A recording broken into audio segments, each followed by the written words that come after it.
Okay, we're 1 minute over this time. We're getting better. Slowly but surely, we're getting better. So, we're going to discuss wrestling for the second time in a few days. The last time we joined you guys was on Saturday for the Beast in the East, and we woke up super early, in Ashley's case, in the afternoon, which is how normal people get up.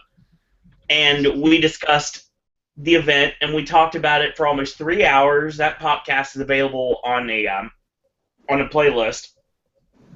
So you can check that out right now. It's on the front page of Pop. We are tonight going to talk about Raw. There was a lot of things that came out of this show. A couple of things that really meant something. One major thing that meant everything. And a lot of just filler, basically, is the best way to put this show. True, but tonight was also the reason why we have 3-hour Raws. Because if I'm honest, you wouldn't have had a main event go that long on a 2-hour show. I completely agree with you on that, because I think that they're basically still suffering from professional wrestling gasp withdrawal from Japan, so they wanted to showcase a real wrestling match to end the show. Oh. Yeah. If it was, then why didn't a certain person not wrestle? And make it true. That match is coming. Don't worry, Ashley. I think they're planting the seeds slowly but surely. Real quick, before we get started, I want to throw out a couple little tidbits. Number one, if we are joined by our special guest tonight, it will be later on in the show. One of our special guests was supposed to join us tonight, but he had a conflict come up, so he will probably be making his debut next week. And our other special guest is kind of busy right now, too, so as long as he's able to join us tonight, he will, and if he can't, then he's more than welcome to come on anytime he likes. So once again, most people. So once again, joined by Mr. Entertainment, Aaron and Ashley. Welcome, guys. Good to be back. Yeah, it seems like only yesterday that we were doing this. Oh, wait a minute. It wasn't exactly only yesterday, but it was close enough. 2 days ago.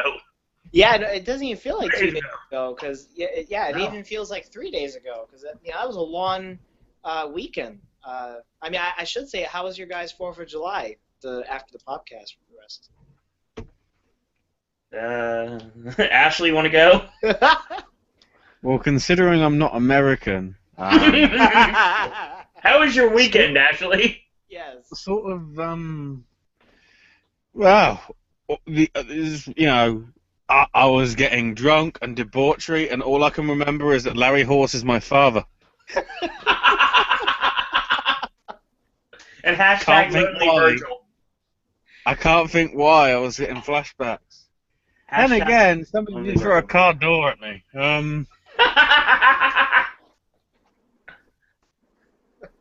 It's all about that hashtag Lonely Virgil. I was hoping to see some, real fires instead of the bombs and gunshots going out my window from my neighbors like every year. And the 3rd year in a row, I was stuck home again. That's not going to happen next year. I said the same thing last year, but. When you hear that story of the guy that died because he was under the influence of alcohol by setting off a firework that he gaffer taped to his head. Is there a video? I've only seen the tweet about it. You do want to see the video, you sick bat! You do realize he used to work for Disney, and he was a friend of Gaston. Really? Yes. That kind of stumped me for a second. I did not know that. And if you don't know what I mean when I say friend of Gaston, just put 2 and 2 together. Well, maybe he was depressed because Disney's Hollywood Studios is changing for the worse. So. I'm gonna turn to Big E on his promo with the New Day. Oh, it's time. So Disney's about to cut a promo, and why is the podcast in Spanish again? I have a joke for Biggie once we get to that part of the show. I can't wait. Oh, God. What is the podcast in Spanish? SAP, Hi. you are tearing me apart. Hey, we'll get to that later, too. No worries. Yeah. We will definitely talk about that later, and I have a bigger reason to talk about it tonight. Okay, so basically the show is live at the Allstate Arena in Chicago, Illinois. I did not personally hear any chants for a UFC fighter that used to be a professional wrestler, but What? I was apparently told that there was chants in the building. There was one that sounded like it, which may have been converted into Cleveland sucks. I heard that. I heard Cleveland sucks, yeah. But during the Roman Sheamus match for the 47th time, Oh, God. everybody got chanted. Actually, I guess you could call that match 47 Roman. God damn it. He isn't Keanu, you bastard. But he does know Kung Fu. Believe that. And he knows that he's fighting Bray Wyatt at Battlegrounds. Unless he fights the guy that's not Barry Windham that was dressed up like him. Not Barry Windham. Halloween Havoc 1990. Look it up, folks. I just want to see that in the film credits now. And not Barry Windham. How appropriate, given... This is going way in advance, but how appropriate that Bray Wyatt gets someone to dress up like him when Barry Windham dressed up like Sting at Halloween Havoc 1990. Oh, see, only you would know that because, you've been watching wrestling longer than I, and I can look that up on the WWE Network 999, cheap plug. I am a WCW guy and always have been, so there. Oh, yeah, obviously, yeah. And Don't plug the network. If you want to get the true opinion on Beast at the East, don't watch it. Listen to us. Our version's on demand on YouTube. Bitches. Right. Pay $9.99 a month. Why would you pay $9.99 when you can hear almost a 3-hour $99 a month? for free? $99 a month? It's Amazon Prime? Yeah, it's Amazon Prime. And that video has done quite well, so thank you everyone that joined us live and on archive for Beast in the East. We totally appreciate that. And if you stuck around the whole 3 hours, thank you especially. Well, what are the views on that? Because my page might be wrong. Okay, yeah, my page was way wrong. It said 8 views. I'm like, what? No, there's more than 8. There was more than 8 views live. Yeah. Oh, good. Yeah. No, it was. Could be worse. Fun We could have a car door in your face. We'll get to that, Ashley. Sorry, it's just. I think I found my new moment to replace bloody Jeff Jarrett whacking the hell out of Okay, I'm not gonna lie. When Paul Heyman cuts promos, I kind of develop carpal tunnel. So I have a feeling, Ashley, you have a much more precise version of what was said. So I'm gonna let you take over this opening here. So yeah, basically, ladies and gentlemen, introduction. He is the 9th mayor. The 9th mayor. And that's why I thought somebody on the captioning must have seen that Larry Horse is my father thing and got flashbacks as well. Larry Horse is my father.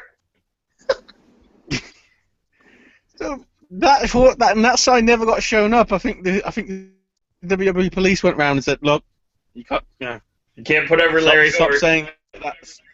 Stop saying Larry Zbyszko is Larry Horse. That's harsh." God. So basically, before you get started, Ashley, can we talk about the 8 other mayors of Suplex City? Yeah. Taz. Yeah, Taz. The Steiners. Yeah. Eddie Guerrero. Eddie, I'm sorry to bring up this name, but I'm going to get some heat for it, but I can't deny it. Chris Benoit. After what happened tonight, Cesaro. Oh, yeah. Kurt Gut wrench Suplex City. Angle. Yeah, Kurt Angle for sure. 7, isn't it? That sounds about right. Aaron, 7. were you keeping track how many numbers we had for the Suplex City mayors?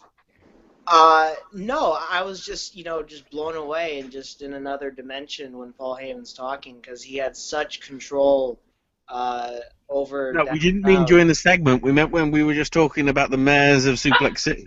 Oh, yeah. See, again, I was just in another dimension. I wasn't even counting.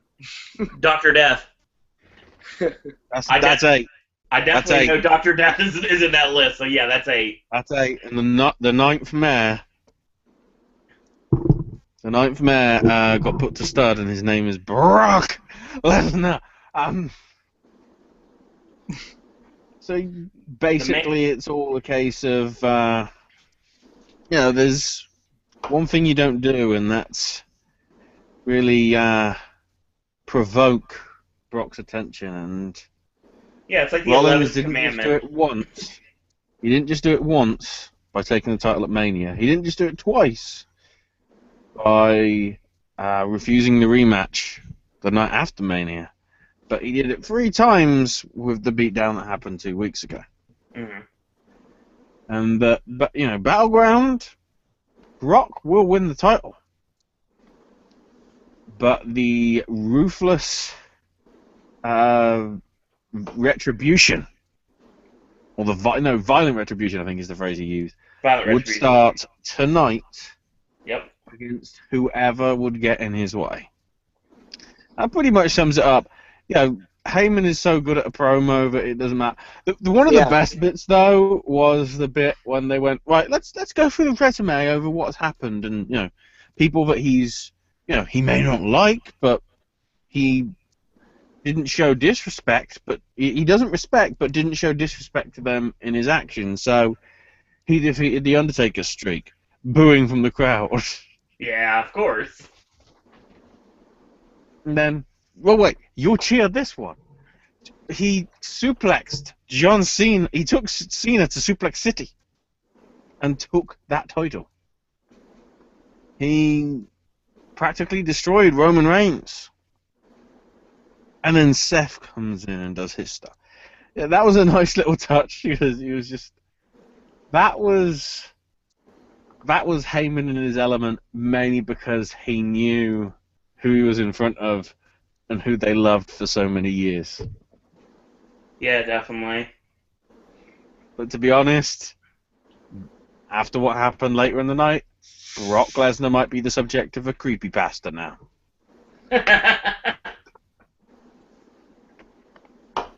And then apparently we got the J&J road trip. It was done with like animation and... Oh, no. Before that, we had the Slammy Award for worst photoshopping ever fucking seen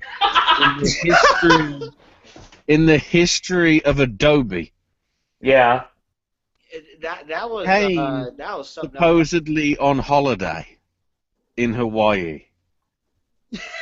No, Seth Rollins said it last week. Hawaii! But it was... When I saw those photos, I made a tweet about it. Like, do they seriously think that we, see Kane in Hawaii with that... Do we seriously think that Kane still has a six-pack? You saw that picture with him, like, on the bloody surfboard paddle thing? I saw he that. Had a six-pack, the person. You can barely see the six-pack anyways. There's still some fat on Kane. Not a six-pack, it's a keg. He's smuggling a keg. He does look like a deadbeat dad, after all. Yeah. Nothing against him personally. It's just the image he portrays when he wears his wonderful gear and dress pants. Think about it. He wasn't on Raw this week. Perhaps he's living up to the fact that I'm leaving after 2 weeks' notice. Yeah. After 4 months. I was waiting for that to come up, actually. And then, the road trip, which clearly they've seen too much SpongeBob or, crazy crap from the 90s and 2000s on Nickelodeon. Mm. And not like the good adult stuff, like just the basic, like Dora the Explorer. It felt like a dumbed-down Dora the Explorer with just somebody getting a big, like their tongue sticking out. They've got the intelligence of a 7-year-old, and they've got a big red marker going, I went there, I went there, I went there. We went all the way around here, and then we went to Chicago. Woo! Yeah, no, it was pretty bad. I didn't even know what to say on Twitter about it because, like, when I was like, here's what I was thinking: how do we go from starting the show, if I stand correct, starting the show again for a second consecutive week in a row with Brock Lesnar and Paul Heyman, and then go into an animation like it's the Disney Playhouse? Like, how do we go from that to that? I've seen better CGI in one of AJ's movie reviews, and that doesn't even have CGI. Nice. Oh my God. Are we ready to go into the opening match? I can't even remember what it is. I'm that frustrated about promotion play. We even open with a flashback to all the promotion placement from last week. It's like, look, Apple paid you the money. Chevrolet paid you the money. Don't make them pay you again. You got money. You're still on the New York Stock Exchange. You ain't gone off it. You still got money. Money. Money. All right, that's a flashback to Donald Trump. Oh dear. Oh, Ashley's fired up tonight. I'm not even drinking tonight. This is just pure frustration. I'm gonna go Super Saiyan on this bitch. Ugh. I got iced tea in my Pepsi can right now. That's all I've got. So. Yeah. I got the ginger ale and water as usual. But no, I can understand. Woo, ginger ale. Huh? Ginger ale's awesome. Whiskey to Canada Dry. Yeah. Canada Dry 10. You know it. I gotta try that one of these. I only drink Great Value and Schweppes. Schweppes is good, but I hate Schweppes. Really? Once you drink Canada Dry, you won't drink Schweppes again. Oh well, yeah. You know, when I think about it, Schweppes is the only one that kind of really makes me, when I burp, drinking it, it goes into my nose. So it doesn't usually happen with the Great Value that much, but it still tastes like ginger ale to me. Good enough. Schweppes is the PBR of ginger ale. Hashtag who cares about Mr. Robots drinking Schweppes? I didn't get one of the commercials tonight. I think we saw like a clown or something, but I don't know. I digress. But yeah, I agree. I can understand what Ashley's frustrated with. If it's with Raw, because this is the fourth week that Raw's been. We don't want to be negative, but we have to be honest here, people. It's just not very eventful, and this is the road to SummerSlam. Granted, this is not the road to WrestleMania, so it shouldn't be eventful every week.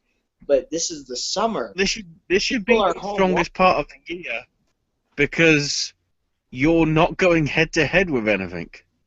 No, really not. Not. Yeah, The other thing is you have to notice that during the summertime, it's either one of two things. This is the time that you would sit back and watch wrestling because there's nothing else to do. yeah. Or this is the time that you miss wrestling because you have too much to do. Right, and I think for the people that don't have too much to do, like me, that watch Raw every week, these are the months where the most interesting storylines and most action-packed moments are supposed to happen. Of course, we got that tonight with the car, but We'll talk about that later. Yeah. Why else do you put Stone Cold on the cover of WWE 2K16? Well, you know what? I liked that, but then again, Yeah. He's in the game. He's in one of the game modes every year. Why though, don't you? You know the reasoning why? Why? Not just because of the rumor that it's actually going to be the story mode is going to be focused on his career, but WWE is trying, and WWE 2K are trying to connect with gamers, not WWE fans, gamers.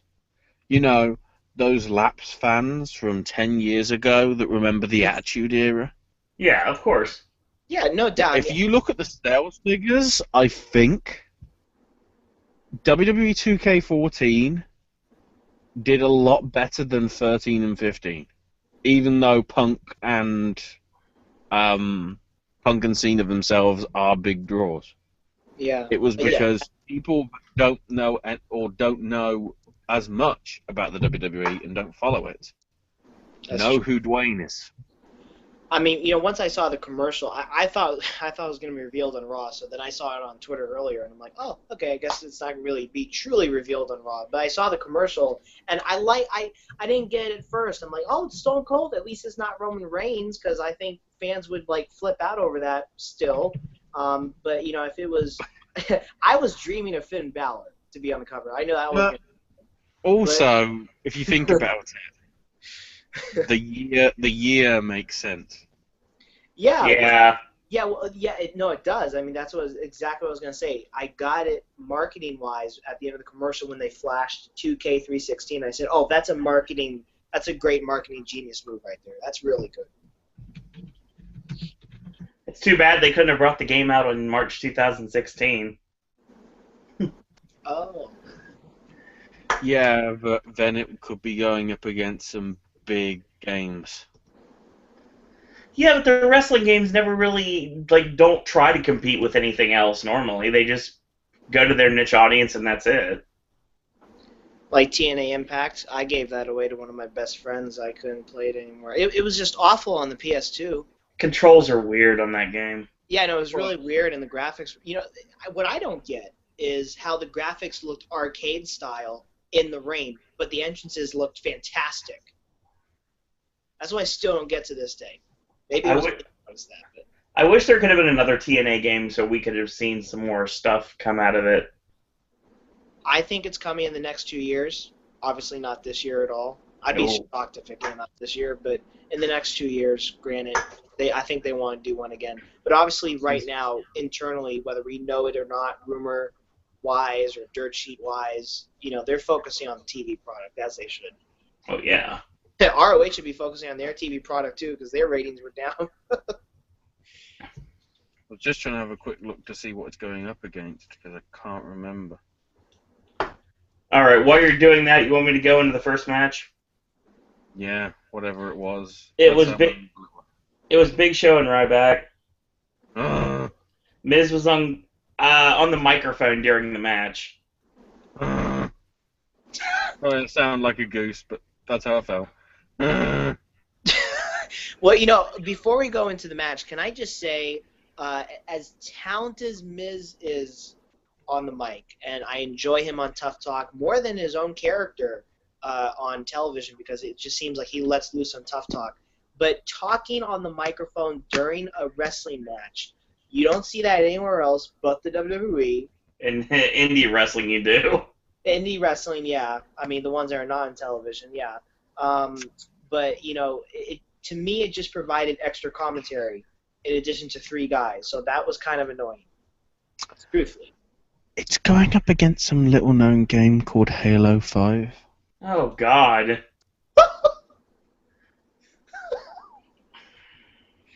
I used to play those Halo games. Then I just got out of them. I don't know how. I mean, my friends think I'm crazy that I got out of them, but I used to play them when I was 13, 14, when they first came out. And in the same week as Assassin's Creed. Well, that's a big week for gamers then. No, that's November. Oh, that's when November. You've got Call of Duty, and then the following week you've got Fallout and Rise of the Tomb Raider on the same day. Oh. Yeah. I think WWE will hold its ground. I think just because Stone Cold Steve Austin's on the cover, this is going to be the most popular game sold in the 2K franchise since.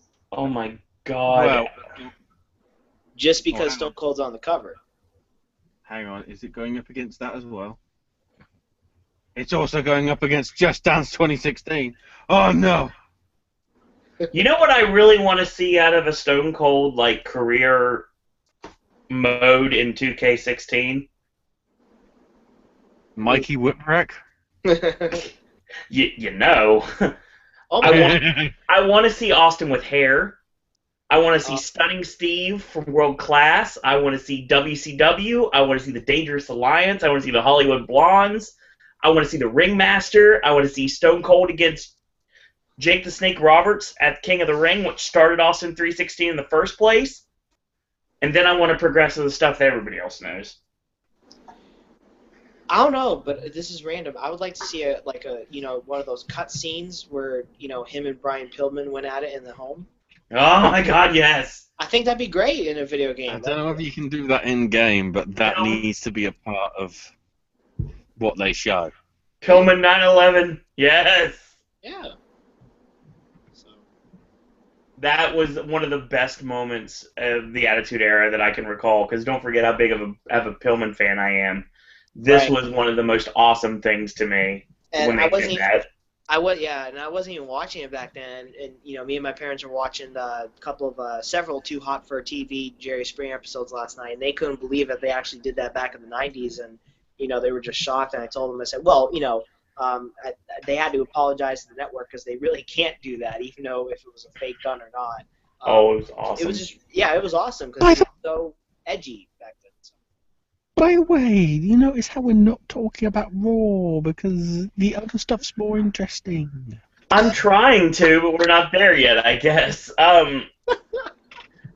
What sucks about the Austin stuff is obviously we're not going to get the, even in video game form, due to situations, we won't get the match with CM Punk still. Oh, you can try. Create him if you'd like, and I'm sure people will, but he's not going to be in the game. And oh yeah, definitely. This is the year that he won't be in the game. Last year was just like he's in the game, they have to pay him royalties. He's already in the game, kind of stuff. But Steve Austin continuously says now he's not wrestling anymore. Somewhere in the Create a Wrestler menu, there is moveset 17. That's true. Oh yeah, yeah. Mysteriously be some very familiar moves. Somebody called Phil. Yes, Phil Collins is going to be in the game, confirmed now. He did wrestle the Ultimate Warrior on Saturday night on NBC in 1990, so yes. Yeah, here's a quick question for feedback from you two. Should they just make a separate NXT game? I don't think it would sell. It depends. Okay, you could make an NXT game if you wanted to do make it downloadable. Yeah. I could see that, but a console NXT game, I don't think enough general public would buy it in order to justify it yet. Yeah, yet. Because you might have those fans or just general wrestling fans that only watch WWE because of NXT, and then when they see WWE 2K16 with Steve Austin on the cover, making you think, oh, there's going to be another Attitude Era type of game story mode in the game again. But I just want more of NXT. There's going to be little of NXT in the game. But, we know there has to be a massive presence of NXT in the game because Finn Balor is going to be in the game. He basically already tweeted a picture of him doing a screen test. But NXT alone just has to have a massive presence in this year's game. Because last year, I still think 360 users got robbed because we got the NXT game mode when Xbox One and PS4 got the other great game mode. And they didn't advertise it heavily that way. So I was quite pissed off. I think that's one of the reasons why I don't play the game that much anymore. I was already thinking earlier today, maybe I should just trade it in for another game at Best Buy. They have a trade-in program or something because, it just wasn't. And I don't want to do that because it's part of the collection. But ever since it went from SmackDown vs. Raw to 2K Sports, that collection of SmackDown vs. Raw years is kind of, gone. But keep in mind though, with the 120 wrestlers. Yeah, I'll believe when they are trying to recoup the glories of Here Comes the Pain. Oh yeah, no, I know. Because that had a roster of I think about 70 or 80. Actually, Ashley, when it comes to having that many guys in the game, it sounds more like Fire Pro to me.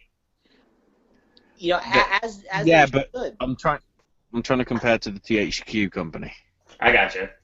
Yeah. What they've actually produced, not some crazy guys in Japan have done. I love that game though. And people have modded to the original game didn't have 100. It's the save files that people have to use online that have got everybody created, so there's about 1,000 on it. it was that kind of announcement where I have to, I'll believe it when I see it. People, I agree with the fans and the haters on this. Well, actually, the fans, because the outcry from WWE 2K15, I'll believe when I see it. I still think we're going to get 10 John Cenas and 8 Randy Ortons. I don't know how you're going to put 120. You are. It's the thing. But you're getting 120 unique characters, and one of those characters is 8 John Cenas. Yeah, Ashley, remember the last video game that said 100 plus unique characters? It was WCW Nitro.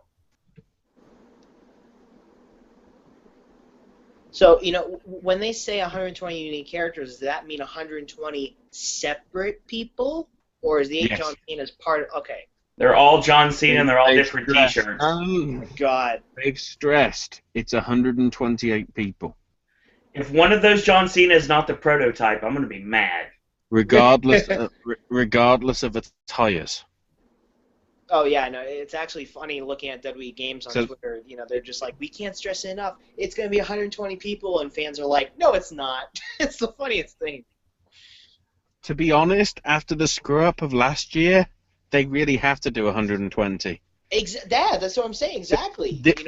This year's game is the game that they've wanted to make. Right. Last year was the game they had to make in order to pay bills. Yeah, I guess you're right. With last year it just seemed like, of course they didn't rush through it, but it just could have been a much better game. The problem you had was the cross-genness, because they'd always been used to developing just for the last gen. Exactly. And quite a lot of the games that were cross-gen last year did suffer from issues.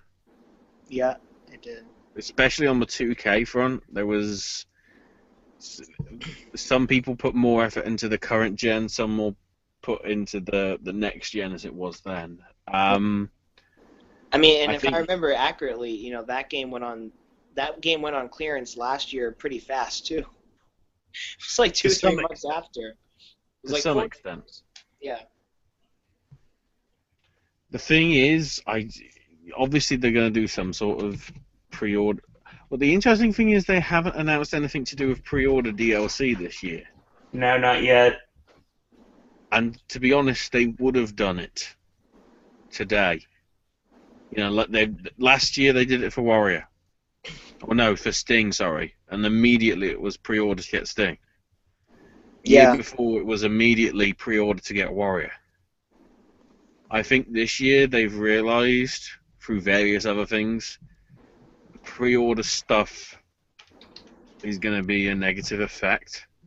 So they're probably just going to say, look, DLC is coming in the pass. We're not going to sort of hold you over, with a gun. I think partly because they felt that they screwed up last year. Mm.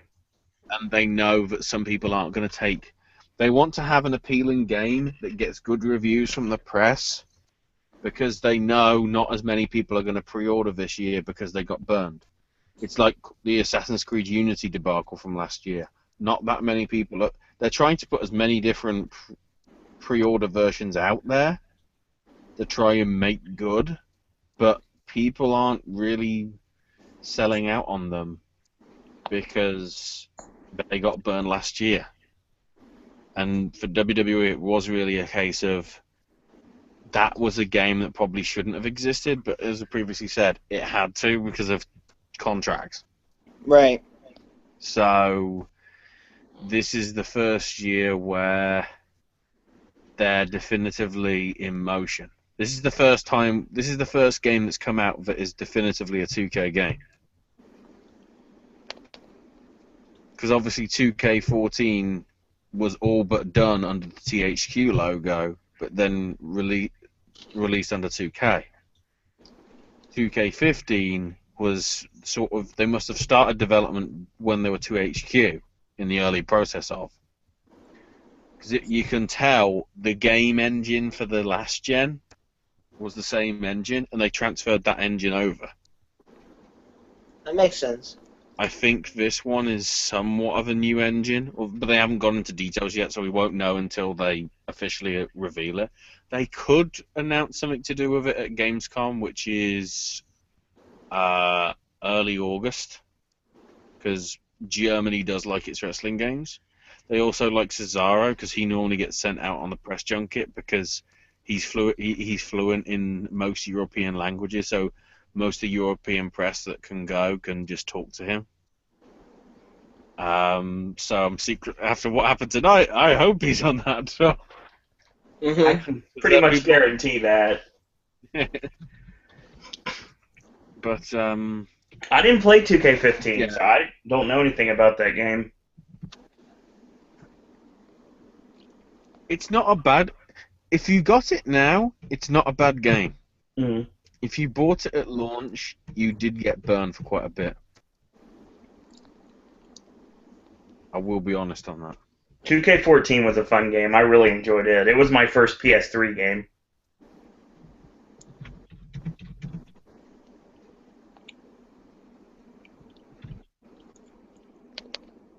And that's all I have for PS3 or wrestling games.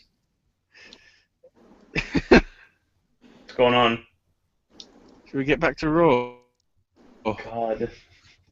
Yeah, we'll be here all night otherwise. Ryback and Big... You want this to go 3 hours, you bastard? You never know. That's what the fans want. So we get Ryback and Big Show. Miz is talking over everyone, using some really weird wording. Come on, one more time. Tear each other up, boys. That's right, get him, and everything. So yeah, he was basically playing manager at ringside. This match pretty much ends with the Miz getting involved. So Big Show wins by DQ. Miz ends up between literally the Ryback and the Big Show, and he ends up getting choke slammed. Ryback nails the Big Show, and Ryback stands tall. There's going to be a three-way between the three of them at Battleground, and from reports of the weekend, it doesn't sound promising. The Ryback. I just wonder, like, if I was like sitting across the table from Vince McMahon and just tell him what I see wrong with Raw nowadays or this year especially. Everything. Yeah, exactly. Yeah, no lie. I would say this. I would this would be one of the questions. Can we get one Raw where we have like clean pinfall finishes instead of just like every other match is a DQ? It seems. Well, every match needs. I would like a Raw where every match is different. Yeah, not something we've seen a million times. Yeah, but like we've seen a DQ a million times though. Sometimes there could be 3 DQs in one night, which is a little overboard. Tonight we just had 1 DQ and 1 count out. Well, because I guess the point I'm trying to make here is, obviously, like, there had to be some fans, or the majority of fans, watching that match, and with the Miz at ringside, looking to get in the ring multiple times, did we think that match was going to end by pinfall? Of course not. No way. We knew. Yeah, what I want to see is, tonight's Raw is brought to you by the Star Wars Holiday Special from 1978. Coming up next, the match you've all been waiting for: B. Arthur versus an Ewok. That will make the show much better. Well, where are we now? We're going to our next match, which is our Divas spot for the evening. Early in the show. Total Divas spot for the evening. Corrected. Promoting the fact that Total Divas is going to be airing tomorrow on the the E Network at 9 p.m. So this match was basically a promotional spot. What the hell is Aaron going to watch tomorrow? Oh my God! I'm actually going to watch Tough Enough and Total Divas. Come on, guys! It's Reality Check. Oh my God! You saw Miz is booing you with his live mic. Boo! They're in EWR in Promotion Wars. When I used to play those games when I was a kid, I put the Miz and Renee Dupree together in a tag team and called them Reality Check. Actually, I lie. I'm not watching Total Divas at 9 o'clock. I'm watching another show that's not even a reality show. It's a drama show, so it's better. You know, both shows are scripted anyways, but it's just a better show overall than watching Total Divas. You know, the state that the Divas division is in now. Why would you want more Divas? I mean, it's not called And Total repeats Divas, of the it's called Simple Total Life Bella. with Paris Hilton and Nicole Richie are so grippy. I got Face Off starting in a couple weeks too, so. Yeah, it's actually a bad night to have it on television. But there was one. I was thinking, like, did I hear this correct in the Total Divas commercial? Like, you know, someone said there's a sex tape out, and then like there was a guy telling Paige. Oh no, it was Road Dogg James. He was like, you know, it was the third strike, right? I'm like, what? Did I hear that right?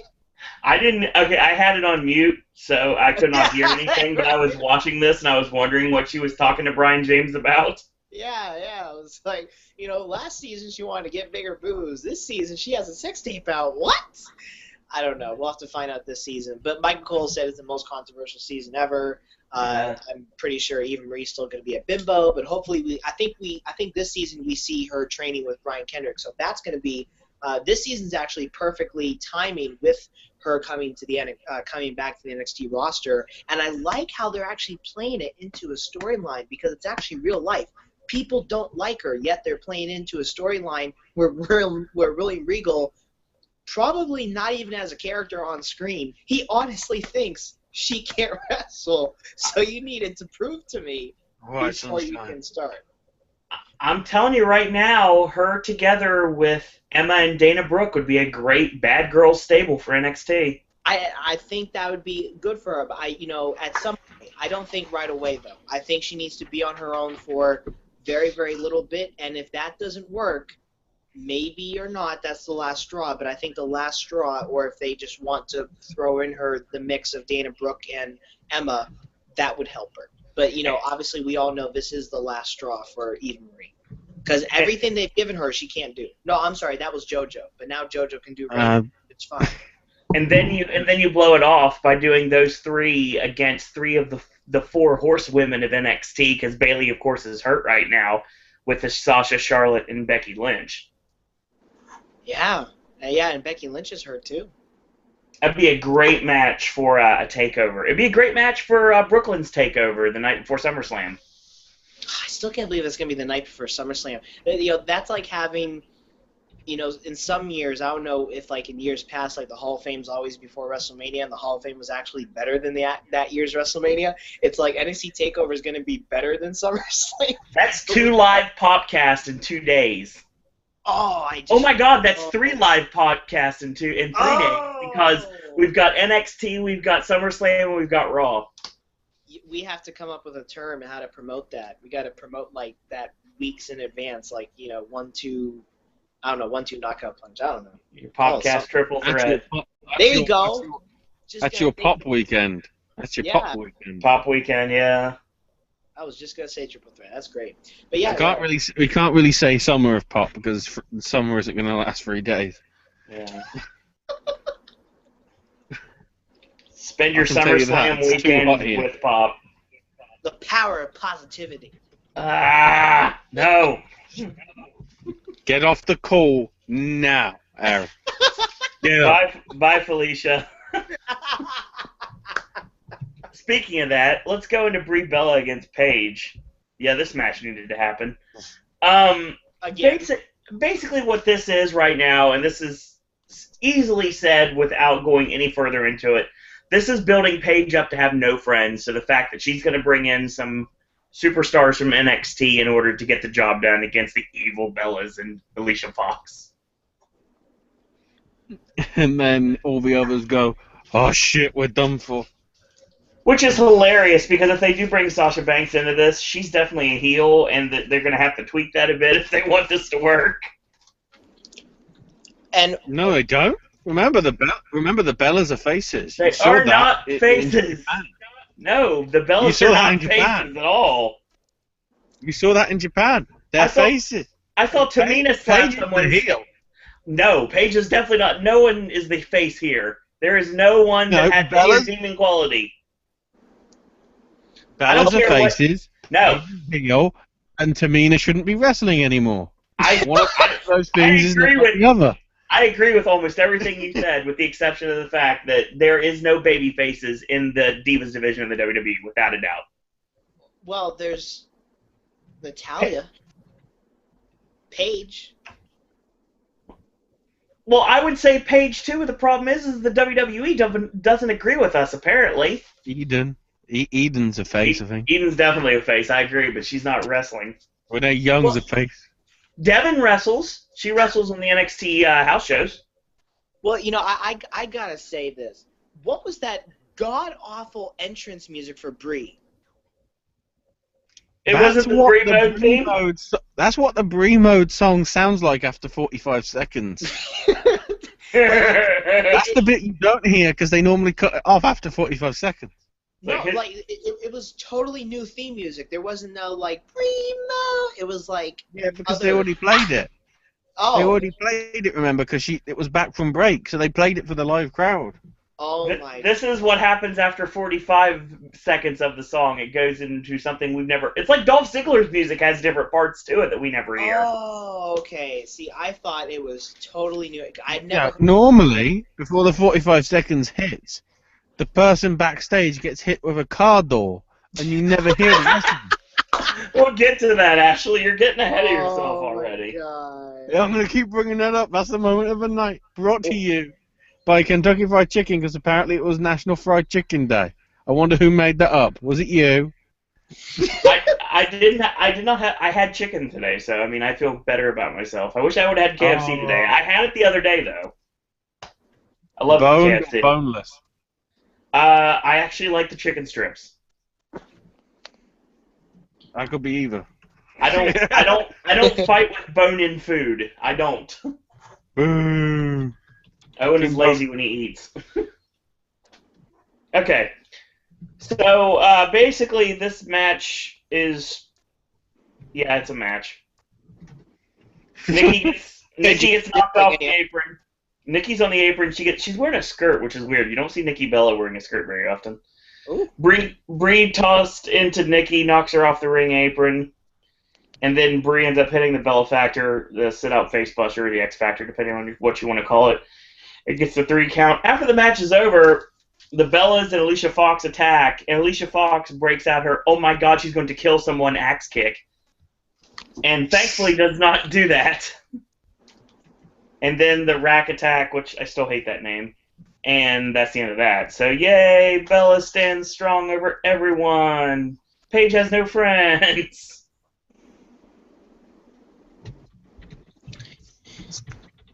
So obviously this is building to something, and we're definitely building to NXT going to be the ones that come to Paige's I don't think it's Paige has no friends.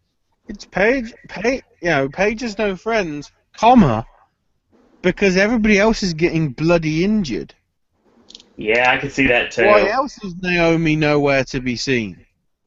Why else didn't she wrestle in the Japan tour or on SmackDown? Naomi was in a backstage, well, not I can't say pre-tape, but she was seen backstage with Tamina during the match. And Naomi fought on SmackDown last week. Oh, she did. Yeah. Okay. She wrestled on SmackDown because she wasn't going to be flying over to Singapore and Japan to do the tour. Why?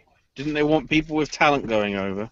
Sorry, they wanted to play that sweet theme music of Tamina Snuka.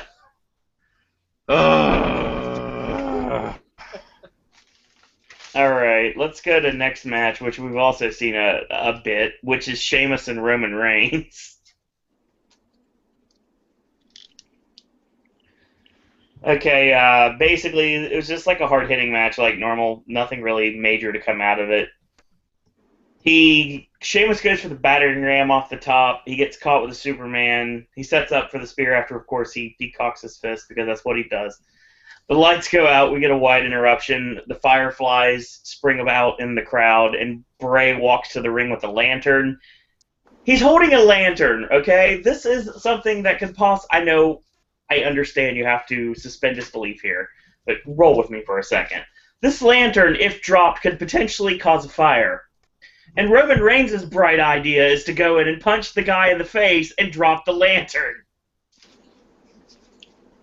Now, Well, granted, I know it's not a lantern, but still. It's WWE video game logic. You set fire yeah. to the 2x4, you drop it in the ring, the ring doesn't catch fire. That's true. That's why they didn't have a ramp tonight either, so, I mean, they could have done something in the aisle. That was for other reasons. We'll get to that. We're almost there, don't worry. Involving members of the crowd. So the fan...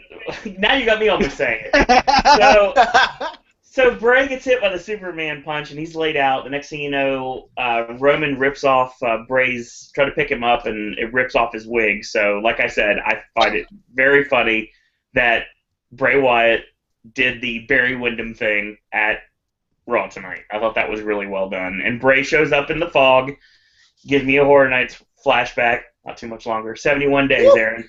71 days. Anyone but you, Roman. Anyone but you. And Sheamus wins via countout because while this was going on, the referee was still counting. Now, was that? I don't know what noises Aaron was making just then, but women take advantage of that. You know how to fake orgasm now. No, that's just the sounds of excitement of Horror Nights. But you know, was this the shortest promo on record for like Bray Wyatt? Like he just showed up on the screen, like anybody but you, Roman, anybody but you. And that's all you get. You know, and that's probably the truth, honestly. There may have been something... Even back in NXT days, he had, like, long promos, so I don't... Oh, wow.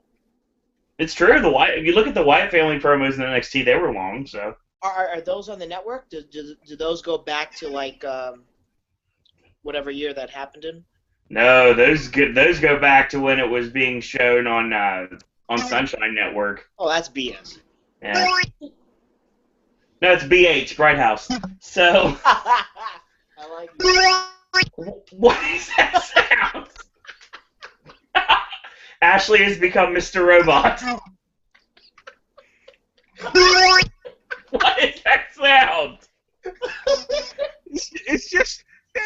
Hang on, I'm trying to get it properly. Hang on. It's one of those kid tube things that makes the noises. But the way that Aaron did the sort of cut away from black to commercial, it did sound like. So. Is that a Zoom? Is that like a Roomba? I think I know what sound effect I'm going to be using every week now. Thanks, Aaron. The pound that I spent on that piece of plastic crap is now worth something. I didn't know what that noise was. I thought it was the start of the Brie Mode entrance theme, and I was like, no, please no. But this hey, that's a great segue, Aaron, because please no, indeed, because this segment wasn't over. Oh. The return of Randy Orton. And he starts fighting with Sheamus, and Sheamus tries to run away, and he gets nailed with the RKO, and we're building to Sheamus against Randy Orton again. Oh my god! And when that happened, when that happened, I was like, not again. Ask my dad. I was like, not again. What? I saw your tweets. That was priceless. like, does WWE Logic, does WWE seriously think we're going to be into this rivalry? I don't think so. But I'll tell you something. Does it sound like Chicago was into it? Does it sound like Chicago was into it? I didn't hear the crowd, so Ashley, can you vouch for this? Chicago went into... Wow, serious face. Oh wait, you can't see me. Oh, it's Cena. They sort of were excited, but also were sort of similar to the Roman Reigns thing. There was sort of a mix, sort of, oh great, we're getting this again sort of feeling, I think. You think it'd be different if Sheamus put the briefcase on the line?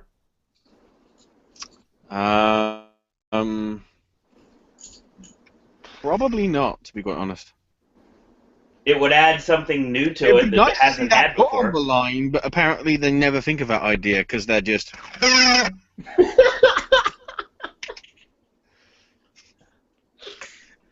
And real quick, if you're not around right now, or if you are, and you want to pick up your Luke Harper action figure, he has 2 gators in his hands. Luke Harper comes with a sweat-stained T-shirt and 2 gators. Hang on. He's got 2 snakes in his left and right hand. They're definitely gators, thankfully. Okay. So we're gonna get. Well, they, They're gonna set up. They're gonna set up Sheamus and Orton for Battleground because they need to add more matches because they don't have a full card yet. Yeah, but like, does Sheamus and Orton deserve a spot on a prestigious pay-per-view like Battleground? Just kidding. No, but like, just on a normal... No, I don't know, Tony Schiavone. What do you think? But the pay-per-view before SummerSlam, though. Does that mean we're going to get Sheamus and Orton at SummerSlam? No, I think Sheamus has other plans for SummerSlam. I don't know. I think we're going to get Orton and Sheamus. When was the last time we got Orton and Sheamus on pay-per-view? It's been a bit. I think there's a... I think it was in the year...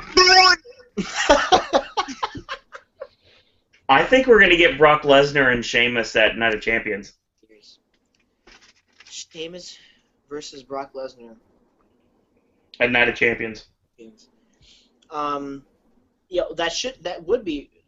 sure would be early. Then he has to cash in the briefcase. He could always screw over Brock at the end of the match after he beats Rollins and reveal he's the guy that's behind the Authority. He's the real golden boy of the Authority and has been all along. Whoa, I thought we were coming up with sensible ideas here. Well, considering the fact that everyone in the world seems to know how much that Triple H thinks of Sheamus, I think that they might as well just use reality and actually put him in the Authority. But I don't think they're that reality. Unfortunately. But it makes too much sense for it to be correct. I think that's the best way to put it. Alright, where are we? Triple H is... Why did my thing just go bing? I heard that too. Triple H has advice for Seth Rollins. Be champion after Battleground. Something went bing. The NSA are listening in. Yeah, you probably. bastard! In order to completely put a wedge in everything, in order to change the game plan, Seth Rollins has to do the one thing no one's expecting him to do, and that's call out Brock Lesnar. So he's going to do that later tonight. Send out another dick pic. Oh, God. I hope not. Oh, God. In that backstage segment, though, Triple H looked like he wanted to, say something funny. It just, at the end of the segment, he just seemed like he was going to laugh and say, he doesn't stand a chance. Or I think he was going to start cracking up because, it was almost like he broke character for a second. He was like, show them. Show them. It just looked like he was about to laugh to me. Have sex with our asses. You're channeling a little bit of Vince, I think, there, yeah. That's what? You mean. They have sex with their tails. I got that. Don't you realize that's how Larry Horse became my father? Larry Horse is back. Jeez. Oh my God. God damn it, I wish it was back on my tablet, because then Hoodie Man would reveal himself as Larry Horse. Hoodie Man is Larry Horse. And it's that funny. Isn't canon. That isn't canon. No. That's the Beast in the East, Hoodie Man. That's not canon. We brought up. It's the bad thing is we didn't bring it up on the Beast in the East because we just must have glossed over it. But there was somebody in the third row of Beast in the East that had a sign that said, "I'm deaf." Oh, oh God. That's a harsh thing for Curry Man to hold up. Come on. Curry Man was on the opposite side of that ringside area, thank you. Okay, it's time. We know what time it is. It's time. Vader time? It's time to talk about the room. Oh. Yeah, it is. Oh. Trending worldwide. Well, not trending worldwide, but it should have been. It would, yeah. I tried, and I got a lot of retweets for it. A lot of people say you try. I can't think who. Yeah, I don't know. So Rusev's standing in the ring. He's on his crutches. Summer Rae looking gorgeous as ever, wearing a red dress with a blonde hair and a ponytail. She's looking really, really familiar. Hashtag watch your belly button. Ashley knows what I'm talking about. God damn it. Yeah. I just had that delivered to me on a spoon very nicely. So Rusev cuts his promo and he says, "Yes, your USA loves opportunities." He's going to apologize. And he's going to apologize for wasting a year of his life on that snake blonde-haired witch that calls herself a woman. You know, it was between this week and last week. It's so funny when the crowd's chanting and Rusev is like, "No, Lana, only summer." It's like, we're in summer. "No, Lana, this is summer." Yes, it is summer, Rusev. I just think it's hilarious. You're tearing me apart, Lana! I mean, like I said on Twitter, I mean, seriously, we're doing the Lana thing. Obviously, Lana equals out to Lisa, and we know Rusev is basically Johnny. So why was Summer Rae wearing Lisa's red dress? Tell me that. Who's Lisa now? Summer Rae wasn't looking too hot tonight. Oh, yeah, she was. Oh, my God, yes, she was. Last week she was, you know. Tonight it was all about Lana. She was walking out and. Nah, she was rocking the red, like, sexy Lisa dress, and I was totally digging it, like I always do. But I think it's really awesome that happened, especially when I've been bringing up the room connection for the last several weeks on the podcast, and Summer Rae comes out dressed basically like Lisa from the room. WWE secretly listen to this podcast. I think you'll find the hottest looking woman on that show last night was Stephanie McMahon. Stephanie McMuffin? No, I was kidding. Shout out to Juliet Danielle. I want to throw that out there real quick because I bring up the room. Obviously, Stephanie McMahon with all those curves plus missing the axe head. And especially like when Stephanie says the word bitch. I mean, come on. She sounds so hot when she says that.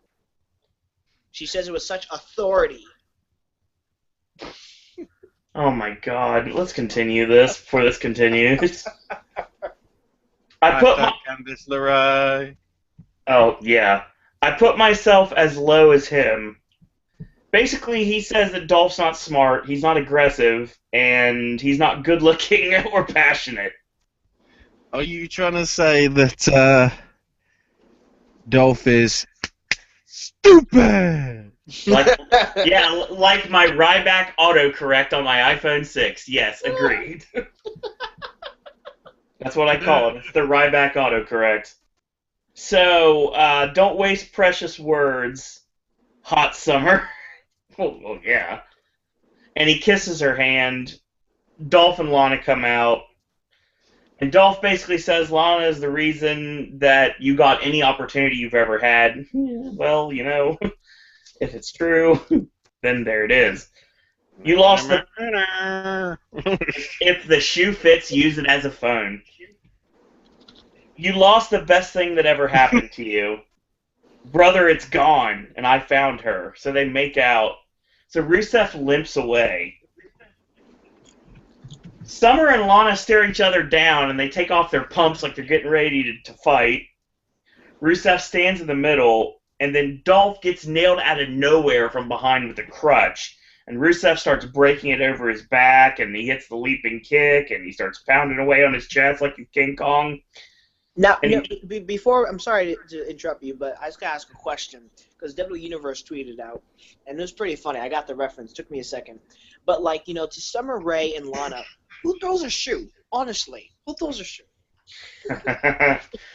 Yeah. Well, I don't know. That question is a random task to try to figure out.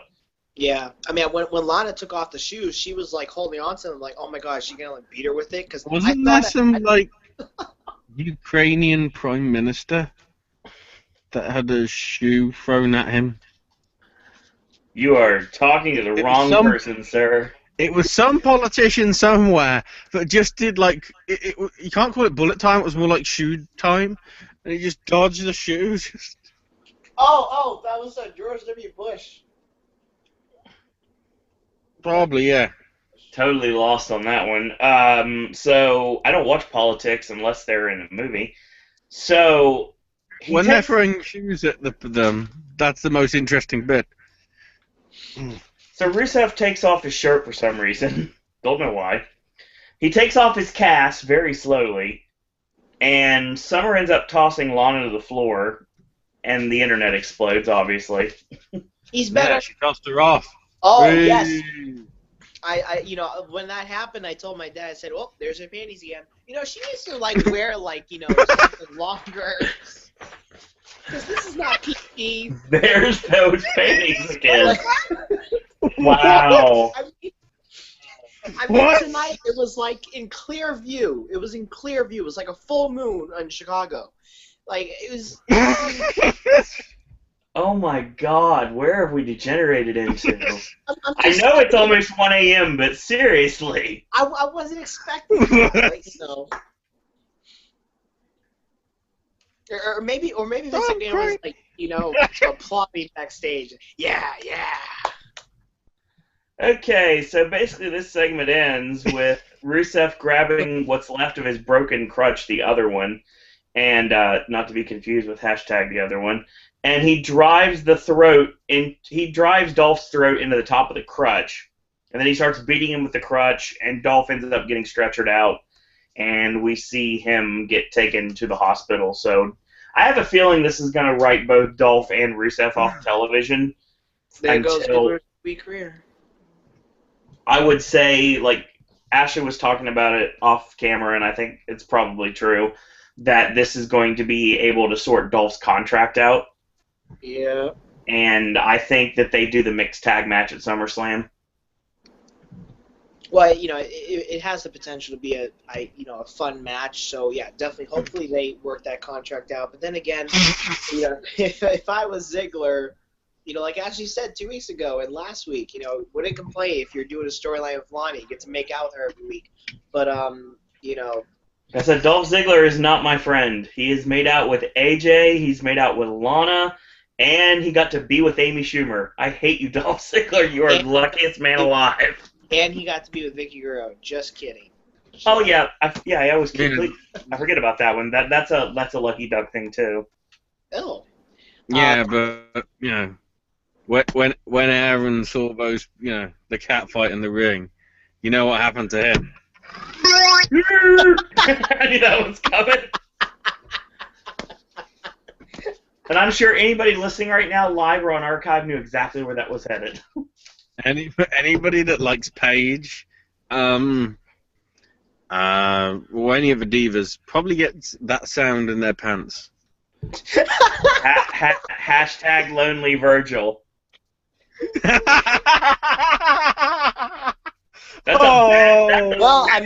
bad segue. That has so much meaning now, you bastard. I know it. I mean, if you look at Paige's latest photo on Instagram, fans are gonna freaking have a field day on that. It's a picture of her like on the ropes holding the sign, and you can see her butt right there. So. Okay, we're gonna take away Aaron's internet access for a bit so we can stop being perverted on the podcast. No, it was the Instagram. I got the notification. You're taking away your Instagram too. No, I just saw it and give that a like, tap the picture, give it a like. But I see these comments. I'm not even making a comment, and these comments. What? You tapped that picture. Wow. On a smartphone, yes. Oh, that's great. Oh no. Oh no. And I say, if you Wow. are listening, because that's what I guess from the Bing from earlier. I seriously think, you know this man's address. You should just arrest him for his own sanity. All right, so up next, we ended up doing. Oh, real quick, I will give you the update for what you're going to see on Superstars this week. You have your WWE Tag Team Champions, the Primetime Players, taking on the Ascension, and Neville against Heath Slater. And just to warn you, Heath Slater versus Neville is a good match, apparently. I don't doubt that, honestly. No, but I actually mean good, as in steer clear. I mean really good. So It makes it a little buzz for Heath Slater. He needs it right now, honestly. the only buzz he's had so far is the mosquito stuck in his light. He did get punched out by Bret Hart, after all. And he was on the JBL and Cole show. Yeah, but come on. Clem. That punch was only 4 out of 10 effort. Oh, God. Yeah, but let's go to a match that's interesting up next. A match that we've never seen before. It's Bo Dallas and Dean Ambrose. Bo basically says anybody that's a good person gets treated good, anybody that's a bad person gets treated bad. So he's not really feeling sorry for Dolph at this point. Not that it really mattered or it was really any relevance to talk about the last segment when you went into a new segment. But don't confuse us. Like, Bo Dallas just talking about Dolph Ziggler was like, okay. Yeah, we're going to talk. Basically, the match is a normal Dean Ambrose match. We go to the finish here, which is pretty much Ambrose hits the corner forearm into the Bulldog, top rope standing elbow. And he goes for, weirdly enough, he goes for a reverse neckbreaker, which Dallas shoves him off into a forearm. And the forearm, of course, rocks back, and he breaks out the Nigel. And Dirty Deeds version 2, and that's the end right there. So, yeah. Jawbreaker lariat, proving once again that Dean Ambrose cannot have one match without using that maneuver. That match was unbelievable. It's an homage. It's like Cena and attitude adjustment. It has to happen. Yeah, well, I mean, I really wish he could go one match without doing it. It's his thing. It's the one I would do, because both him and Kyle O'Reilly do the Nigel. Yeah, I got that. But they do it they try and do it in as different ways as possible. And besides, he's not not always the same. Oh, don't get me started on Assault on Precinct 13 bloody ripoff.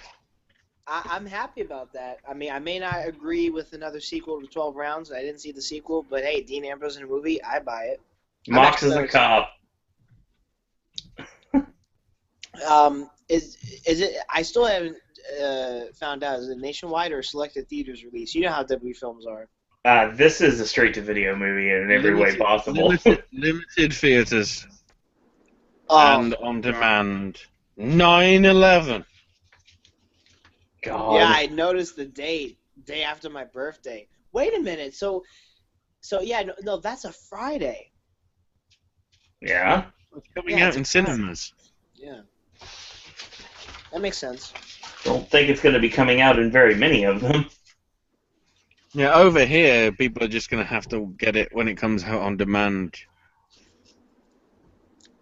Like Marine 4, because everybody flocked to buy that.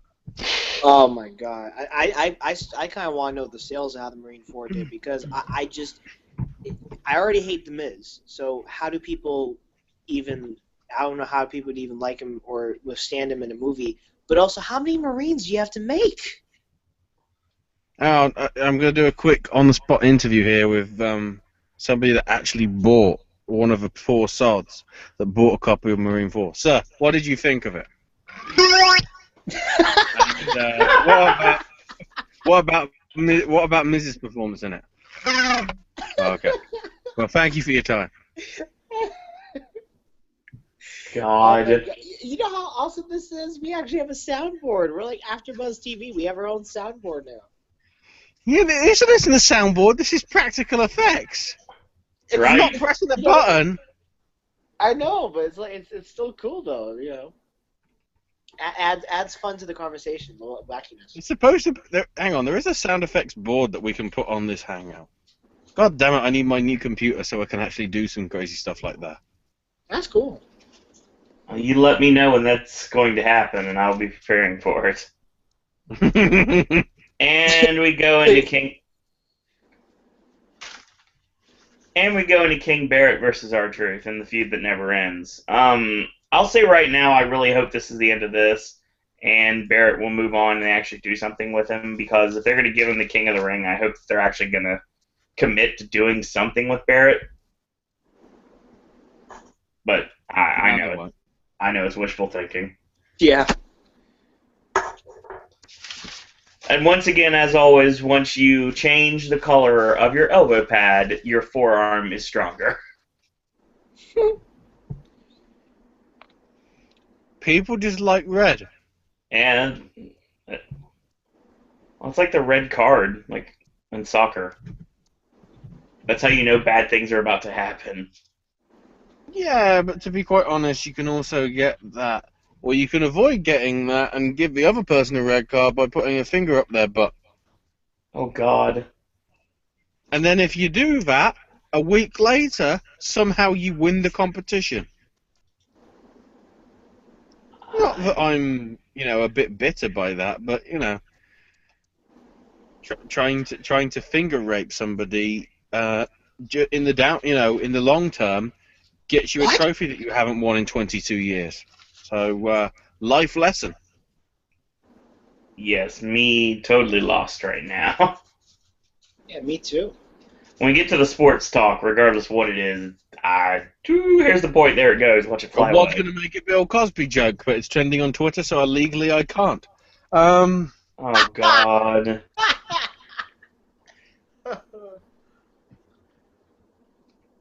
Coming to Bill and Ted this year? Question mark.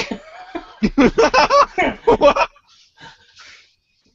I certainly think. Weird segue, you. Wow.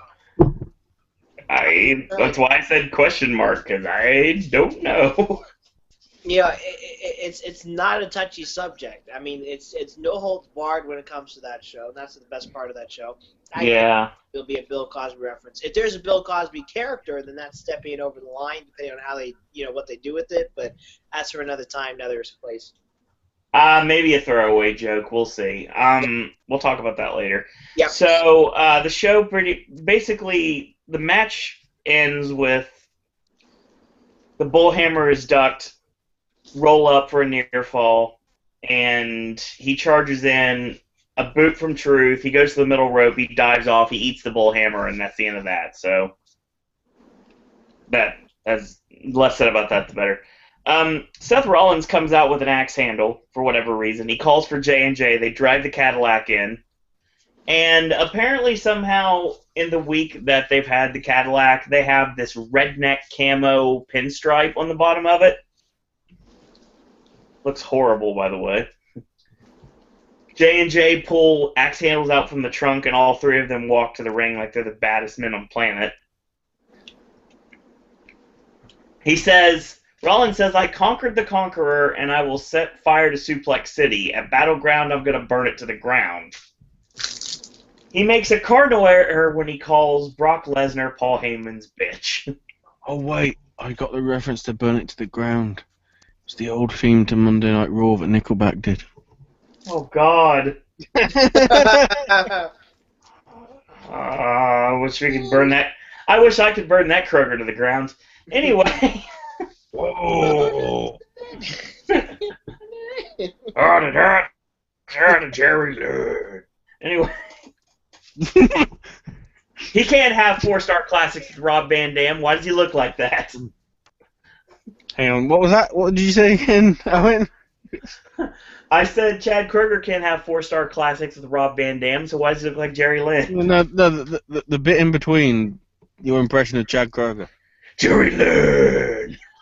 The weird thing is, the SAP subtitles said the 9th mayor of Suplex City. Exactly.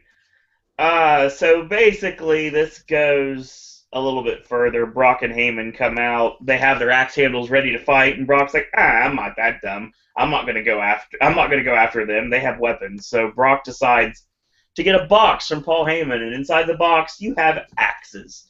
2 of them. And for a Minnesota farm boy, this is something that is very regular for Brock, and he grabs axes and he destroys the Cadillac. While smiling, and it's freaky, by the way. Creepypasta.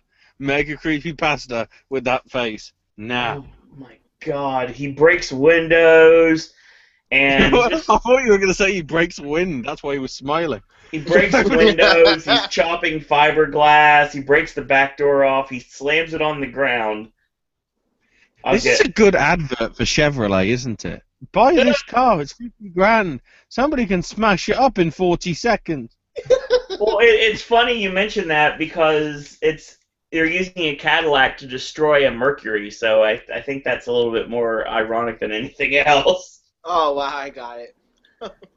So, basically, Brock ends up taking the car door off, and he launches it like a shot put off towards the crowd, and it actually hits this person right in the top of the head. I don't think Brock Lesnar knows how much power he's capable of having. So it's not technically Brock Lesnar's fault. This guy's a powerhouse like Michael Cole. Bollocks. He's got dumb strength, is basically the best way to put it. Right. He doesn't know his own strength. Yeah, exactly. And you know, when it happened, I knew it hit somebody because I told my dad. He was watching it. It looked like so far he threw it. It almost looked like he threw it at the set. But no, it hit a fan. Have you seen the video? I've seen the video. It's pretty funny, actually. I don't know why. He cracked that little kid right in the top of the head. I'm surprised he didn't do the beast call after that. And then what happens is, then what happens after that is you see the EMT or the security run down the steps to get the guy, and apparently they were working on him in the back, and he returned to his seat later on in the show. So wait a minute, he returned to his seat later on in the show. I hope he got something from WWE. Oh, I'm sure he did. I say. They probably gave him the car door. Got your blood on it, nobody else can have it. I'm pretty sure that guy's going to WrestleMania this year. All expenses paid going to WrestleMania this year, so he doesn't sue. I know it isn't far, but how about a weekend in August in Brooklyn and in Hawaii. Because then they have to Photoshop the kid in with a 6-pack. So he's paying. WWE is going to pay him to go to SummerSlam, the Royal Rumble, and WrestleMania to make up for this. But he probably just set up as I got hit by Brock Lesnar. Hashtag no disrespect. The fan next to him was like that. He was like, yeah, I got a car door. The fan that got smacked in the head with it. Yeah. The kid got hit in the head, and the fan just grabbed the door. He's like, mine. It's like a baseball in a baseball game. Right, yeah, no. Mine? Yeah, exactly. Mine? If the show took place in Australia, that'd be even funnier. So, bro, mate. Yeah, no, but if it was there, the car door would have come back. So Brock ends up getting attacked by Jamie Noble, who actually gets a shot with the axe handle, and then Brock just gets pushed up against the vehicle. It's like, oh god, he's going to kill him again.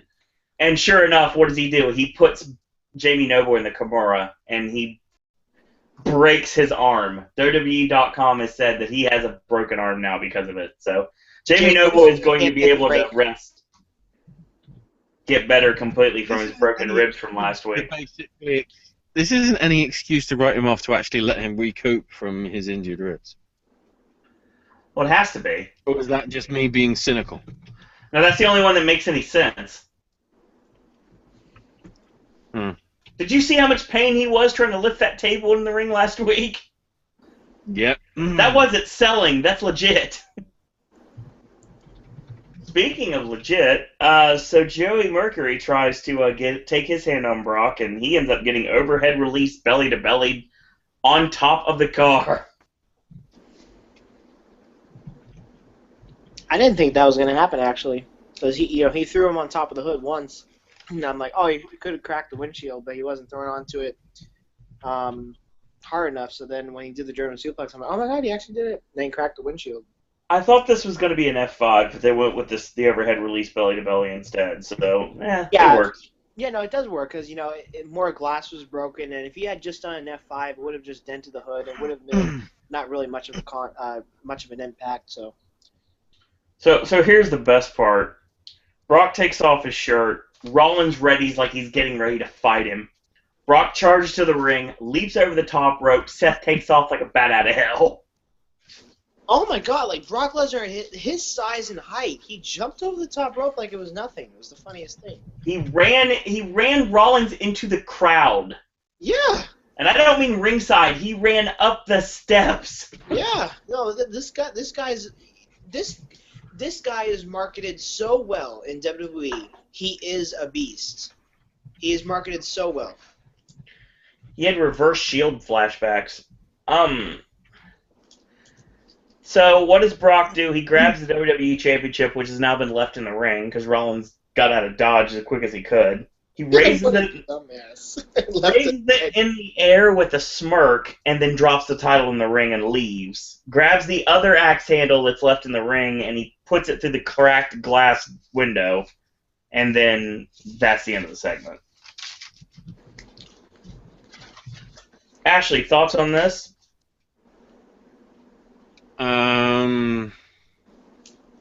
Cadillac were pleased. Oh my god. Aaron? I thought it was a fun segment. Everyone on Twitter thought it started off the third hour well. We didn't know what the main event was going to be. Obviously, it was a great main event.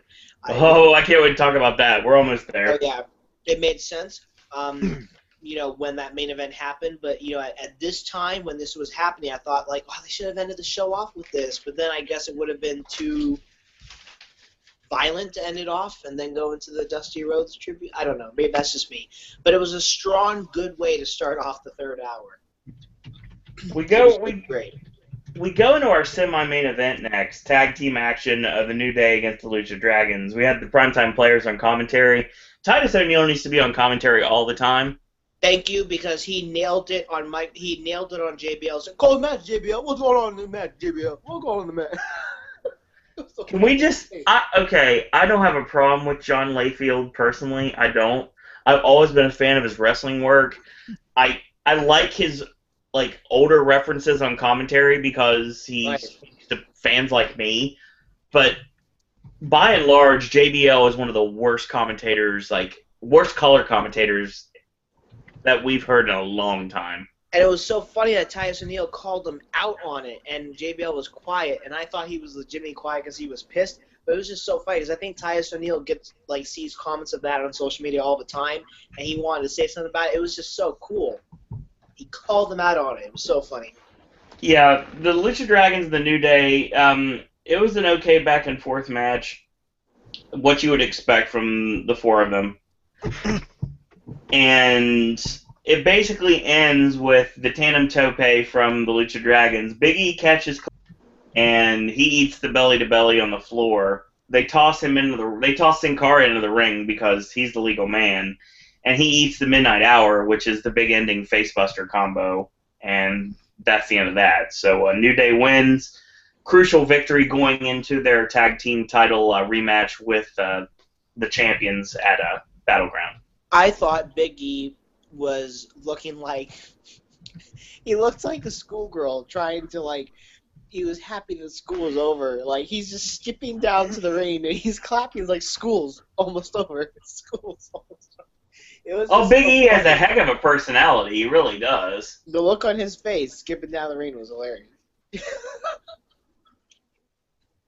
Yeah, Big E is very enjoyable because he's got a lot of great personality. Oh yeah, so does Xavier Woods.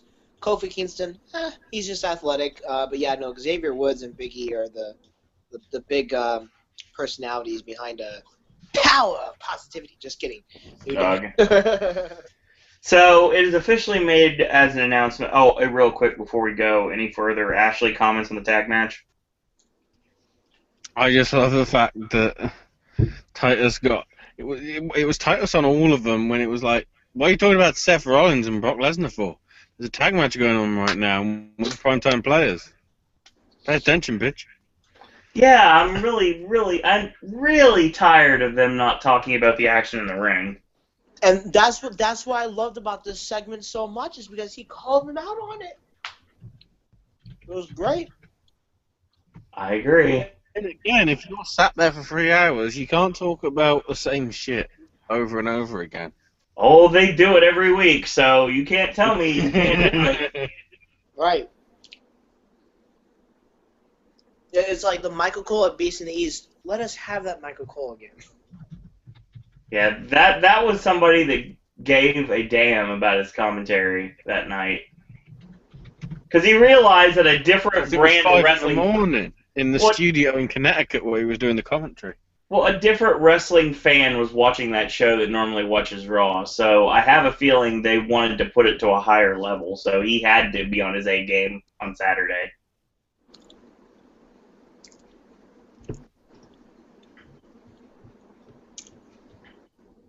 Nice. Silence. Alright, the reason why I was reading something about the end of the show tonight, but we'll get to that in a minute. It's made official that 2K16 will officially have Stone Cold Steve Austin on the cover, so that's awesome. And according to my SAP, Vince Ballard is the new NXT champion. Vince Ballard? That's what the captioning said Finn Balor's name was. Vince Ballard. How dare! So I'm guessing he also wears the Chiefs jersey, looks like a guy from Slapshots, and he wrestles in Southern California too. I couldn't believe I saw like Vegas. Oh no, we're not there yet. Comedy for one is still comedy. Now, is he related to Vinny Vegas? No. That is funny though. It's entertaining. So they do show clips of the Balor Owens title change from Saturday, and if you guys want to hear about what we talked about in that, you can check out the Beast in the East podcast. We had a great time talking on Saturday about the show from Tokyo. Oh, well, it was just such a great show. I mean, obviously it was. I thought it was the best. You know, I guess it's now considered a pay-per-view. I guess we got so caught up in it, I forgot it was even a pay-per-view. It's the best one since WrestleMania 31, and it was only 2 hours. But the thing is, the best thing out of that 2 matches, I can't consider a show that basically had 2 really stellar matches to be like one of the best of type deals, but I can say it had some great wrestling on it. Yeah. Like, if we got, the Brock squash and the Divas 3-way, if I could have taken those out of there, and that put Brock against someone else, and gave me that Cesaro-Diego match that went 30 minutes, I'd love to have seen that. So, well, it made sense that the main event was the way it was, is because I read online from the dirt sheets that John Cena is big in Japan, so they wanted to end the night off with that. They should have done it as Go ahead, Ashley, because I know you want to say something after that statement. Whoa. Big in Japan, really? Bigger than only Colt Cabana and Chris Hero are big in Japan. Yes. And Get that's your why. facts straight. That's why I was. Tell dirt sheets to get their facts straight, because they think they report facts, but I was taking it with a grain of salt. When I read that report, I was like, yeah, no, they still shouldn't have done the match that way. I also, on a not off topic, but just on a side note. Thing is, Aaron, if you'd have read the dirt sheets, you would have got the joke. Yeah. Now, I know who Chris Hero and what was the other guy's name was? What's the other guy's name? This is a show from Chicago. And you don't know some bloke called Colt Cabana?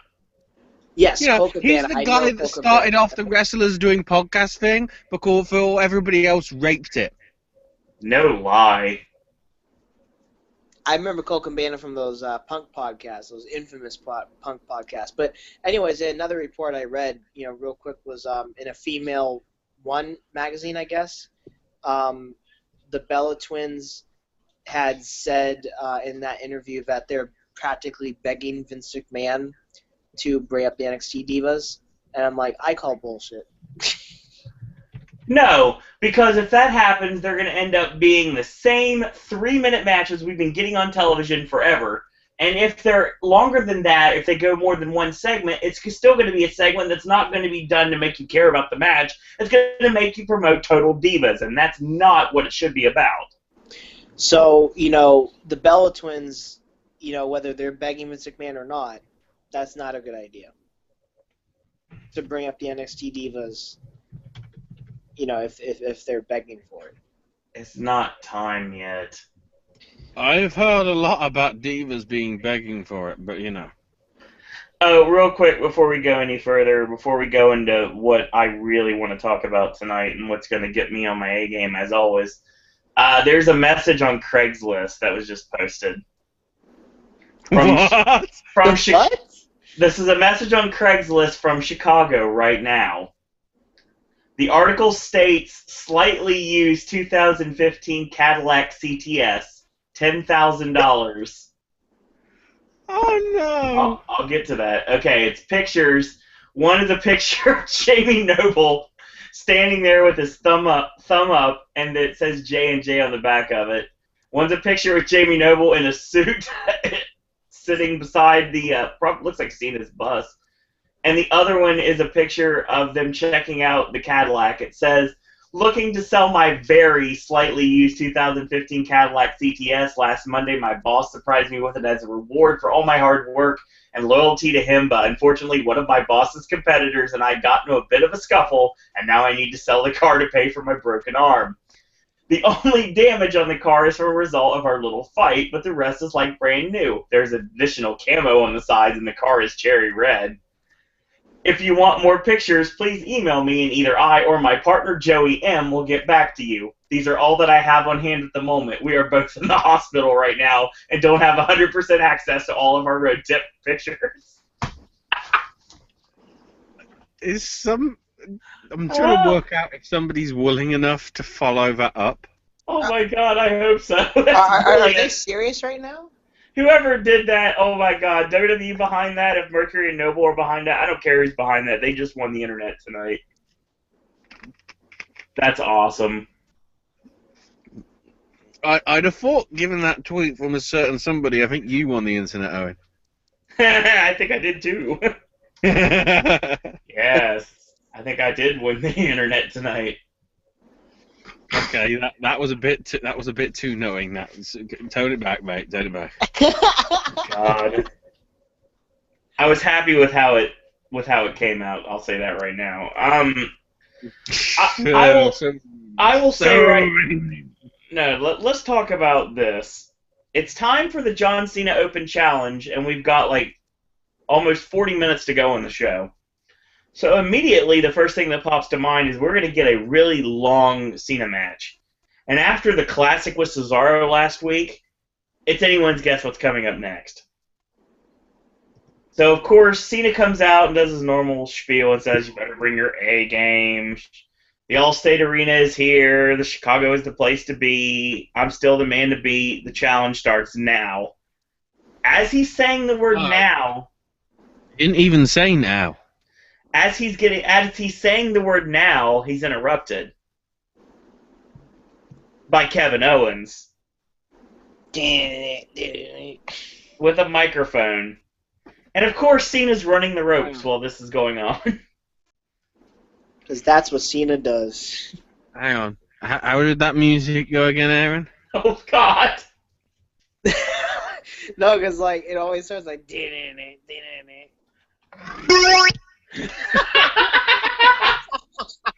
I knew that was coming. You were setting yourself up for that so bad. I'm completely what's the word for it? That's the word for it. Stupefied. No. We're going tough enough, old school right there. Yeah. Shagged gonna out, be shagged out with extra cladding. Stupid. So Kevin Owens comes out and he says, "Every week is the same thing. You spew out the same garbage. Preach I'm it. sick. Yeah, I'm sick of it. This ends tonight. Your time is officially up. I don't just want the U.S. Championship. I need that title. I'm going to shut your mouth up once and for all and never let that crap come out of your mouth again. I was going to wait to Battleground, but you know what? I decided I'm just going to take the title right here, right now." Oh, shoot. Then some other familiar music plays, and here comes Cesaro, to a great reaction from the Chicago crowd. Gee, shock, surprise. Speaking of talking about Chris Hero from earlier, no one wants to hear you whine about losing the title. I deserve to challenge for it. I had Cena ready to tap out, and you're the reason I don't have the championship. If you don't get out of the ring right now, you're going to have not only a problem with John Cena, but a problem with me as well. And the fans, they jump on this immediately. They're chanting triple threat at the top of their lungs. Owens is like, "I don't want nothing to do with you," and he bombs out. So Cena and Cesaro rematch for the U.S. Championship is your main event on Raw. Are you sure Kevin Owens said I don't want anything to do with you? 'Cause I thought I heard I hate Chicago and everybody. He hates every country, every city, and every state. Where's Japan? He hates every place except for Canada. Yeah. He probably hates it too, actually. He doesn't hate the zoo, though, because he's a zoo enthusiast. Anybody will tell you that. Yeah, Japan is where it hates everybody. The crowd's response in Japan was...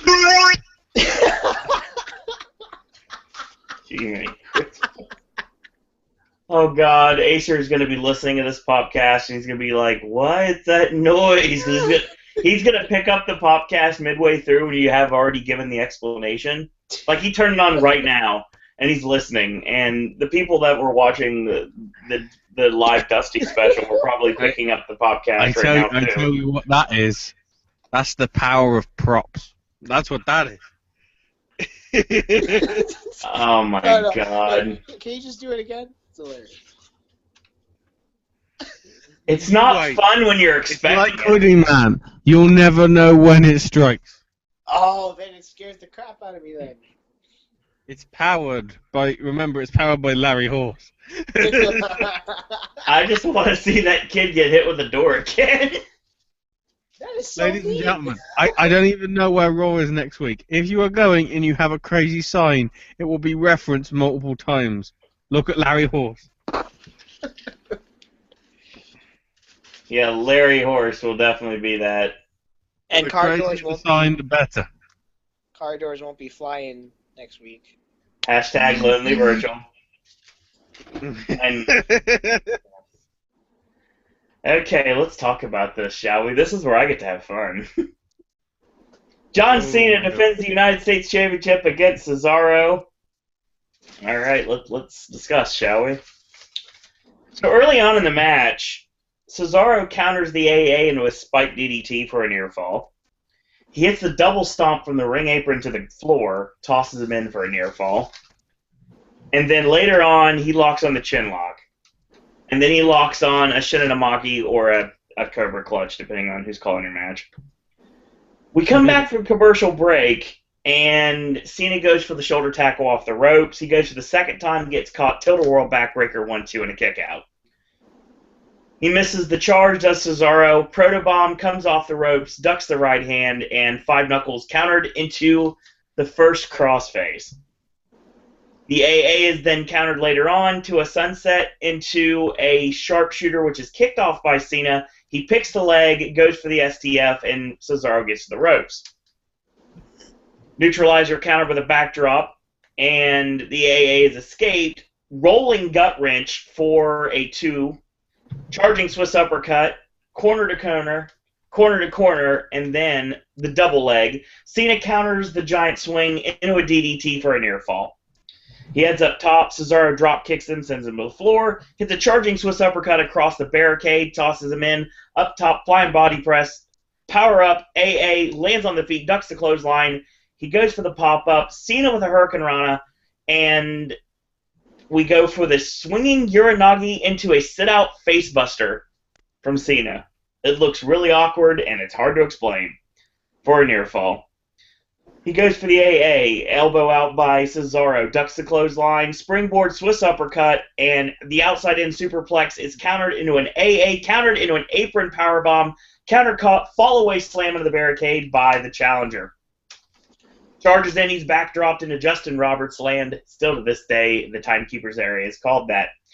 So he tosses him in, heads up top, Swiss uppercut, and a big right hand, climbs up for the superplex. Cena breaks the grip because he can. 2 straight headbutts and a leg drop to the back of the neck of Cesaro for a near fall. He goes for the AA. Cesaro grabs the ropes, breaks free, ducks the clothesline, Swiss death, 1-2, and almost, but not quite. He calls for the swing. AA 1-2 again. Cesaro kicks out. He charges in and double leg into the swing, into the sharpshooter, mid-ring, and then he turns it into the crippler crossface. Cena reverses. It's still locked on. Cena counters into the STF. Cesaro ends up putting Cena on his back, swings him around into a snap suplex from an arm trap for a 2. Cena hits the heel turn barely, and the AA is countered again. Gotch-style neutralizer, 1, 2, and no, not quite. So Cena gets an elbow up on a charge, a middle rope swing DDT, countered into a face buster into the crossface. Cena gets to the bottom rope. The outside-in superplex does connect this time for a near fall, and Cena counters to the Gotch neutralizer to a step over, sit-out powerbomb, Batista-style, 1-2, and no. Cesaro still kicks out. 2 right hands. He picks him up on the shoulders, climbing to the top, going for the AA off the top. He climbs up. It's reverse, an elbow out. Cesaro goes for a neutralizer off the top, countered. They trade punches, and he ends up hitting the AA off the top rope. 1, 2, 3. John Cena retains the United States Championship. Match ends. Kevin Owens attacks, goes for the pop-up powerbomb. Cena leapfrogs over him, hits the AA on Owens. Owens powders, and Cena stands tall and stands strong to end Monday Night Raw. I love doing that. It was something else, that match. It was really good. I love talking about that. I really do. That's one of my favorite things about matches like that. I love being able to go spot for spot in matches like that. Right. It's that, Acer says it's that vintage sound effect noise that's surrounded all over the wrestling podcast. Mm-hmm. It's like the apex predator. It strikes.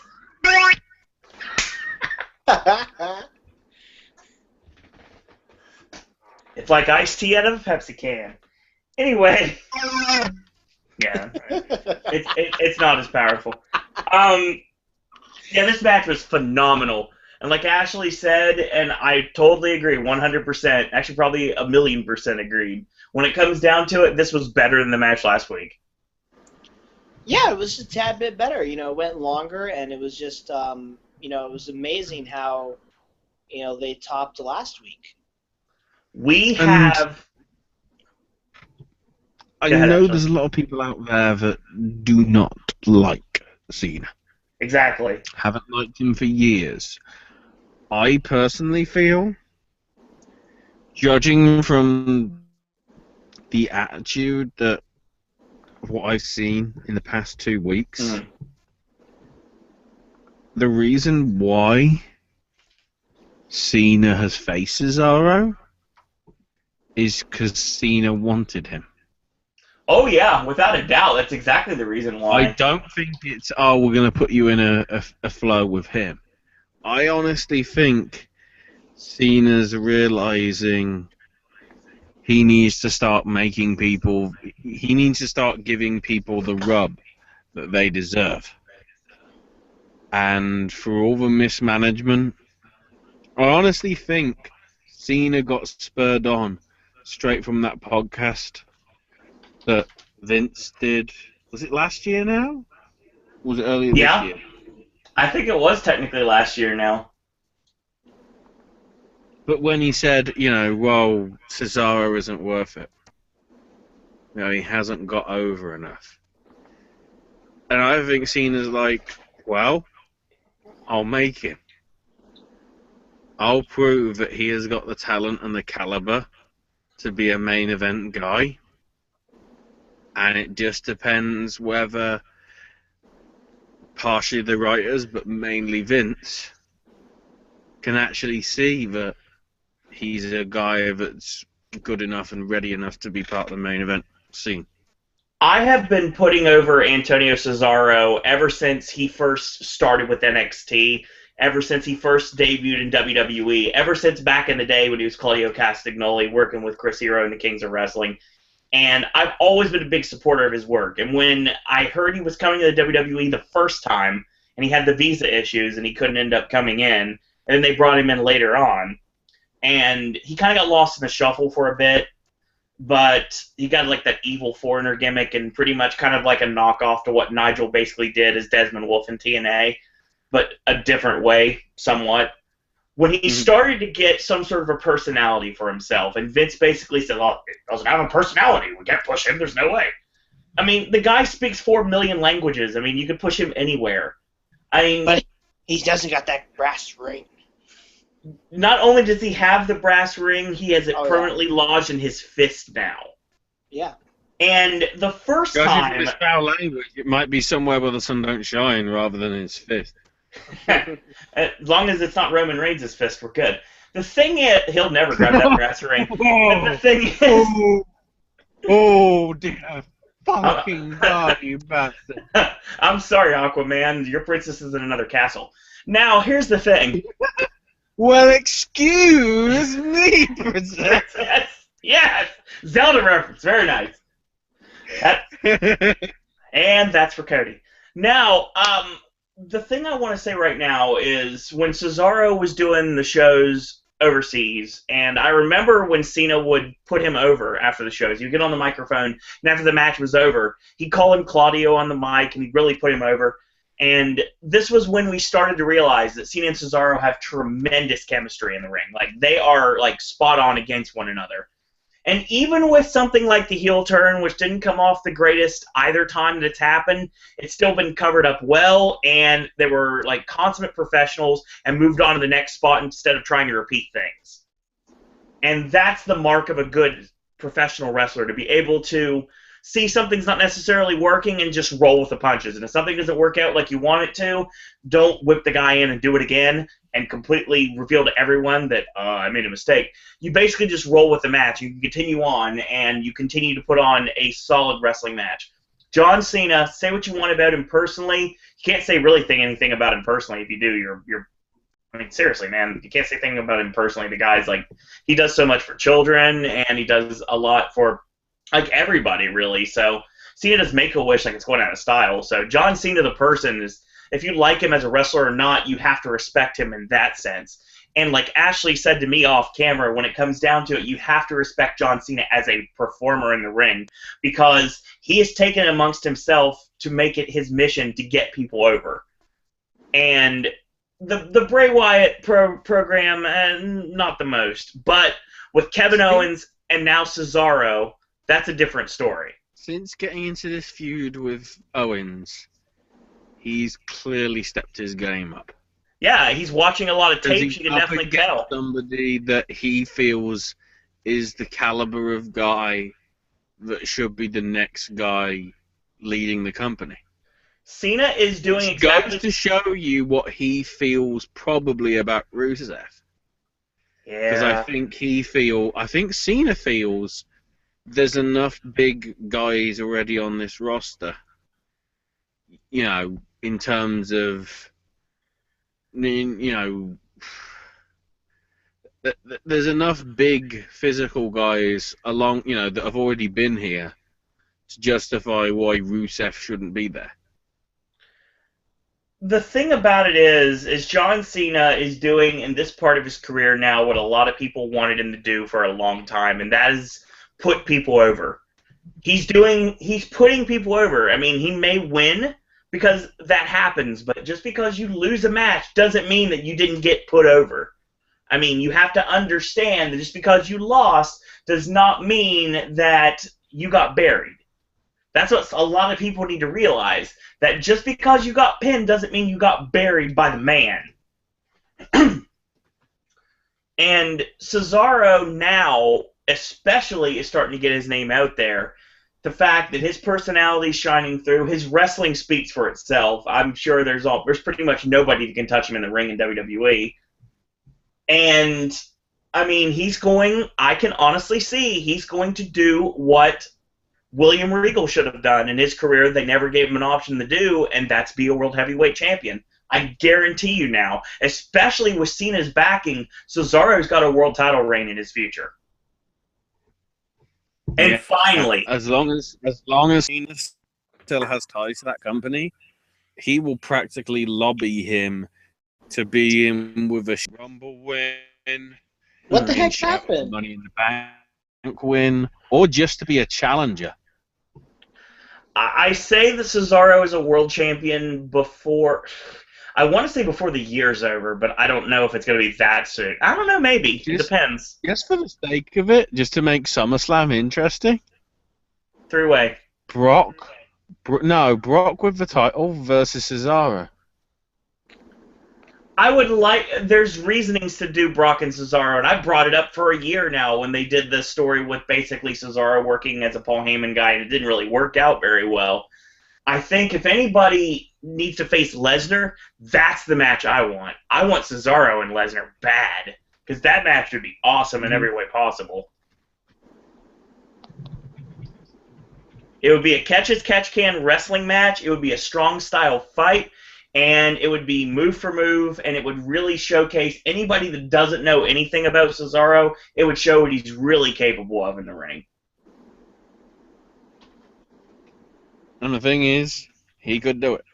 I know he could do it. I've been saying it for years, and everybody thought I was stupid when I said it. He's one of the ones I've campaigned for since day one, and I'm really glad that they're finally starting to see something in Cesaro. I think at this point, Vince is going to start seeing something in Cesaro, too. I think that's why, he's putting him, tonight, for starters, he was in the main event.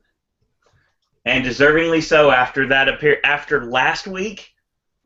And the best thing out is what happened after the show went off the air tonight. Cena cut a great promo in Chicago, don't forget, where he's hated, and he basically praised Cesaro, and he talked about his work ethic and his in-ring ability, which everyone knows is stellar, and he called Chicago hallowed wrestling grounds, and he talked about his first match in 2002 in the city, and he said, Cesaro can do things in the ring that no other man can do. Cesaro easily is the best wrestler in WWE, without a doubt. If you want to talk about bell to bells, there's no one better than Cesaro, without a doubt. Right. Agreed. Ashley? I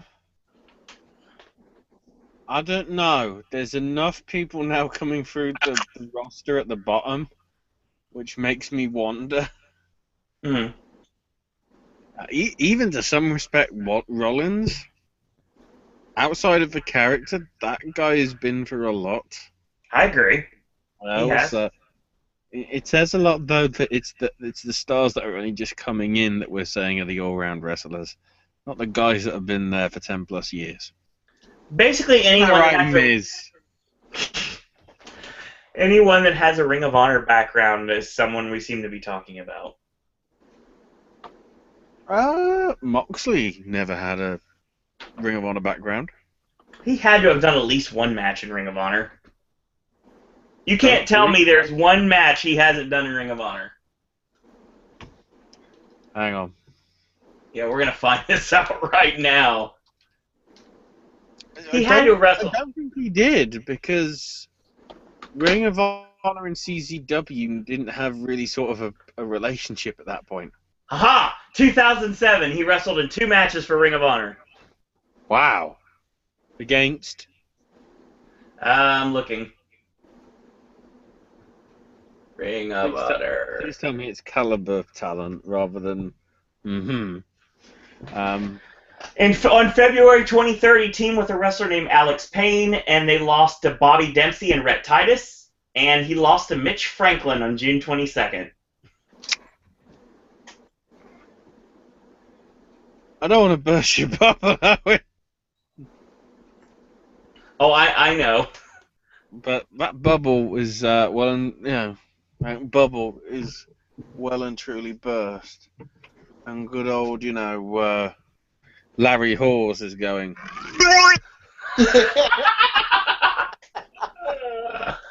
Oh, Larry Horse.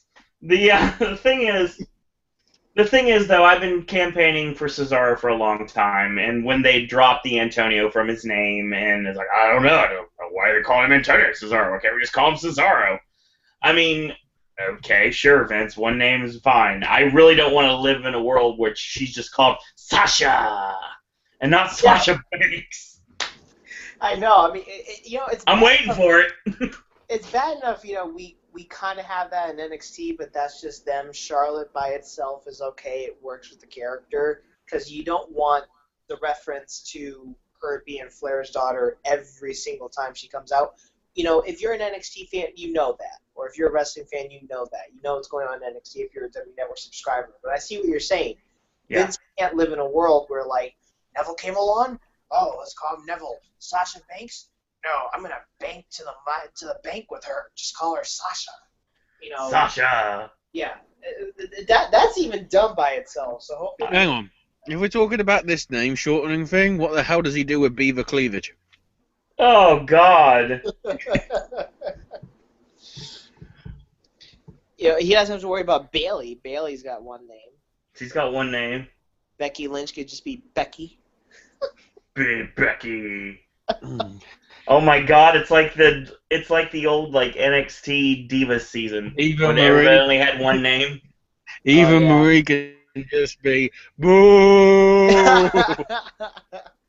Well, Are you saying boo or boo earns? I really can't. Considering it's one syllable, boo. I really can't wait to hear some of the reactions.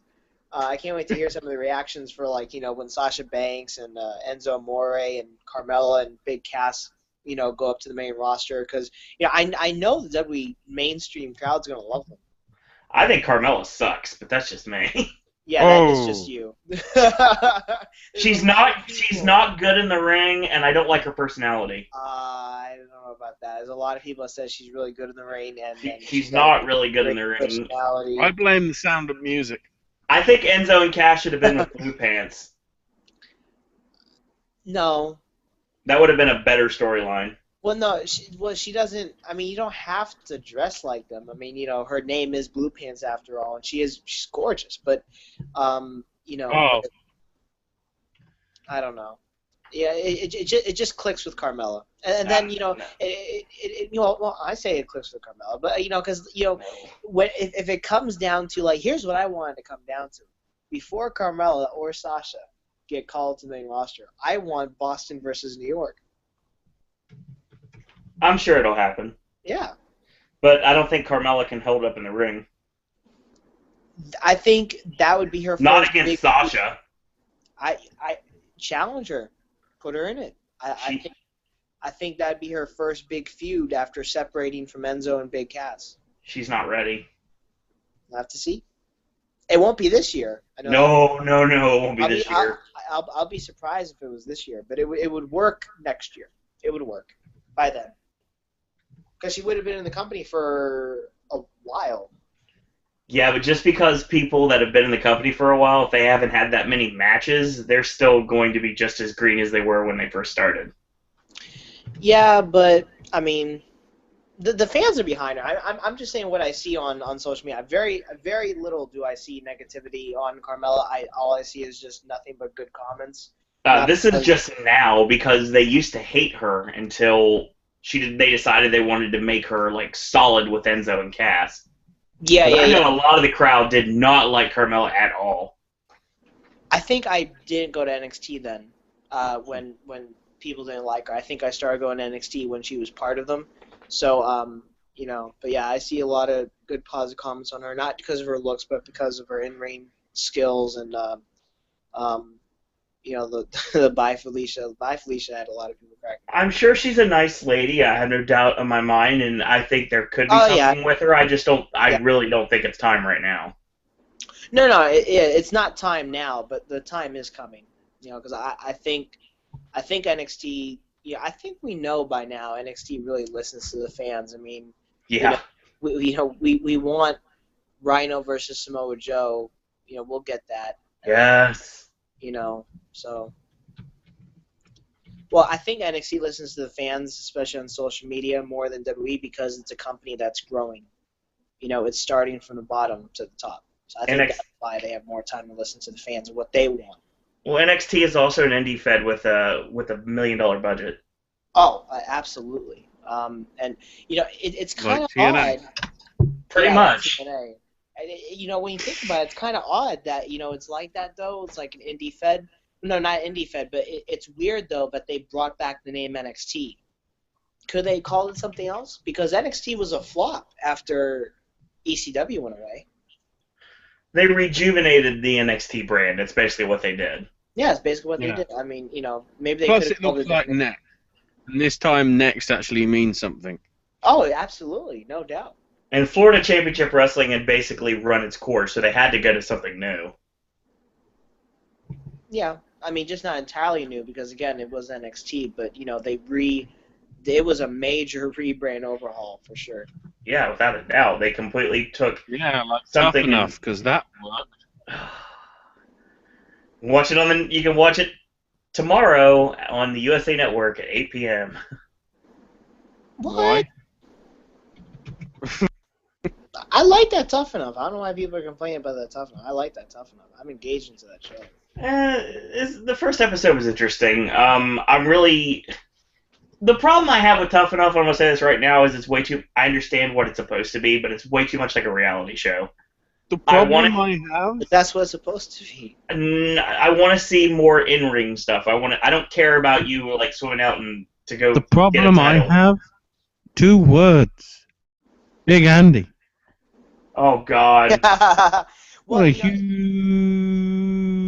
success he was. Luke Robinson would have been an awesome heel for WWE. He would have been a great heel for NXT. I could see him there right now. But to address what you just said, I think you will see in-ring action. I think towards the end of the season, though. You don't need, no, that's not skills. No, that's not testing anything. It's called you need to learn drills. You need to learn how to run the ropes. You need to take back bumps. You need to take chops.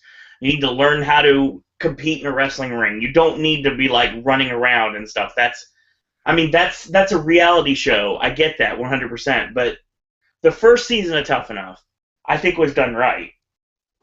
This is just a new Tough Enough. I mean, this is something that's going to take a bit to get used to.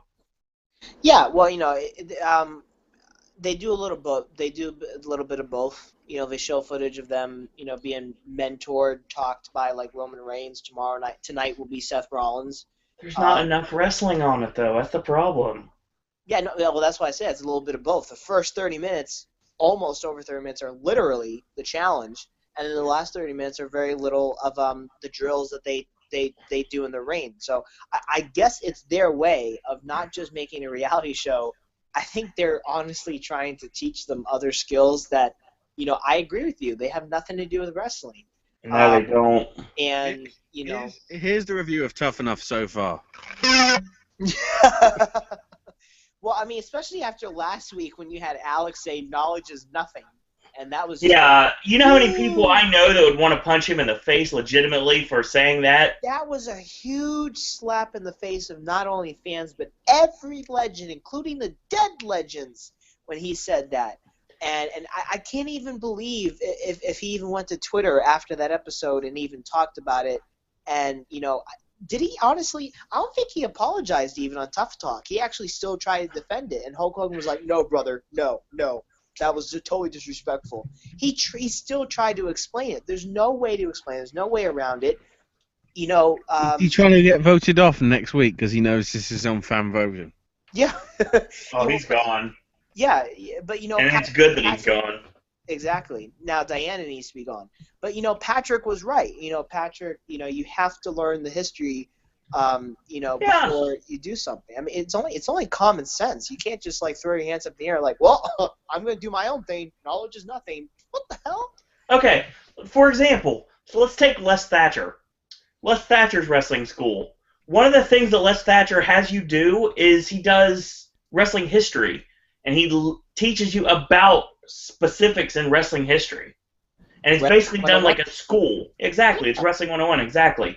And anybody that's ever stepped foot in the ring, including yours truly, can hate somebody that says something like that. It's like, okay, fine, you just wanted to be on a reality show, you just wanted to show how big of a moron you were on national television. Congratulations, I hope no one ever books you on anything, and I hope you never step foot in another wrestling ring again. Yeah, no, that's I wouldn't be surprised if fans took it that far and sent him death wishes on Twitter. I wouldn't say that, but I mean, I know. Don't send him death wish on Twitter. It's a good movie with Charles Bronson. Oh God. Some wrestling fans are a lunatic. I know this. But anyways, yeah, no, it was just when I think about it, just from last week, and they'll probably talking about it this week like very little, but it's funny, like, and the fact that he was actually serious. He's like, knowledge is nothing, and then he walks away.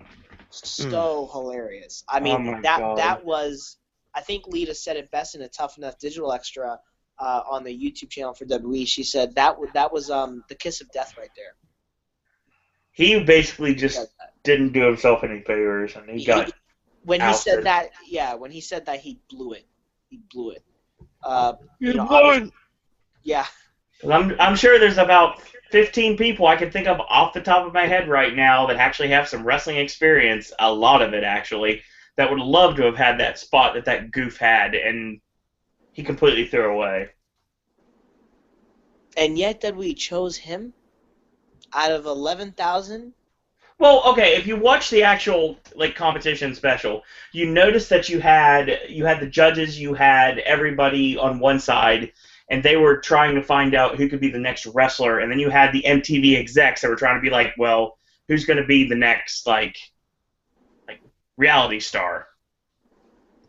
And they picked both sides of the spectrum. The problem is they weren't trying to pick people with wrestling background because they basically wanted to create people from scratch. The only person that got through was Patrick. I think Patrick is going to make it far in the competition, honestly. I think he's winning. I wouldn't say that. But and he deserves to win, too. Yeah, well, he's intelligent. He's highly intelligent in the cast. He's a wrestler. Yeah, right. And ZZ is clearly the fan favorite. Yeah, I don't get that at all. Well, it's like Daniel Bryan. Some people don't get Daniel Bryan. I think ZZ's the Daniel Bryan. He doesn't got to be. Too many people watch Swamp People. Who? I've never even heard of that show before now. Oh, what? Swamp People? I've heard of it. I just don't watch it. I don't know where it comes from. I thought Swamp People was when Swamp Thing meant Larry Horse. Larry Horse has returned. The sound effect was going to come. It will, when you least expect it. So funny. So we've got Tough Enough, we've got Total Divas starting tomorrow, we've got Face Off starting the end of the month, we've got all sorts of things to look forward to. Swerved is doing well still. It's just... I mean... Yeah, exactly.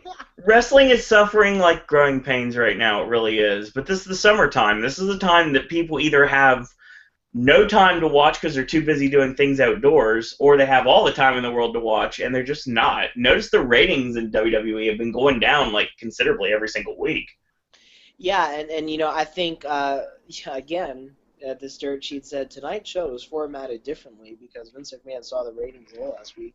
No, I don't think that. I think, not everything in the dirt sheets is true. We all know that. But I think it was the reason why it was formatted the way it was tonight is because it was in Chicago. It had nothing to do with the ratings.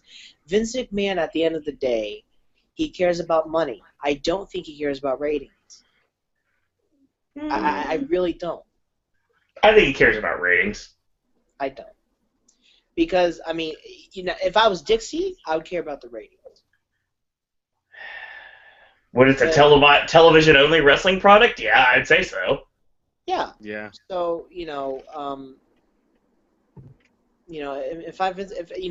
honestly, if I'm Vince McMahon and I'm still a millionaire, I'm not a billionaire anymore, but if I'm a millionaire, I wouldn't, really kind of be concerned about the ratings. I would just, do the shows and, honestly, they have to pick up the pace after Battleground because SummerSlam, like we said on the Beast and the East podcast, is technically the WrestleMania of the summer. So they really need to pick up the pace on building a great, solid event. And we all know Paul Heyman will sell us a good pitch for Brock Lesnar and Seth Rollins, what have you, for the main event at SummerSlam. But after Battleground has to be a good event to lead at SummerSlam. Well, here's the only issue with that.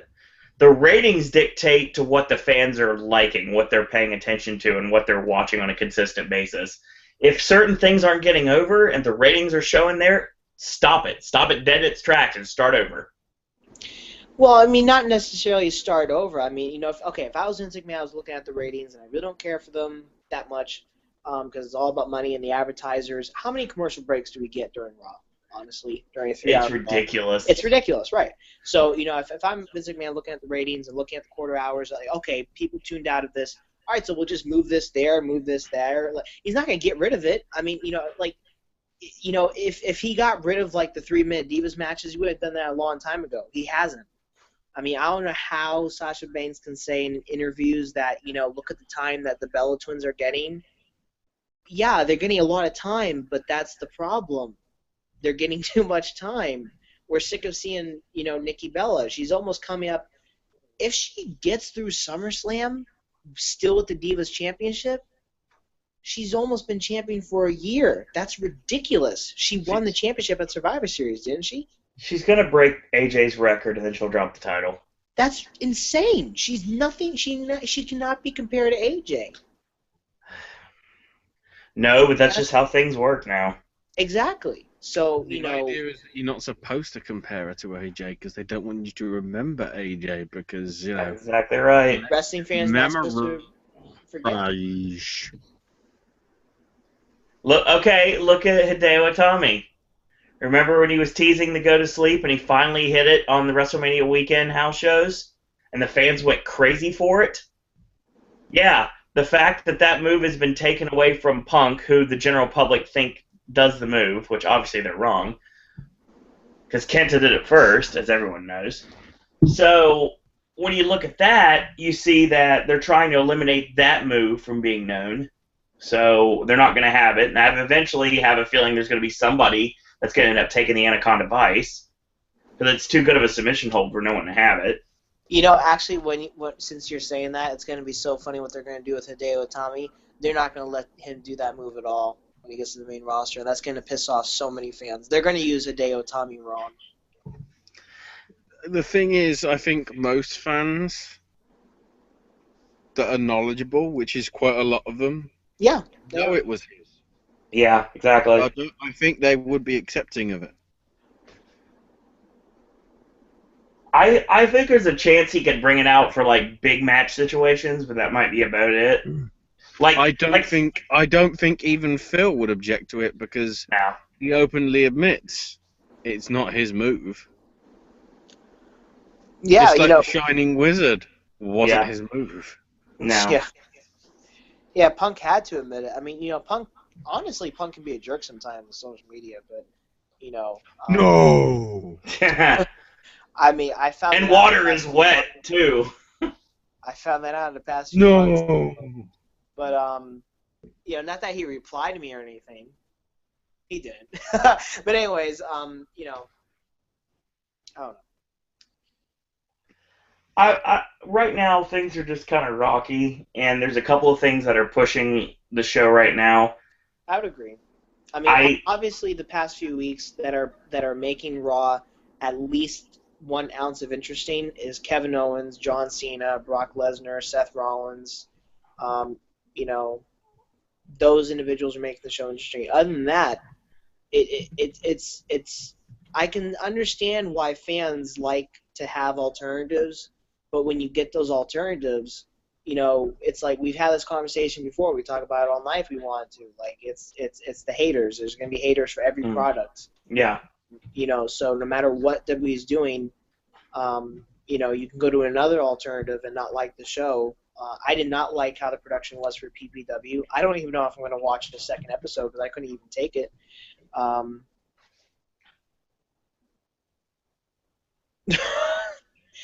sorry. I just got a message from Cleveland.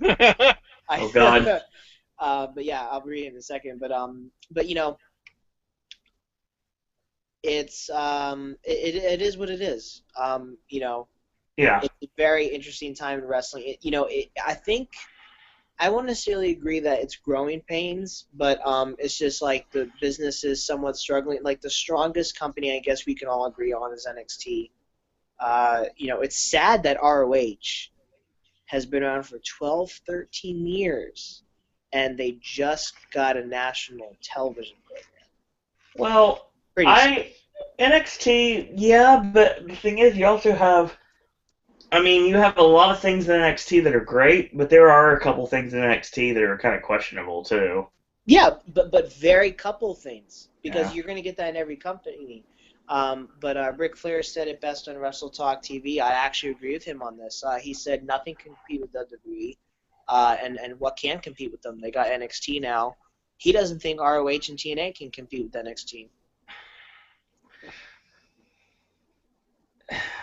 3 hours of wrestling versus a quality wrestling product that's fresh and new that the fans can sink their teeth into. And, that's how he put it. He said NXT is fresh, it's new, and, they put the best product out there. It's easily the best WWE product right now, but there's still... there's people from WWE that I think that are... like Zack Ryder, for example. That's a perfect example. He's got a new lease on life with his weird team with Mojo Rawley.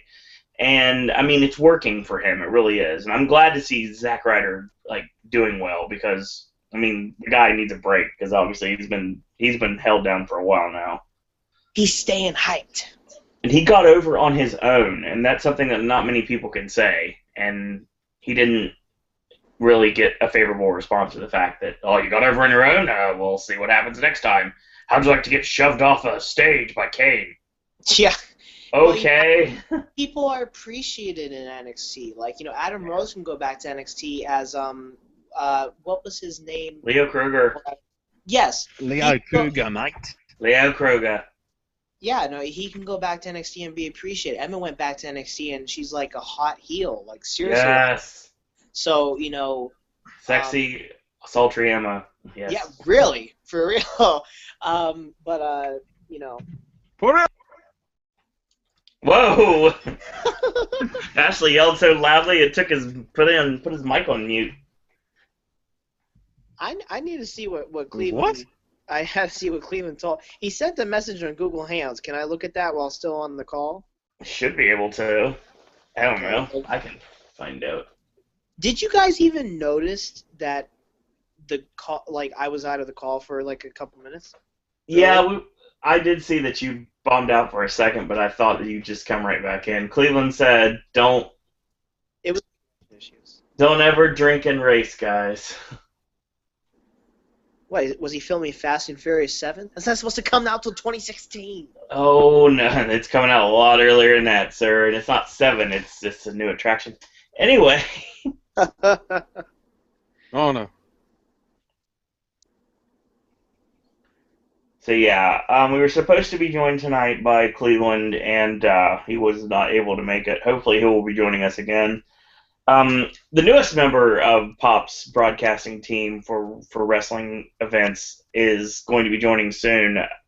Like I said, he had an issue tonight. He wasn't able to make it, so he'll be joining us soon. And for regular people that watch these podcasts that are fans of Halloween Horror Nights, you're going to know exactly who it is. And it sounds like there's a good possibility before the week's over we're going to do another podcast if we get the information I'm thinking we're going to get. Oh. I don't know. I have a feeling Hollywood's event will soon take shape, and I think if I wanted to talk any further about what's going to happen, I need to mention both coasts.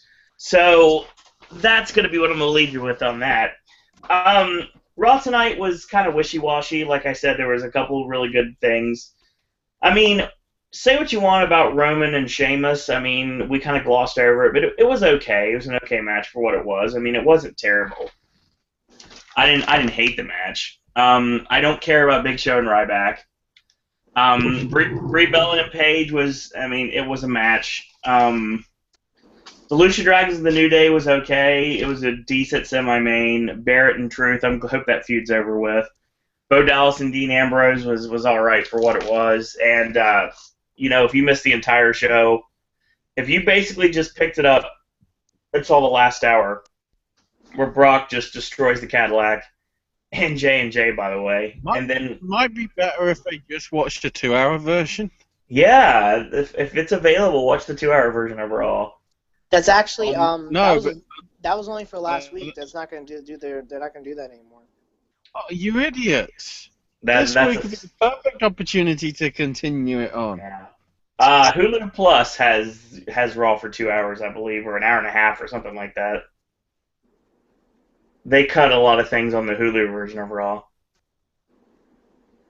The room segment with Lana and Rusev and Dolph and Summer Rae, that was entertaining. Yeah, just if you watch it if you miss the first hour and a quarter and just watch the last 2 hours, you got a relatively good show. Yeah, it was and a decent King show. Barrett versus R-Truth was in that first 75 minutes, so you're good.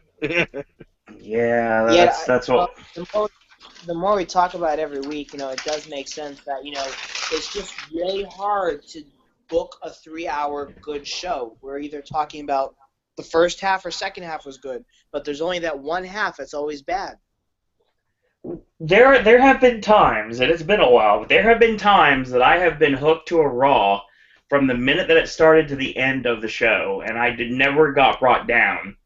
But it's been a long time since we've had something like that happen. Right, because, again, it's 3 hours. If you get a 3-hour good show of Raw, that is rare. But now it's just like, when is this going to stop?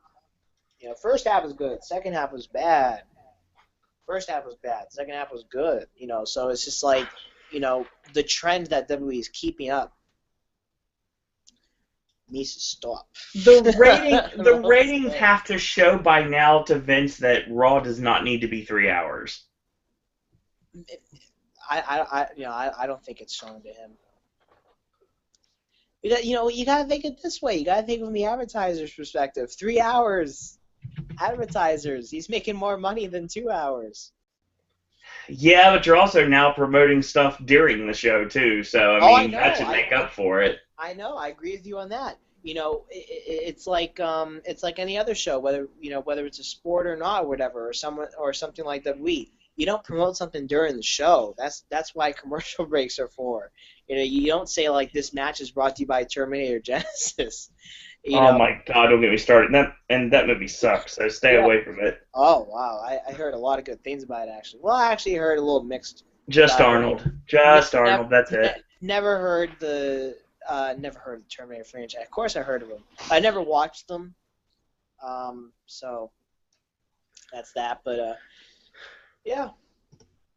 So that's what we've got for this week. Real quick, I do want to thank Acer, as always, for joining us in chat. You're always enjoyable, and we enjoy your commentary on chat. And hopefully, if you guys are able to, you could follow Acer on Twitter. It's at Acer1337. Yes, in a row. And exactly. And you can check Acer out on Twitter that way. Hopefully Acer will join us on a podcast somewhere down the line. I have a feeling we're going to try to open lines of communication so that can happen. We didn't use the normal... I haven't done this in a while, actually, the hashtag WWE Popcast. We use it to promote the show and ask for questions from the viewers. I used it. You have used it. I used it for a little bit, but I mean, I didn't heavily pound on it. So I think what we're going to do is we're going to try to start doing that from now on. So if you have any questions for any of the popcasters, you can send them to any of our Twitter accounts with the hashtag WWE Popcast, and we'll answer them next week on Raw. Quick programming note before we go anywhere. It is Monday, or if you're watching this on archive, it's Tuesday or Wednesday or Thursday or Saturday. You never know. I mean, any of these days. Tomorrow, officially, will be the NXT and Impact video. We are going to be talking about this past week's edition of NXT, which I still haven't talked about yet, which we talked about on the Beast and East podcast. The Kevin Owens and Rhino versus Samoa Joe and Finn Balor match, which I definitely want to talk about. And also, when something that I've been predicting for over a year finally happened, and EC3 became the TNA World Heavyweight Champion. Screw you, PWI, it's still a world title. So that will be talked about on Wednesday. Brand new Sip and Snack on Thursday. We're going to be focusing on Oreo cookies, some new varieties of those. Friday, brand new AJ's movie reviews. We're going to be talking about Minions, The Gallows, and Selfless. Saturday, Gaming with Ash returns. Ashley, do you have anything planned for this week yet? There might be stuff possibly hinting towards, obviously, because Comic-Con's this weekend, but Yes. It all depends on what else is coming out. There's no major news just yet, because I don't really want to talk about something that may be fake, because there's still some rumors suggesting that Nintendo PlayStation thing could be a very elaborate hoax. Yeah. And I don't want to... I'd love it to be real, but I'm also thinking it just seems too good to be true, so... I got you, 100%. We will see. You said this is San Diego Comic-Con this weekend? Yeah, Friday, Saturday, Sunday, so actually, more than likely nothing gaming will come from it, because it'll just be DC! I don't know, something tells me that there's going to be... there may be an announcement this weekend then, honestly, because something's at Comic-Con that makes sense to me for them to announce. So we may end up getting another announcement this week. There may be a possibility of more than one announcement before this week's over. You never know. I guess we'll see how that lines up. Real quick, also, you can catch Ashley on the SNS Radio Network. He has Sticks and Flicks, as well as the Whole Indie Show with Sandro. Ashley, what are you talking about on Whole Indie this week? Wrestling. Yay, wrestling! It's such a crazy week coming up. A lot of shows happening. There's a lot to touch base on. Plus, apparently, it's our 3rd anniversary. I don't know what I did to deserve it. Now you know how we feel here with the anniversaries we've done on Pop throughout, like Versus and AJ's reviews. You're only at 1. I'm on number 3. So no, sir. I'm not at 1. We've been doing this since 2012.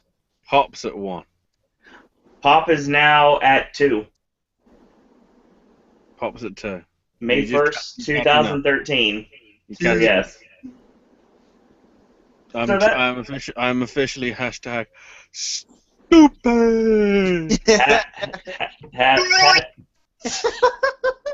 Hashtag Lonely Virgil.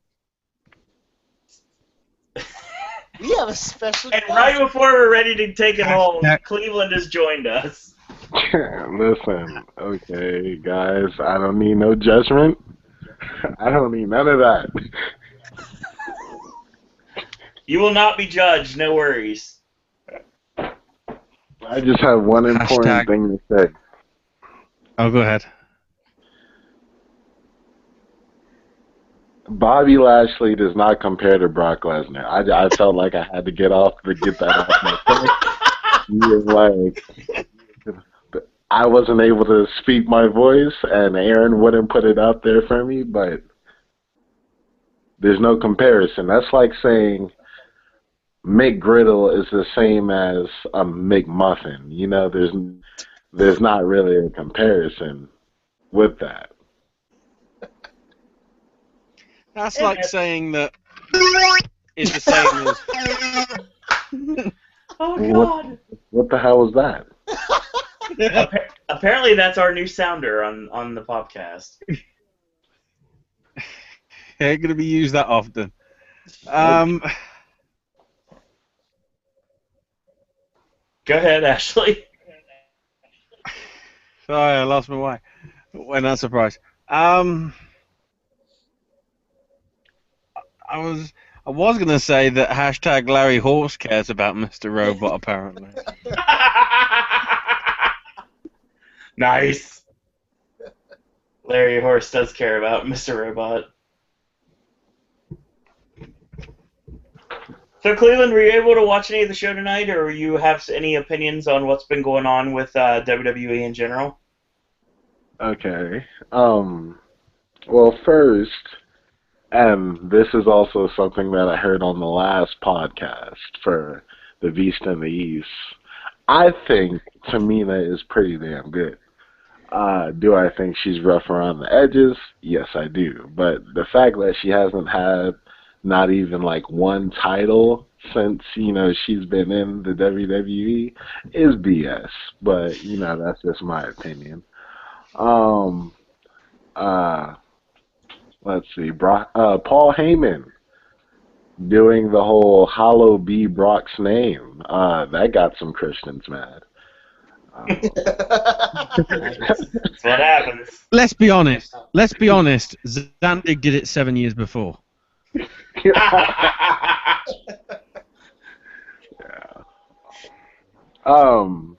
Primetime players, I love them. Like now the fact that they're actually embracing themselves as heels, I love them. Not when, they were trying to be guys, good guys and just making every black stereotype to be true.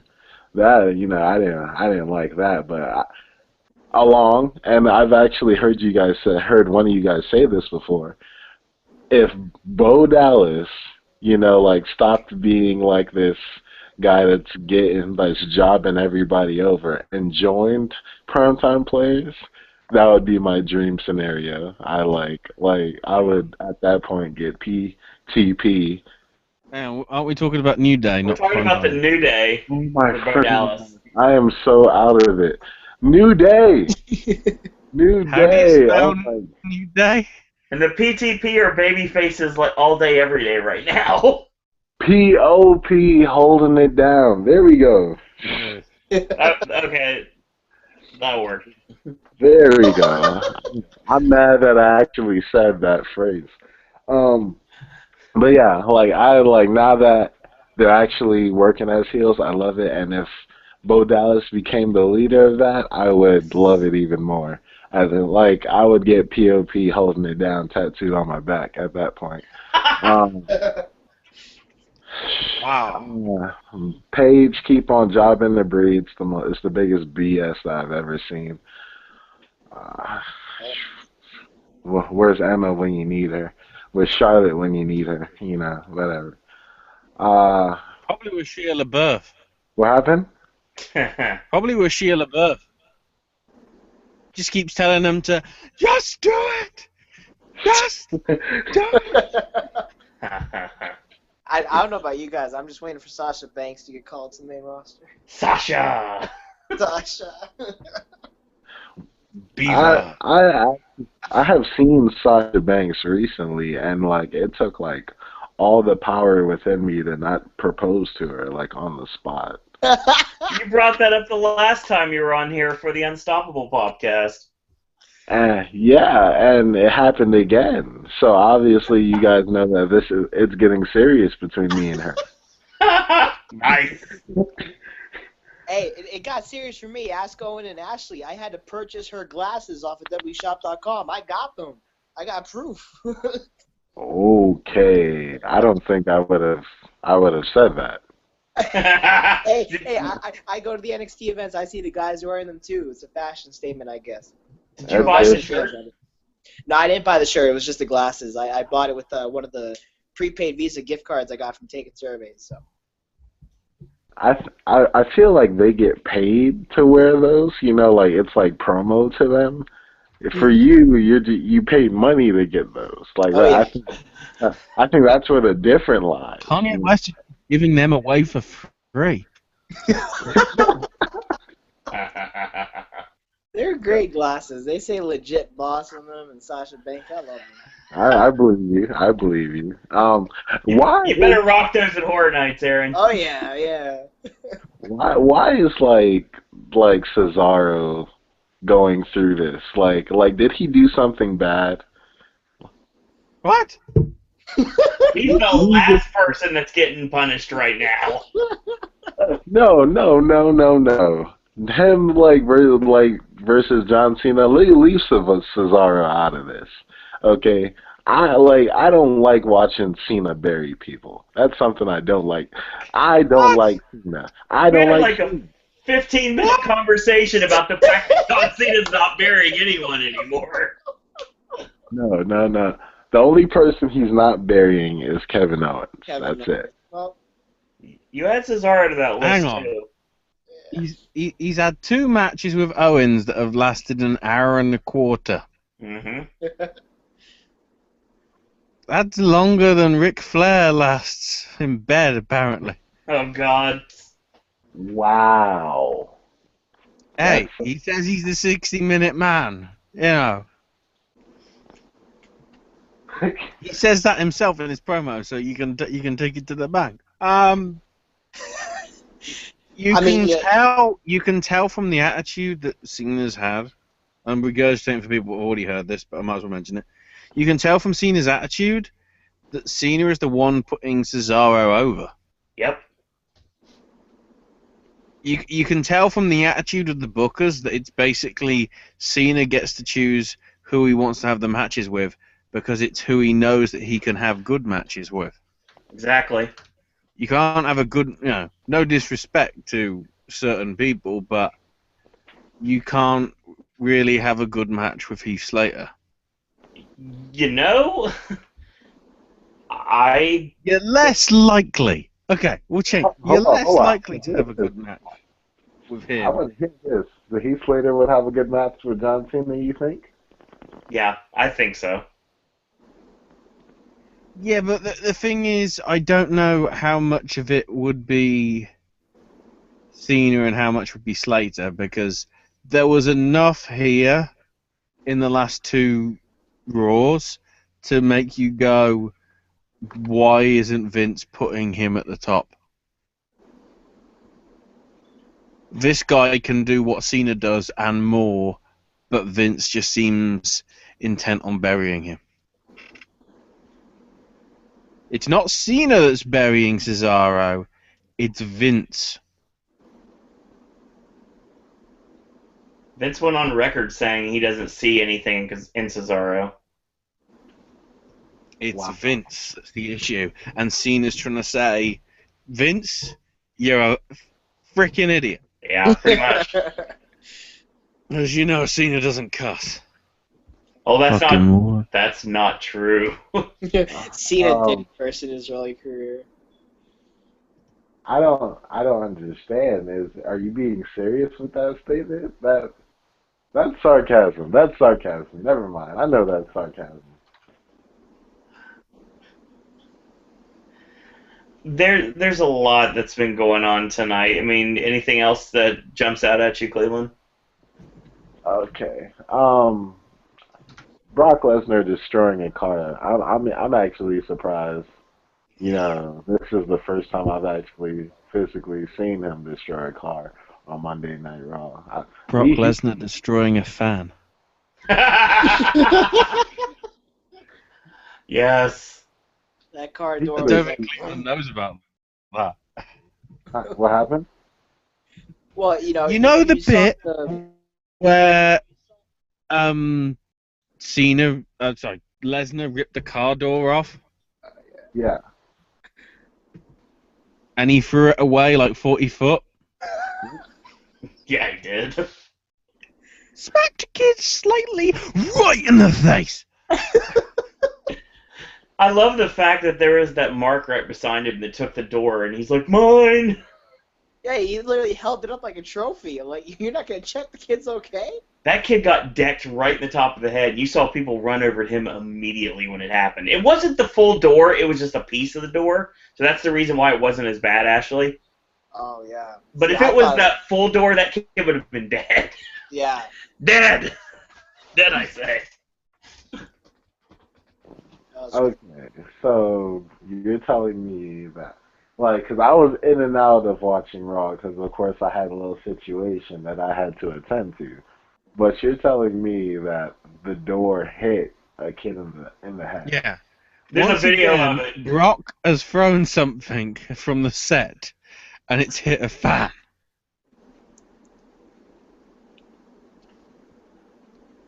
Wow. Was this like lawsuit number 16 for Brock? That kid's going to WrestleMania, SummerSlam, and the Royal Rumble, all expenses paid on the WWE. Probably. He might win the Royal Rumble. That's actually believable. Entrant number 28. Card door kid face. The bad thing is you really look at it. I mean, the kid was back in his seat later on in the night, so I mean, he's not dead, so that's a good thing, and we know this. So. I think we're missing something. You know, Paul Heyman was talking about the 11 commandments. I think one of the 11 commandments is throw a car door at a kid. Well, I don't know. Just there's no mentioning of thou shalt f with the Dudleys. I mean, that's a commandment I remember. So. But, you know, it was just a matter of Lesnar doesn't know how strong he is, so, you know, he just threw that door like it was nothing. He's got that freak strength that he doesn't know his own power. He really does. I wonder how many people are now going to take a Brock Lesnar head and then have a T-shirt slogan underneath saying, "I throw car doors at children." And a picture of Brock smiling from when he's got the axe in his hand. Yeah, that could be the Brock head, yeah. Oh my God, they should print that shirt because Beast for Business is now printed on his shirt. People hate it, but, you know, it was bound to happen when Paul Heyman said it, like, what, it was last Pro week? Wrestling Tees, make it happen. Yeah, Pro Wrestling Tees is listening right now. That's a great idea. I mean, I want the "You're Tearing Me Apart" Lana with Rusev putting his hands up in the air. I want that shirt right now. I'd wear that shirt to Horror Nights. No more Lana, only Summer. All right. Okay, here's a question of mine. Why, like, do you think the whole rivalry between Roman Reigns and Bray Wyatt is good? It's entertaining. I'm worried about the fact this is going to be another feud that Bray can't win. And he cannot afford to lose any more feuds right now. Yeah, no, he can't really, you know, lose this feud because Roman Reigns, the last couple of feuds that he may have won or lost, it's always been back and forth. But with Bray Wyatt in the past feuds, he's just been losing. So it's a toss-up because Roman Reigns has his share of losses, so does Bray Wyatt. So it's important for Bray Wyatt mostly to win this feud, not Roman Reigns. Logically, from the approach, Roman's winning. Oh, yeah, for sure. But, I mean, that's why tonight happened, because tonight would put that thought of doubt in your mind, but then you saw what really came out of it, so. I think Roman Reigns could lose like a main, you know, like a pay-per-view match, and still look badass at the end of it. Like, after the whole Brock Lesnar thing and, you know, like, doing the whole, will you give me more, so, you know, doing my best English impersonation. Like, I think now he could lose a match and still look as badass as he entered in the ring at the end of the match. Bray Wyatt, on the other hand, it seems like you basically just line him up with someone. How, you know, like, he looks so dominant in the storyline, and then at the end turn, he just gets screwed. So That's a good point. That's actually a good way to explain because that's basically what it is. You know, he can have a good match, but he'll still end up losing, and he'll carry. That's the thing. He carries the storylines on his shoulders. You know, he doesn't even take a script. I don't think. Everything just comes off top of his head. Well, the thing about it is Bray, at this point, I mean, there's a lot of people that will straight up tell you that Bray Wyatt doesn't need to win in order to get himself over.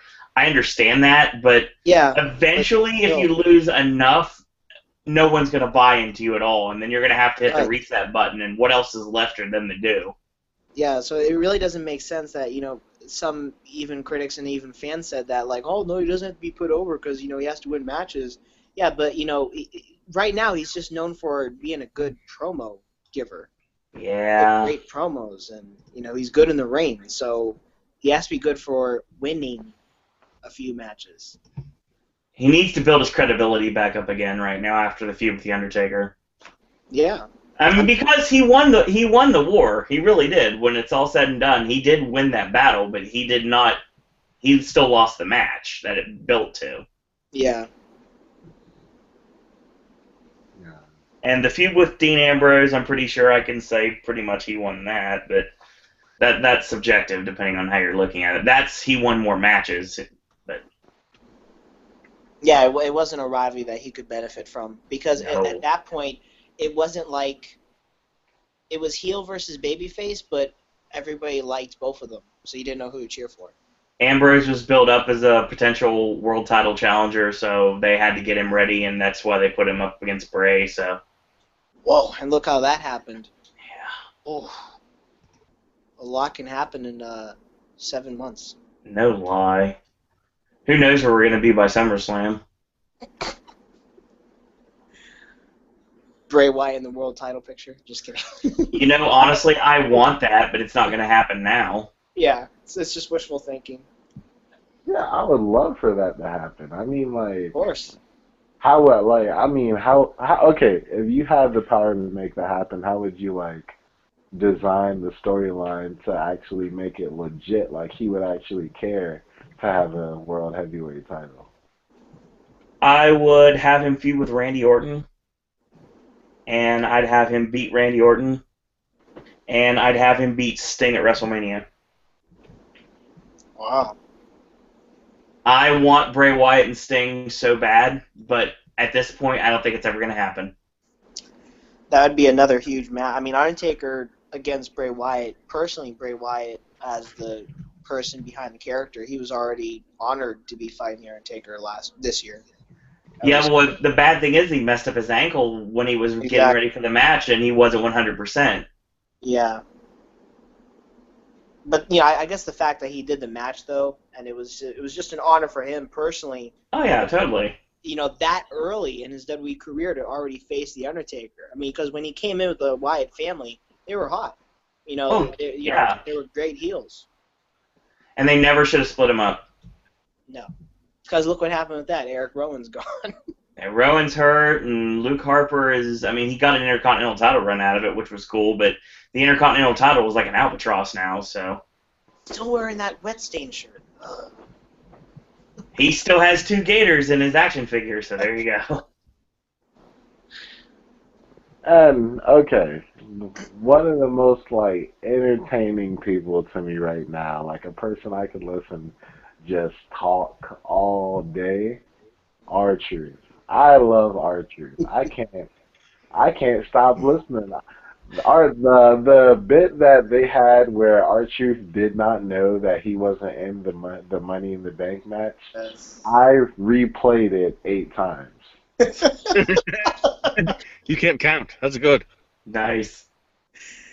Yeah, no, that was really funny. He was like, "Oh, I'm not. Oh, all right, y'all. I'm sorry." Okay, that did make me laugh. I'll give him that. That did make me laugh. It really did. And he's Y'all be good. How can you not laugh? He's like, "It's on me, guys. It's on me. Y'all be good now. You hear? Yeah. And Kane went along with it very well. Like he did. He wasn't douche about it. He went along with it very well. Yeah, well, Kane actually really did good that night too in corporate Kane gimmick because he knew he was going to be interrupted multiple times, so he was already ready for another interruption. He was like, "Are we done? Is someone else going to interrupt me?" He actually really did good going along with it. I'm just done with it though. I'm done with the authority. I'm done with all the storyline. I'm sick of it. I want something different.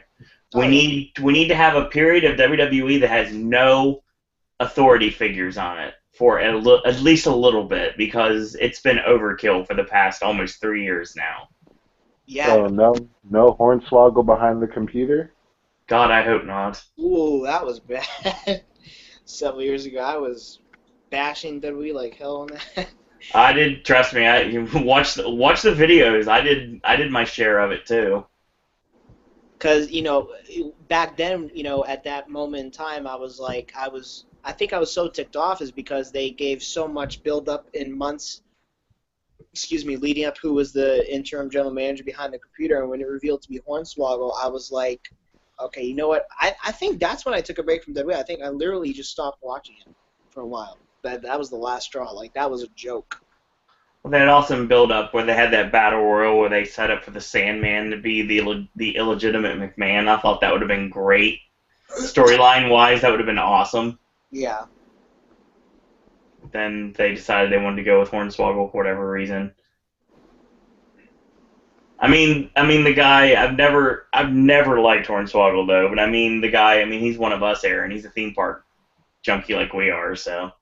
Mm-hmm. I got more respect for him once I found that out, though. If that's bad, I'm sorry, but it's true. So, R-Truth as WWE World Heavyweight Champion. Good? Yes? No. No? No? They're not. They're never gonna. They're never gonna take him serious enough. Not in WWE TNA. He was great as world champion. Yeah. I can tell you that. That's the big factor. He has been a TNA World Heavyweight Champion. TNA World and Heavyweight Champions normally, because I think they might have to buck the trend with Joe. Yeah. Nobody thought that anybody would take The Miz seriously. I did. I've been a Miz fan since They day did one. for us. They did for about a year, and then when they realized this is his only gimmick, shoot him.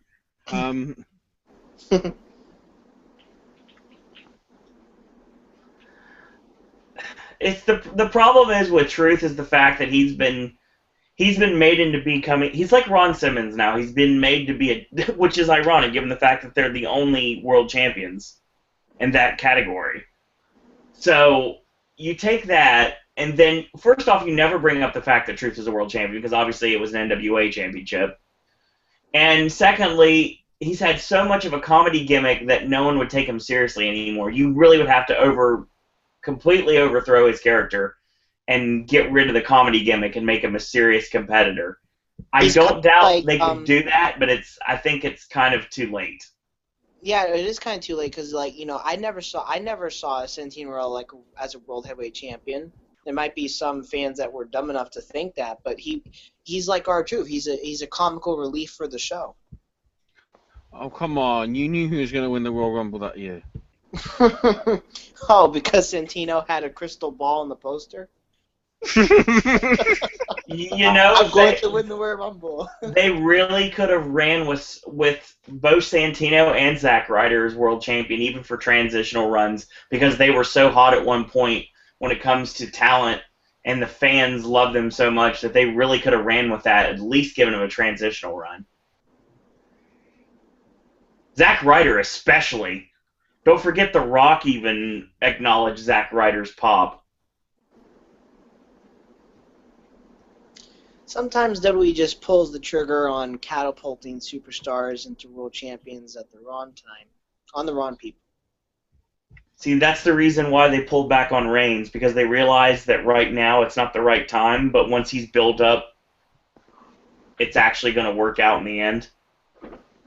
It will. To be honest, I started drinking the Kool-Aid on the whole, Zack Ryder wasn't really a competitor. And then, I saw him bust out a 450 splash, and I was like, when the hell did you learn that, Ryder? I never knew you knew how to do a 450 splash. That's amazing. But, hey, I'm now paying attention to him on NXT, so... When you have 5 minutes to tell a story, you can't really break out all of your repertoire, so you're not ever going to see that unless you're in a big match situation. And Zack Ryder really didn't get many chances to be in a big match situation. Yeah. You're comparing, I don't know, let's think of a long movie. Interstellar to an episode of Pingu. Okay. You can't stretch Pingu out to 3 hours. You could try, but it's better in a 5-minute chunk.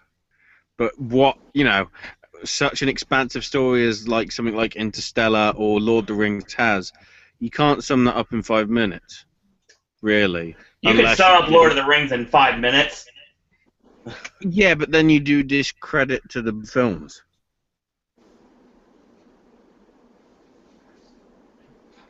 They never gave Zack. They had a great opportunity to run with Zack Ryder, and they gave him the U.S. title. They gave him the feud with Ziggler, and everything was going great. And then they're like, okay, this isn't working. Let's cut the legs out from under him. So that's what they did. Yeah, put him in a wheelchair and have him rolled off the stage by Kate. Second time we brought that up in this podcast. Because, I think, back then, WWE thinks that was like a PG Attitude Era moment. It wasn't. It was really stupid. It looked dangerous. Like a rough landing. It was very dangerous, yeah. Because he rolled off that stage like no tomorrow, and then he just literally bounced out of the chair. Yeah, I saw that chair bounce. I was like, oh god, this can't be. I remember doing that podcast. I remember doing that video, and I was like, this can't be fun for him right now. There's no way. And then I think that year too is when he got kicked by Eve. Yeah. Just in case you're keeping track, ladies and gentlemen, 3 hours. We were not trying to do that tonight. Oh, there was a time limit? No, there's never a time limit on these. No time limit. This is like that gig that Damon Albarn done this week.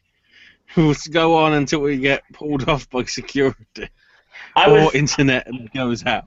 I was taking it home. I was getting ready to do the outro, and then Cleveland came on, and I wasn't able to talk his piece tonight, so he's getting the time to say anything he wants to say. No problem. Oh yeah, I can dig that. I'm all about promoting everyone on the podcast. Ask Aaron and Ashley both; they'll tell you. Oh yeah. And that's why I wanted to promote the fact that I personally feel like R-Truth can still become a good WWE World Heavyweight Champion. At this point...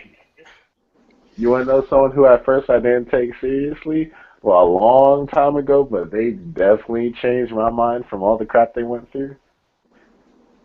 Shane McMahon. Yes, I said it. Shane McMahon.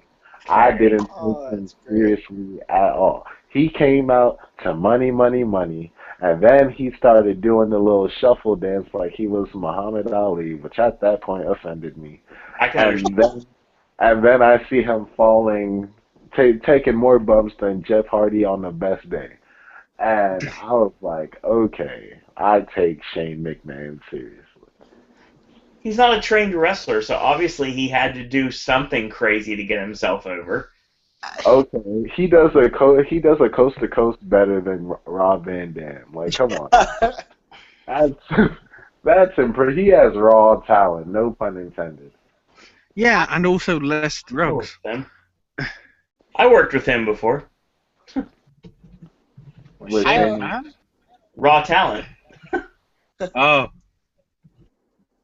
He's a worker in this area.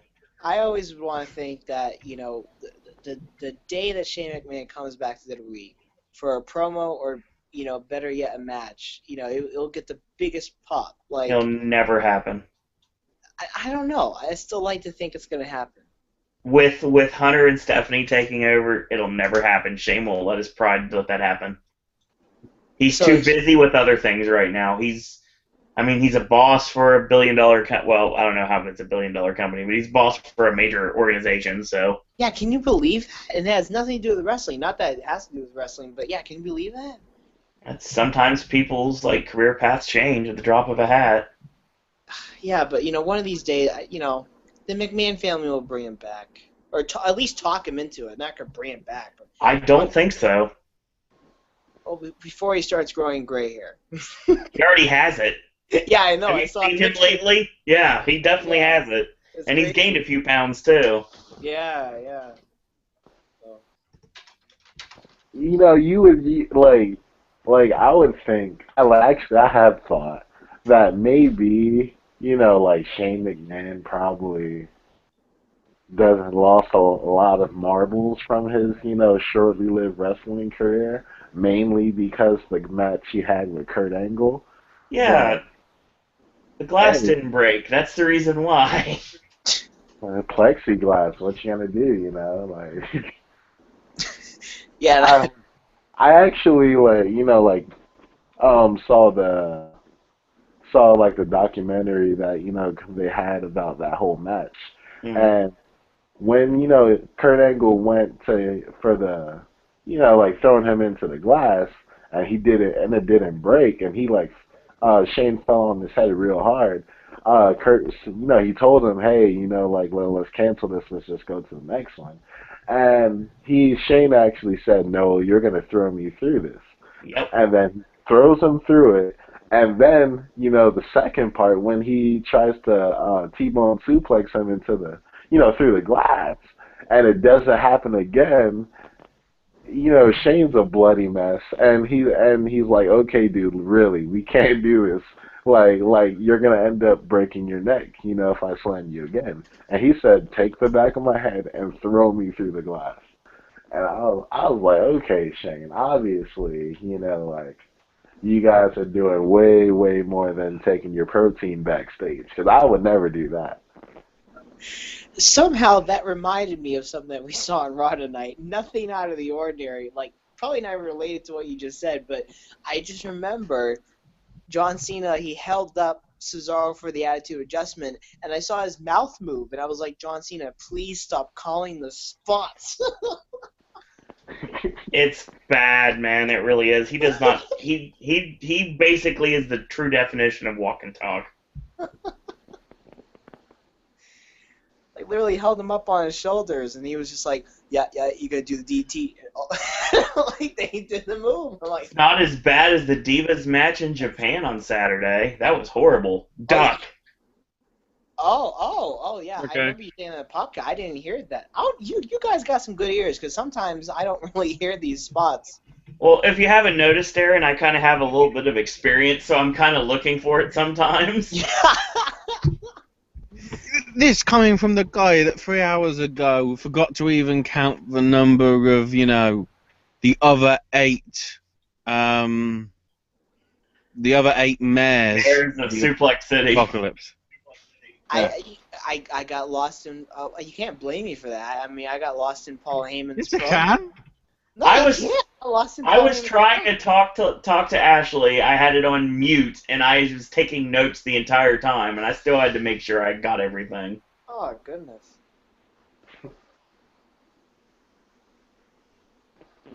And I still got to prepare for the video on Wednesday. John Cena is the reason why, like, I can't have family members over while I'm watching wrestling. Because I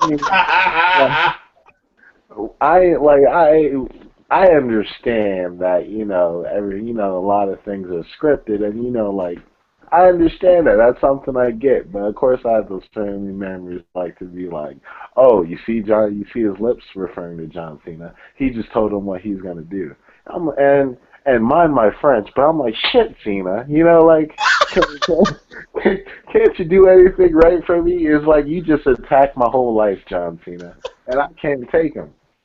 Okay, let me I'll explain from this perspective. Okay, it's called walk and talk. That's exactly what it is. It's not call every single move. Sometimes you just know, or sometimes you do something to get them to know exactly what's going to come next. I have worked a match with someone who basically broke out the entire match, move for move, spot for spot, in the locker room before the match even started. And some people can do that. John Cena apparently cannot. And with those high-def cameras, they need to watch themselves because it's even more obvious now. In Japan, it was worse because the crowd was quieter with the way the building worked with the acoustics.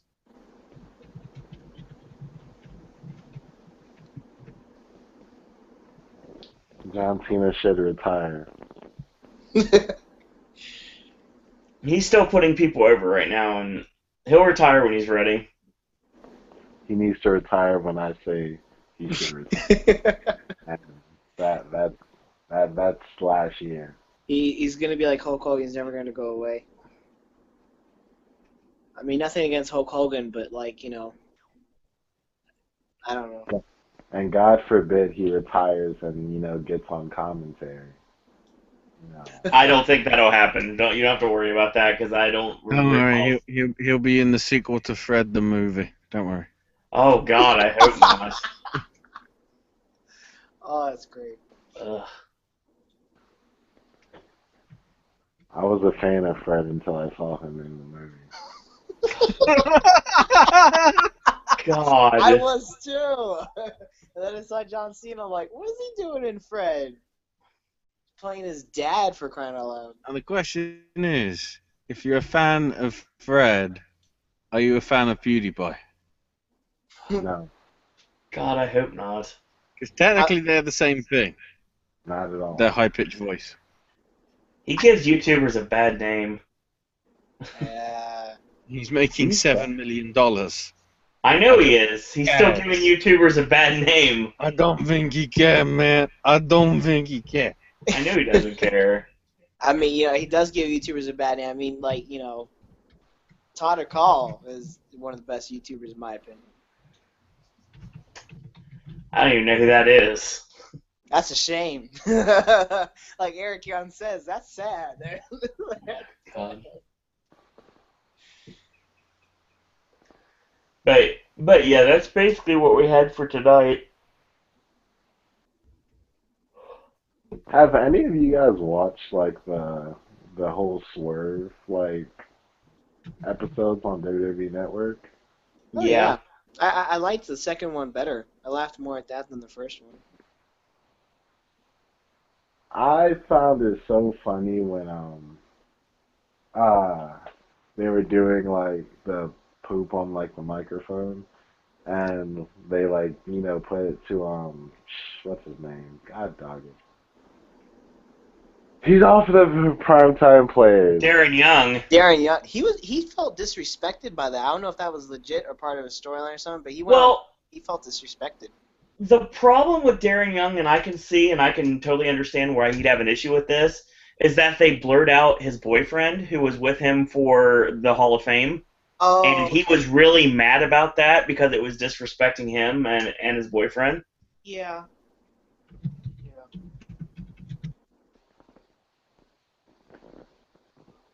I mean, do you think WWE was right to do that? To blur him out? Yeah. No, not even close.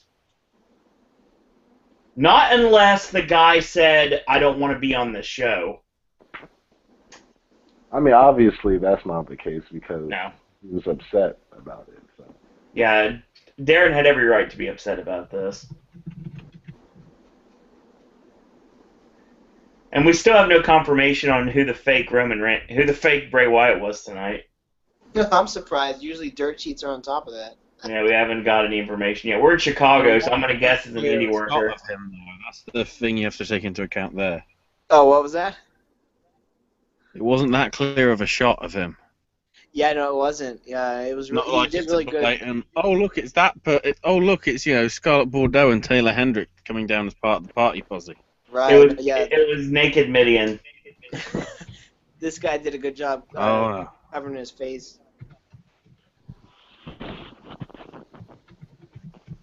It's probably some Chicago indie worker, if I had to guess.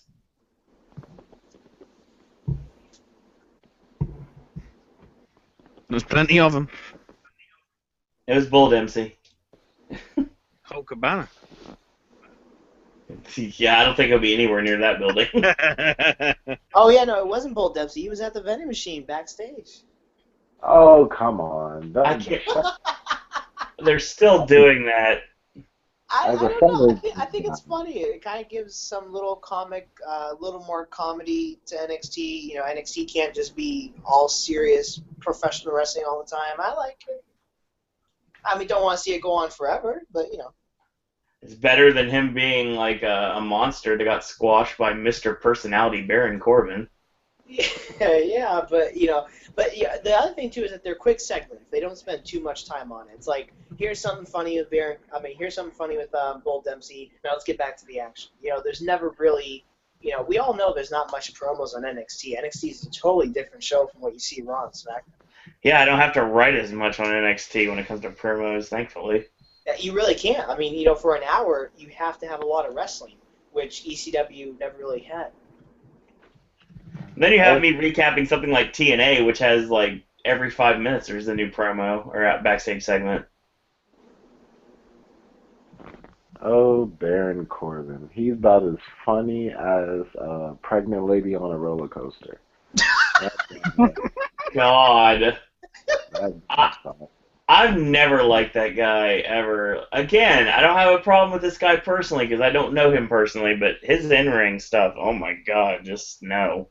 But I'm telling you, like, the lighting that he has for his entrance, it looks like he's Jesus. Like, the lights just come so bright on him. Like, I've been there before. So have I. So bright to take a picture. Can't take a picture with the lights. I don't want to take a picture of Baron Corbin. Oh, jeez. Yeah, like, at first I thought he was cool. Like, I'm gonna be honest, I thought he was pretty cool. But now I think about it, if you give me, 2 minutes to walk down a ramp and light shines on me every other second and let, the shiny light bounce off of my bedazzled dark skin, I'd look pretty cool too. At least he's not trying to give you a seizure like Blake and Murphy do. Oh yeah, that's awful. That's awful. We all know who's got the best entrance in NXT. Finn Balor's the Demon. Come on. Edno Amore. Oh yeah, no, that too. But A Finn Balor. certified G and a bona fide stud. I'm not gonna go into it. All of us on this podcast know that whole spiel without a doubt. I can't wait to hear that with Finn.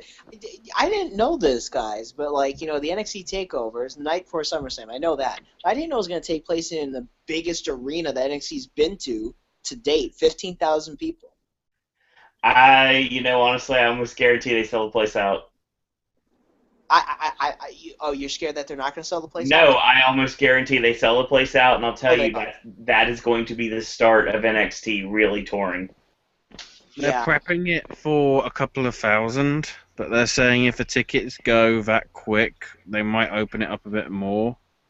Whether they'll open it to actually allow all 15,000 seats to be taken, I'd say is unlikely.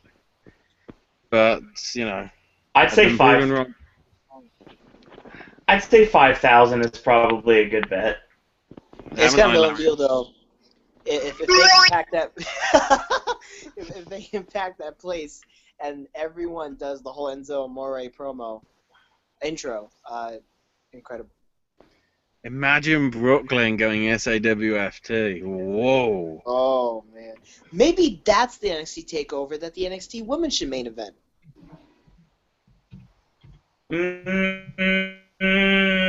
Maybe, or that could be the rematch of Owens and Balor. Yeah. Or Owens is going to be like Owens and Zayn. They just randomly drop that, and all of a sudden, oh crap! The New York crowd that clearly has watched Ring of Honor a lot. They're gonna mark the hell out. It's too bad they can't do that match because he's hurt right now. Isn't Ring of Honor supposed to do a big? They're supposed to really stack a live event show that week. It's not even supposed to be taped. And it's in Brooklyn. It's on August 21st. Yeah, with New Japan talent. New Japan talent's coming back. Yeah. No, they said they're going to stack that show. Also, keep in mind, next weekend they're doing Vegas. Oh yeah, So, which is interesting because that's right after GFW does. No, it's the week before GFW does their tapings. I thought it was after, but it's before. Does GFW have a network? Because I got a feeling it's Destination America. Oh God! They haven't confirmed. They haven't named who it is yet, but from what I can tell, they seem to be talking about networks as such a thing of the past. So they might be distributing it as an online thing. Oh no. Oh no. Hell, they could put up the first season for free on YouTube every week. Thank you. Yeah, I'm not gonna pay for. Yeah, exactly. First season on YouTube. I don't think they need to. If they get enough views on YouTube, YouTube will be paying them because they'll realize, oh, hang on, this is a brand that a lot of people are watching. Right, exactly, and it would be so different because it's the only. Plus, when the deal came through, possibly with TNA, Destination America might be desperate. Right? Whoa. Whoa. Well, what about? I know that it's been a joke for a while, but it wouldn't surprise me at all. What about GFW being on CMT? The connection to Toby Keith and everything. I mean, I could see that. Yeah. CMT's in more houses than Destination America is. It's gonna be interesting. Jeff Jarrett's part 2 of his interview, even though 90 seconds, I guess, is a part 1. After last week, part 2 is this week, so we'll find out more. And Eric Young shot a video and sent it to GFW to fire back at Jeff Jarrett and Bobby Roode. So it's already started. The invasion is coming. Yeah. Is he going to tell people to go after themselves as well? Oh God, here we go again. And Austin Aries is returning to Ring of Honor. Yeah. Okay, I have a question. All right. What is the plan for Samoa Joe besides just killing off people who deserve a chance? Killing off people that deserve a chance. Please tell me you're not talking about Tyson Kidd, because that was an accident. Hey, I'm not gonna say that's what I'm talking about. I'm not gonna say that's not what I'm talking about. All I know is I saw a picture. I saw stitches on the back of that person's neck. Could it be Tyson Kidd? I don't know. But all I know is Samoa Joe's the one that caused it. So. Fact. No, just kidding. That is a fact. Accidents happen sometimes. I can vouch for this. Fact number 1, the first match that you have in a WWE ring, besides the fact that it wasn't even on NXT, you decide that you want to, by all means, make it a dark match and break someone's damn neck. Go ahead. Go ahead. The first match you had in WWE was on Velocity in 2002. Correct. Oh my goodness. Come on, guys. Don't do this to me. You know exactly what I mean. Recently. I know what you mean, but be statistically correct. The first time with his proper appearance was not even a proper appearance. It was a dark match just to please the fans who are fickle enough in wherever it was. I can't even remember. He definitely pleased them, all right. Like I said, accidents happen. I'm not blaming Joe for this. That's like people blaming AJ and trying to get him to stop using the Styles Clash. That's like people blaming Rock for purposefully throwing a car door into the crowd. Oh wait, he might have done. Well, I mean, I guess I have to I have to defend Cleveland somewhat on this. Like, when you brought up AJ, I mean, that's happened a couple of times. So I mean, it is, it's the wrestlers that need to take care of each other. Yeah, it's a dangerous move, but I mean, when it comes down to it, there's a proper way to take it that's not going to hurt you. When AJ does the Styles Clash, people should know not to tuck their head. Yeah. Occasionally, just because of the spur of the moment and because they're feeling out of it, the natural method is to tuck your head.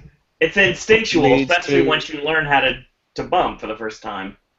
Which leads to stuff happening. All right, now let's be honest. Tyson Kidd is no rookie, he wasn't trained like a rookie, So none of this has to do with the fact that Tyson Kidd didn't sell the move properly or he didn't go through the proper steps to make that move safe. Roderick Strong isn't a rookie, but he tucked his head in the Styles Clash and nearly broke his neck. Yep. Last January. Yoshitatsu, too. Yeah, but he did break his neck. Yeah. Yeah, all I'm saying is in the WWE, you know, like, if you have a move that could potentially hurt someone, like I don't know what the controversy was with the curb stomp. I knew exactly what you were gonna say. Yeah. But you know, it looked dangerous. Change it. The curb stomp is dangerous, and the curb stomp is something that does look really brutal because it is, and it's only been in a WWE ring once, and that was the Royal Rumble, Daniel Bryan and Bray Wyatt. Otherwise, the blackout is not a curb stomp. How is the curb stomp dangerous? You have to turn your face to the right side, and you make sure you don't impact your nose, because you can break your nose that way. Yeah, so just turn your head. I used to do the curb stomp as a manager spot before, and I gave it to my promoter, and he said not to do it anymore. Why? Because I hurt him, because he didn't turn his head the right way. That's his fault. I'm aware, but you can't tell the person that's in charge it's their fault. Sure, John Cena would have with his big mouth. Keep in mind, this was at the same time as the whole concussion lawsuit was being discussed. Oh, I know. And you know, that lawsuit. Kicking people in the head ain't the best thing to do. No. Oh, did when you guys... you're trying to do a lawsuit where you're going, oh, head protection is important. That's why we don't do direct shots to the head anymore with our chairs. Yeah, no more chair shots to the head anymore. And did you guys catch this on Twitter? I don't know how I did mention this on the Beast and East podcast, but Kevin Owens earlier in the day or in the evening, it was daytime in Japan, obviously, when he tweeted it out. He said, "Tonight I'm going to beat this generation's Doink the Clown." And he was talking about Finn Balor, but I was thinking about the lawsuit with the Doink the Clown's mother, and I'm like, oh my god, he just tweeted out about Doink the Clown. There's like 4,000 Doink the Clowns that still exist in this world. I have no doubt in my mind he wasn't talking about Matt Bourne. Oh, see, I don't know. I mean, you know, I just thought it was funny. Yeah, there's too many Doinks. Yeah, no lie. And there's only a handful of them that are legitimately allowed to use that gimmick. Oh, wow. Otherwise, you have to be like the wrestling clown or the original wrestling clown or Donk. Or Super Bonk.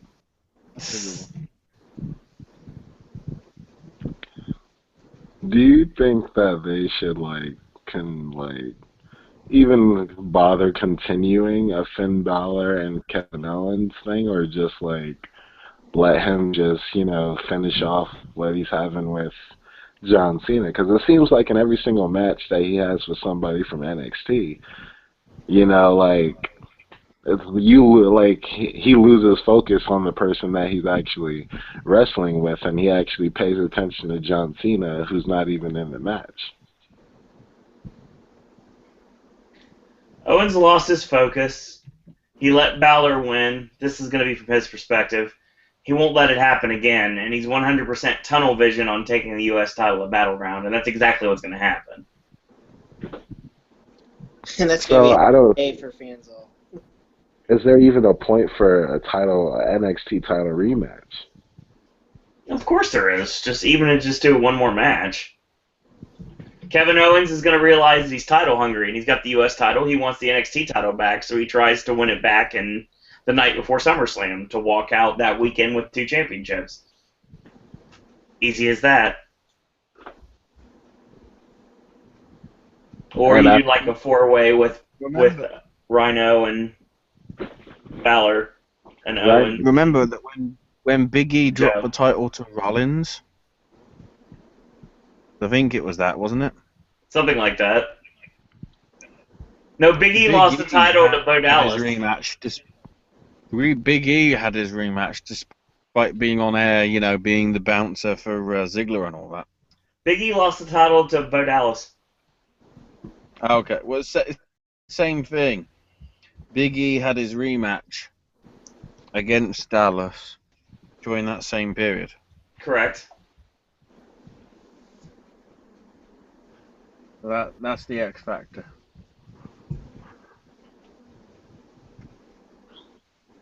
And so definitely after he gets the U.S. title, I mean, 9 times out of 10, he's just going to be pushed to the main roster. Yeah, but I still think he gets that one because he's booked for that show at Barclays Center for SummerSlam weekend. So I could see an easy rematch with Finn Balor that night before SummerSlam. Yeah. And then you can have him then you can, if you want to put the title back on him, so Owens could be like title hungry. Well, I just remembered what that arena is. They're going to be at that arena where the MTV Video Music Awards was at? Yeah, I believe so. Wow. That is a big arena. That's going to look hot on television. That's going to be great for NXT. Wow. And we will be coming live right after it's over that night on the podcast. And when I will be ready. We will I will not have no law trouble. I will be ready. We're going to have 3 that weekend, so yeah, it's going to be a busy weekend for Pop. Yeah, the weekend of SummerSlam. NXT TakeOver, which is a 2-hour show, probably 8 to 10. But hell, they may even make it 3 hours. Just kidding. SummerSlam 3 hours, and then Raw 3 hours. So I might as well just take off work now because SummerSlam only comes once a year, so. just like WrestleMania. Yeah. Last podcast that I was on with you guys, like I went into work pretty sleepy, and the excuse that I gave them, they didn't really respect it much. Hey, well, what's going on? Why are you sleepy? Oh, I was on a wrestling podcast real late, and it got, it took about 3 or 4 hours, and everybody laughed at me. So, yeah, I'm probably going to call in, a couple of weeks before, because I'm not going to. They laughed at you, Cleveland. They laughed at They me. berated the shit out of me for snoring live on it. For like 4 weeks, he got busted by. I had a comment from somebody that said it's really disrespectful for someone to snore on the podcast. That was really annoying, and I was like, and then I had to explain myself, and Aaron knows what I'm talking about. My plight here. I had to explain myself numerous times, saying it's really late where Ashley is, or really early, depending on how you're looking at it, and sometimes 8 in the morning. I should have gone to sleep 18 hours ago. Exactly. Okay, he has me do a Ring of Honor podcast just out of the blue. He's like, we should do this. I'm like, all right.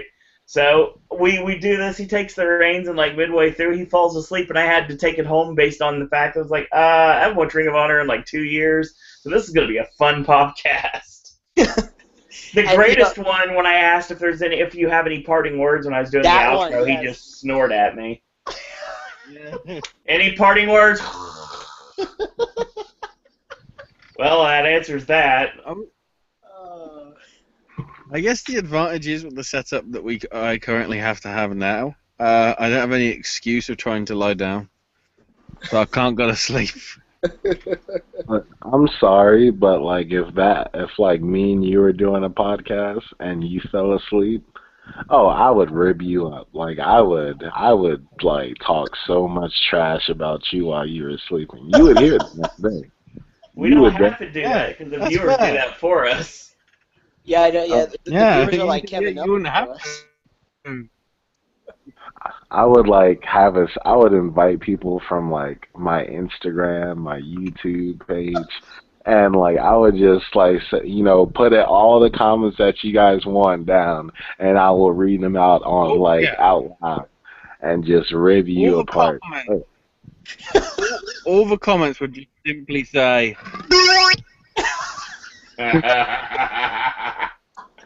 Oh, I'm so happy I don't have to work tomorrow.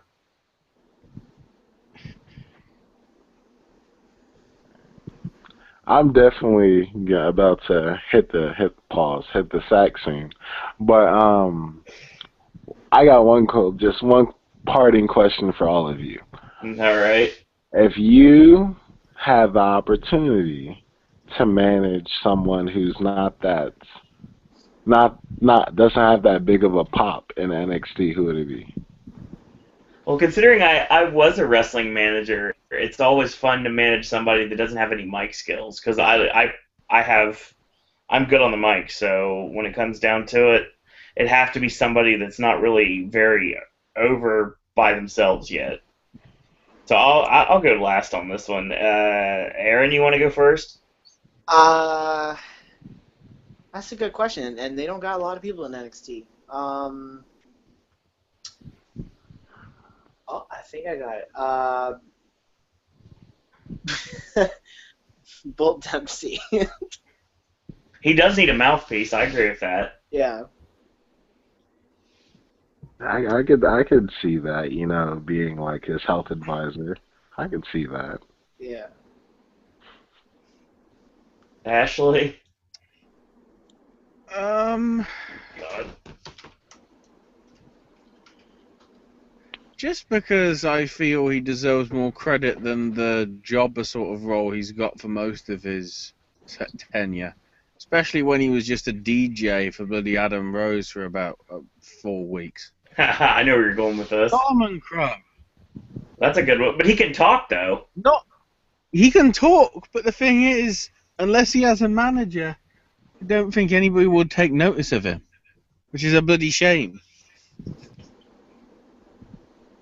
God, I think his voice is annoying. Don't say that when Jessica Havoc is around. Just saying. No lie. Who is that? Havoc from TNA. Okay, yep, I don't watch it. Hey, I'm sorry. Keep in mind, she had a WWE tryout. So you never know. How can you not watch TV? Actually, no, I changed my answer. Uha Nation, because it's Uha Nation. Dear God, Uha Nation. Does he talk? Can he talk? Who? He's not bad.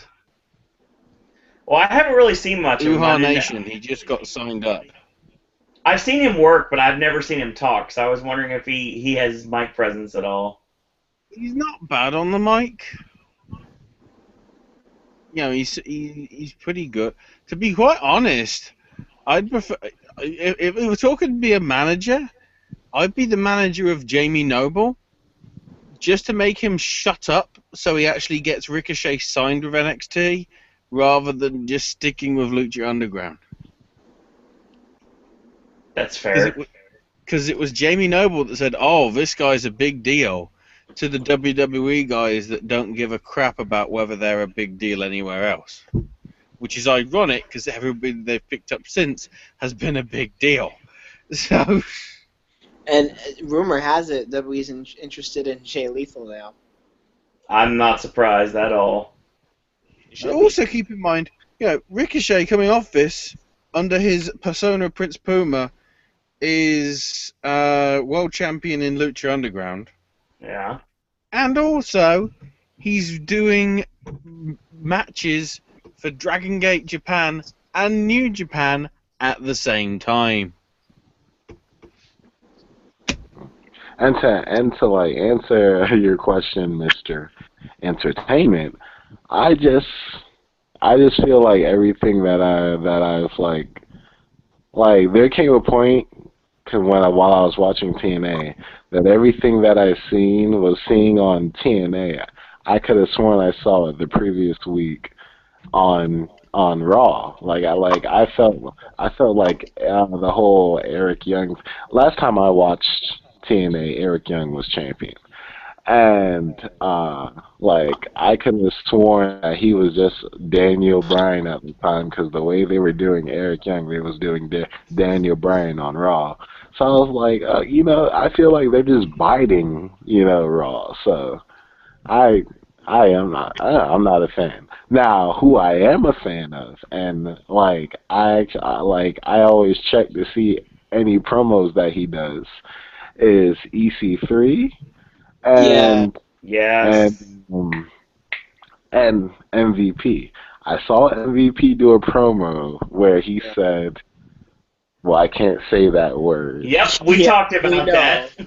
Yeah. And I lost my mind. He said stuff that every person has been well, at least in my culture, has been thinking, and I was like, whoa, that's great. Cause that was actually MVP. Yeah, that was MVP creepy. going inside is disgusting, but also awesome. I have to agree with him. I agree with them. It was great. I can't believe some fans took, not ashamed. What's the word? They took that as an insult. It's not an insult. I mean, it's been said before in wrestling, but not like ever. Like I think Booker T called Hulk Hogan that, but that was like years ago. So for him to have to grow a pair and say that live on Vince television. McMahon called Booker T that. Yeah, on television, yeah. Vince McMahon actually said that to John Cena, and Booker T had just, tell me I didn't just hear that. Every time that I've heard that word, like on Raw, it's been used as a joke.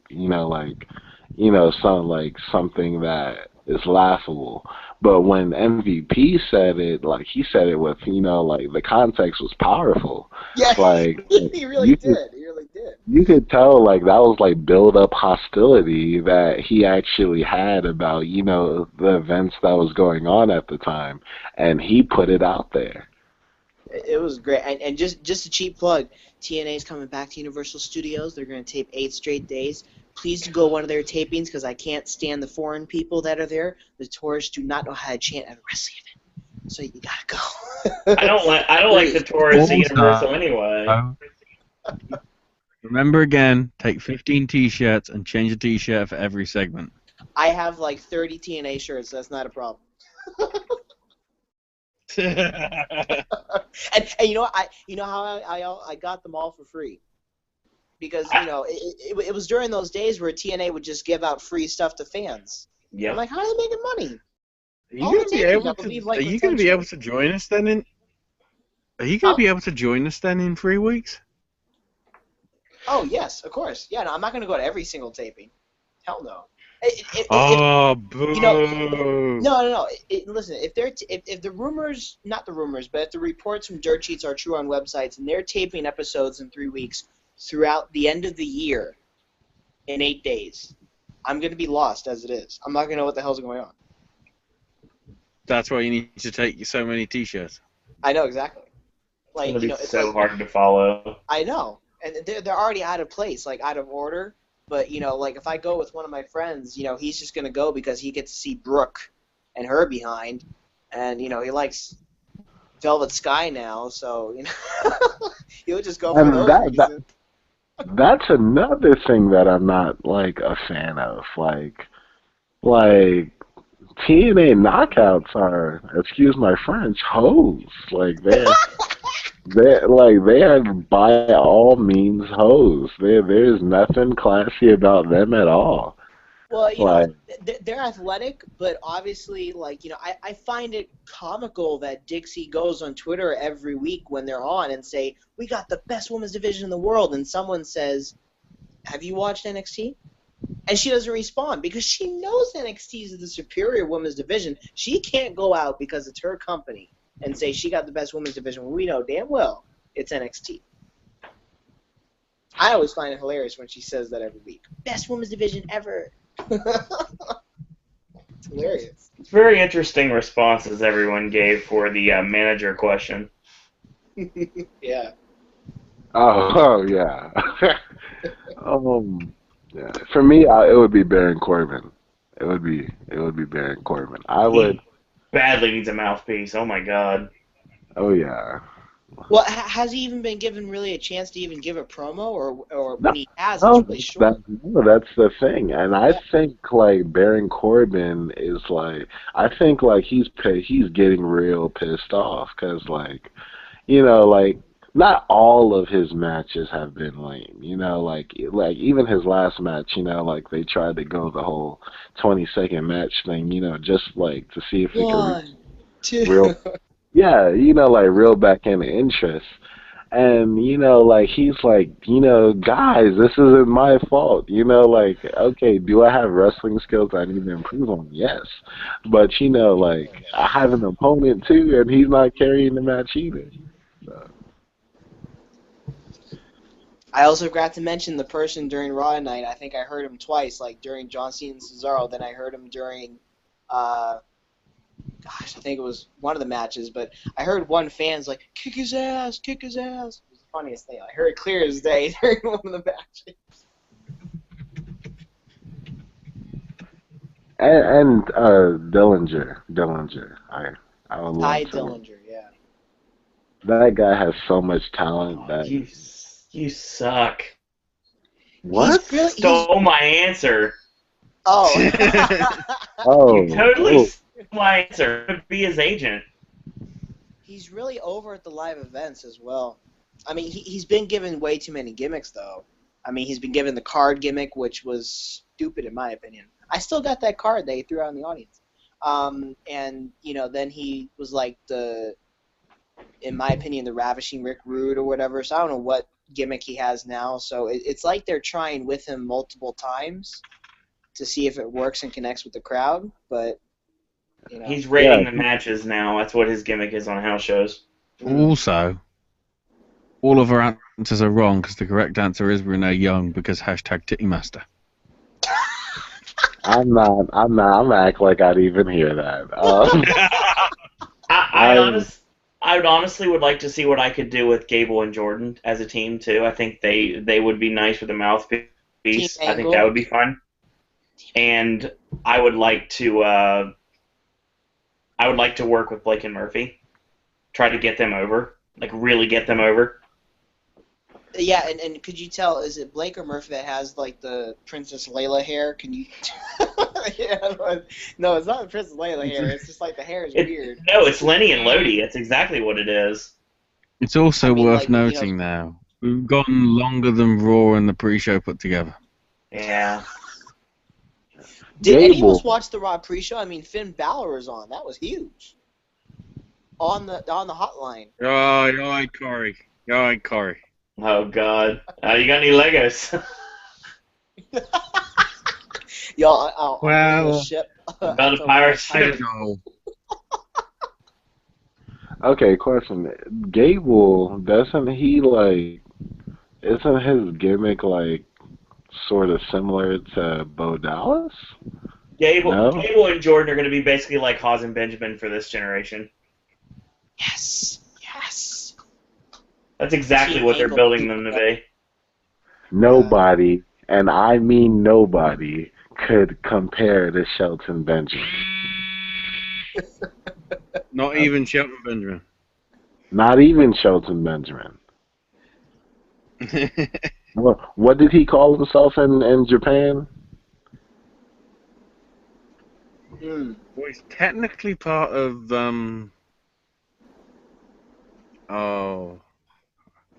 I think he called himself Mr. X for a time. Yeah, that's correct. Mr. X. Well, he can't even compare to Shelton Benjamin. Shelton X Benjamin, yeah. His mama wouldn't like that. His mama was something else.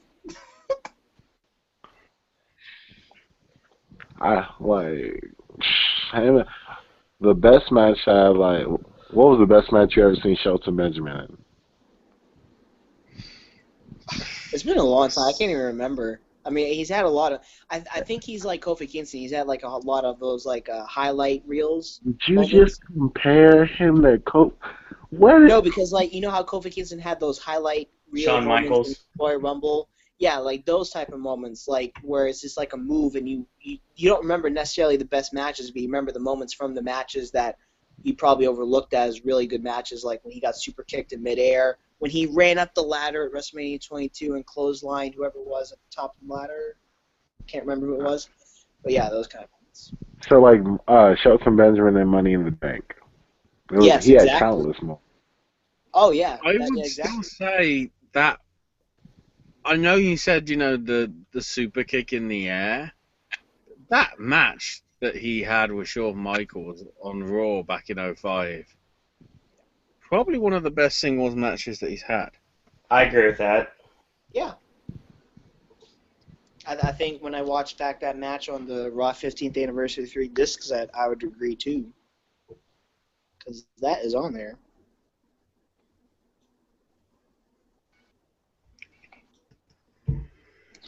Yeah, it's one of those things. I really wish he would have signed with another company. I'd love to. I wanted Shelton Benjamin in TNA, but it never happened. I definitely thought MVP was going to bring him with him. It wouldn't necessarily have surprised me, but I didn't go with it. MVP brought us back Hernandez, guys, and now Hernandez is pulling the Rick Rude where he's on Lucha Underground and TNA on the same night. That's great. Well, it sounds like Lucha Underground is going to be a thing of the past soon, so everybody's going to have other things to do. It's not going to be a thing of the past. They're already looking for talent for second season. I never watched it. Awesome. You got to watch it. I'll send you YouTube highlights. 7 seasons if it goes that long. I mean, like every week's highlights video package though blows my mind. Like even if you miss that. Yes, but if it's on the channel that nobody can see, how's it going to get the ratings that they want? Yep. Oh no, I understand that, and I think that's why when they do get a second season, if they get to Univision for the Spanish viewers or just as a Spanish program, it'll be in more homes and more markets where they want to be, so they'll get the ratings then because Univision is in. Yeah, but the whole idea is they want it to appeal to global fans. That's going to take a while. And you've already got people complaining, I don't want to see a New Japan show with hype, hype, hype, hype, hype. I want to see a New Japan show, but Bright House doesn't have a. No, the New Japan. The people love the New Japan on Access TV episodes because it isn't hype. It's the actual I can't remember who does it now. The people in the know. I want to see that. Doing commentary on it. I want to see that in the House of Hardcore on the Fight Net. That's another channel Bright House doesn't get. Oh, I think Cleveland left. Oh. Yeah, I saw that. It was just like a second ago. I just noticed that. Does that mean we need to leave? I don't want to mention it, but we're verging on 4 hours. It's an Angry Joe moment, except it's more positive, I guess. 4 hours. God. Equal to a WrestleMania, Owen. Oh yeah, and God knows how long. Speaking of that, God knows how long WrestleMania is going to go this year. Or is it next year now? WrestleMania is going to be 5 hours for the first time ever. Oh God. It's going to happen one year. I won't be surprised. I wouldn't be surprised if the Halloween Horror Nights podcast goes 4 or 5 hours. Oh, but that's no complaints. That's always advance warning. Yeah. Advance warning. This is what the podcast will be like for WrestleMania. Yes, indeed. Just that. And who knows? Maybe Hoodie Man may return. You never know. Oh man. So, as I tried to do my outro earlier, when he returns. I want to thank Cleveland for joining us tonight. Yeah, no, that was awesome. Yeah, definitely shout out to him for joining us so late. So. Yeah, he came out when we were doing the outro, and it's kind of like, all right. Just in time, though. Just in time, exactly. Look, you kept asking for questions there, and he gave us questions at the end of the night. Yeah. I know, but we didn't get any questions.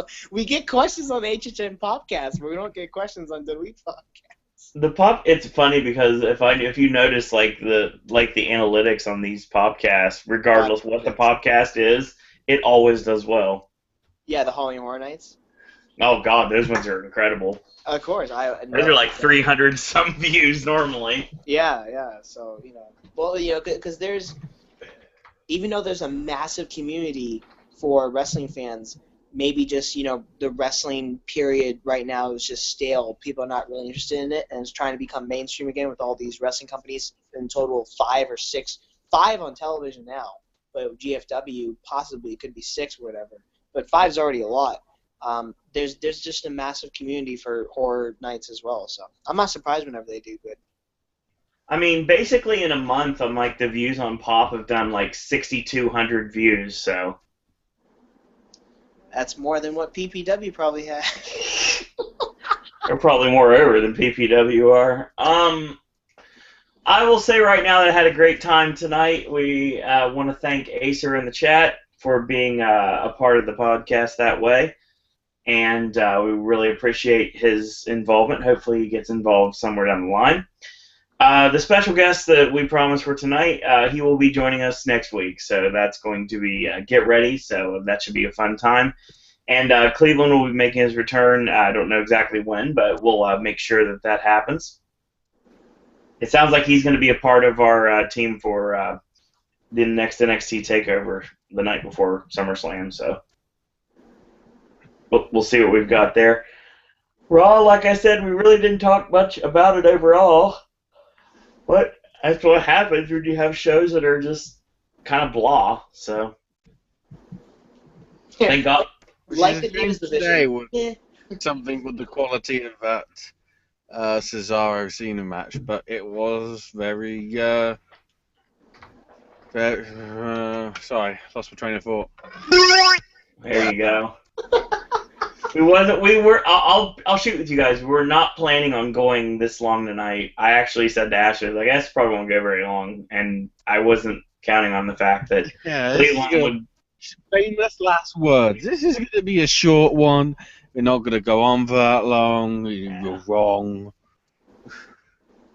Yeah, maybe I'll be right next time. Next time we'll say we're aiming for 29 hours. And then we'll just be pleasantly surprised that it's only lasted 14 seconds. Well, I can tell you right now that Google will only go 8 hours. I know that for a fact. So I don't know if we'll ever get a podcast that long. But wow. Well, yeah, you never know. There's actually a limit to how long you can go on a hangout. Yeah, 8 hours. Oh my God! What if we want to do a telethon? Then of course you can queue another one straight after the 8 hours, so you could just go crazy. That's exactly right. So real there you quick, go, 16-hour podcast coming some point in the near future. and those videos will be watched about as much as my old videos back before I was promoting anything. It's going to be Pop Takeover. Yeah, pretty much. So as always, thank you for joining us tonight. My Apple Watches and Cadillacs. And apparently also ginger ale and whatever Ashley's drinking and Pepsi because it's the choice of a new generation. Larry Horse. And thanks to our sponsors. Hashtag Lonely Virgil. Yeah, that's pretty much what we've got. Who really gives a shit about Mr. Robot? Yeah, who cares about Mr. Robot? I will say right now, Halloween Horror Nights Popcast is forthcoming. I'll say that for a fact. Once we get some more information, you'll get the normal, yay, we have an announcement. I'm going to shoot that video out to you guys, and then we're going to do a Popcast. And then that'll begat a Popcast probably with Tristan and with James and probably the Horror Nights Updater. So we got a lot of Horror Nights content coming in the next 2 months, obviously, because by 2 months being all said and done, we're going to have our entire lineup, and we're going to find out if everything we found out was true or false. You didn't mention the Versus coming up this week. I was getting ready to get to that after Gaming with Ash on Saturday. You can check out the brand new Versus. We got distracted an hour and a half ago. We got distracted about an hour and a half ago by it. And this is when the special guest joins us, but I have a feeling he's probably busy right now, so that's not happening. I will say right now, the special guest will be joining us next week. Versus for Sunday, get ready because we bleaked it up last week, and we depressed everyone with our Man Bites Dog against Henry Portrait of a Serial Killer. Thank you for watching that, anybody that did out there. I know it's a very depressing subject matter, but thank you for watching the video, either on Pop or on Movie Pilot. But this week we're actually going to hype it up a little bit, and your cryptic comment is Anchorman. That makes the most sense here, and thank you, Ashley, for coming up with that one. Monday we'll kick you into the normal Raw Popcast, and like I said, more Horror Nights news once I get it. And on Wednesday, brand new NXT and Impact video. Thursday, brand new Sip and Snack. Friday, AJ's movie reviews will be Trainwreck and Ant-Man. I believe that's what we've got for next week. And that's coming your way. Gaming with Ash on Saturday. Sunday, brand new Versus, your cryptic comment to be announced. I got a feeling it'll probably... I got an idea what it might be, but we'll. I've talked to AJ about that one. Now, just a quick question. Double them. Is Trainwreck going to be a train wreck? No. The only problem I have with it is I really, really don't like the director. Other than that, we should be fine. I mean, as long as it doesn't go 7 hours like his other movies, we'll be fine. But because John Cena looks like Mark Wahlberg ate Walt Wahlberg. Oh God, don't. No. That's to take it home, folks. Aaron's giving me the Iggy right now, so it's time to take it home. Anyone that gets that reference, congratulations. I was going to say you're going so far ahead to next Sunday, a week on. You know. That'll be when the Battleground Popcast will be on. Battleground Popcast next a week from this coming Saturday, and that will be Heyman. Sunday. 19th. Not Saturday, Sunday. A week from yesterday. Well, 2 days ago. A week from two days ago will be that podcast. So 2 19th. weeks. 2 weeks, yes, the 19th. And then July we're 19th. It's like May 19th, but less Kane. We're gonna kick into Raw, and we've got a lot of stuff coming. Impact. If we do a live Impact podcast, we'll see if that happens or not. Just depends. So that's what we've got for tonight. Thank you guys and girls out there for joining us for almost 4 hours. Like I said, we weren't planning on it. I've noticed that magical 3 number for the last several hours. So you guys are awesome. Anybody that's listening right now I'm not saying anything about the people that are listening on archive. They're not awesome. They're awesome, too, for listening to this as well. For those of you right now that are completely live and hearing the sound of our voices, thank you for joining us for so long, because that 3 hasn't fluctuated for a long time. That's not a big number, but that's dedication right there, and thank you so much for that. Aaron's on social media and all that. You'll find him. Just stalk him. Yeah. At Mr. Apparently he's stalking everybody else. At Mr. ENT92 on Twitter, and you also can catch him on Instagram and Facebook, and Mr. Entertainment has World of Winning as his website. You can check that out as well. And I'd say the link's in the description bar, but no. So, Aaron, to read off selfie as well. Anything I missed. Yeah, no, just Mr. Entertainment 92 on Facebook, Instagram, and that was it. And also on Livestream, Vine, and Wrestling Amino. I've been saying it wrong all along. I said Amino. Those are just Mr. Entertainment. I did not attend the Gallows advanced screening tonight like I wanted to, because I wanted to stay home and watch Raw. Big mistake. But the question is, are you on Wrestling Amiibo? Amiibo, yeah. Yes, I am, of course. Got 177 followers on there, I think. Pretty good. I've been on there probably almost a month now. But also I'm trying to... How do Amiibos get followers? I thought they were just pieces of plastic stuff. No, no.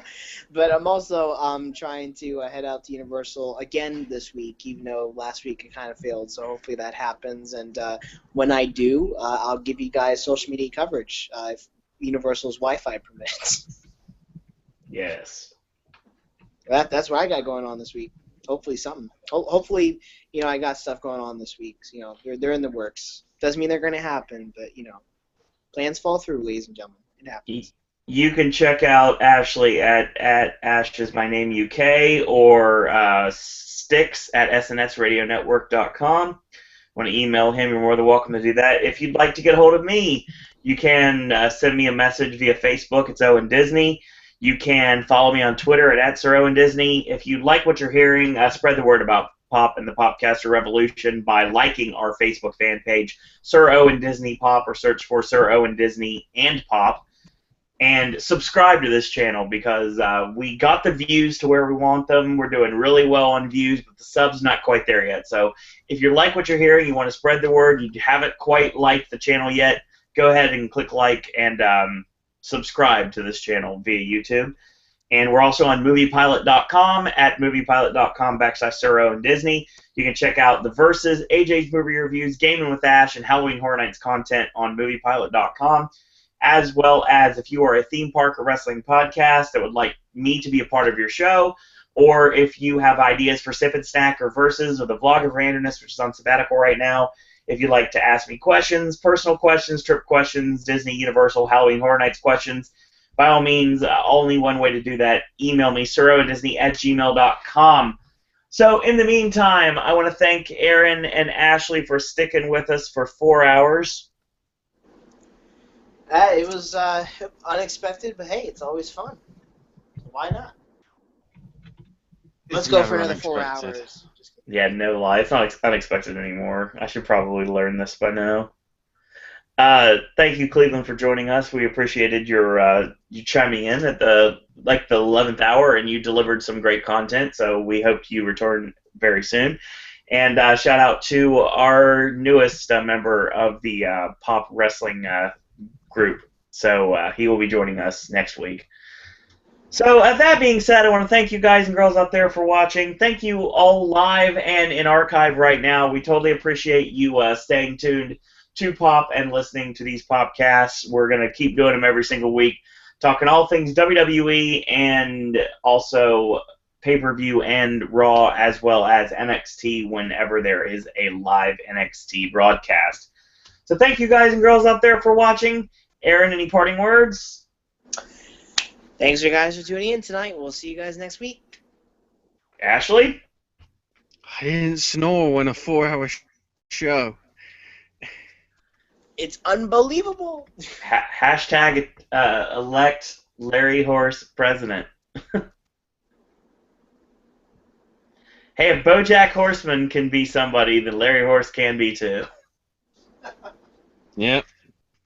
And as always, just in my parting words, it's tearing me apart, Lana! And that's all I got to say about that.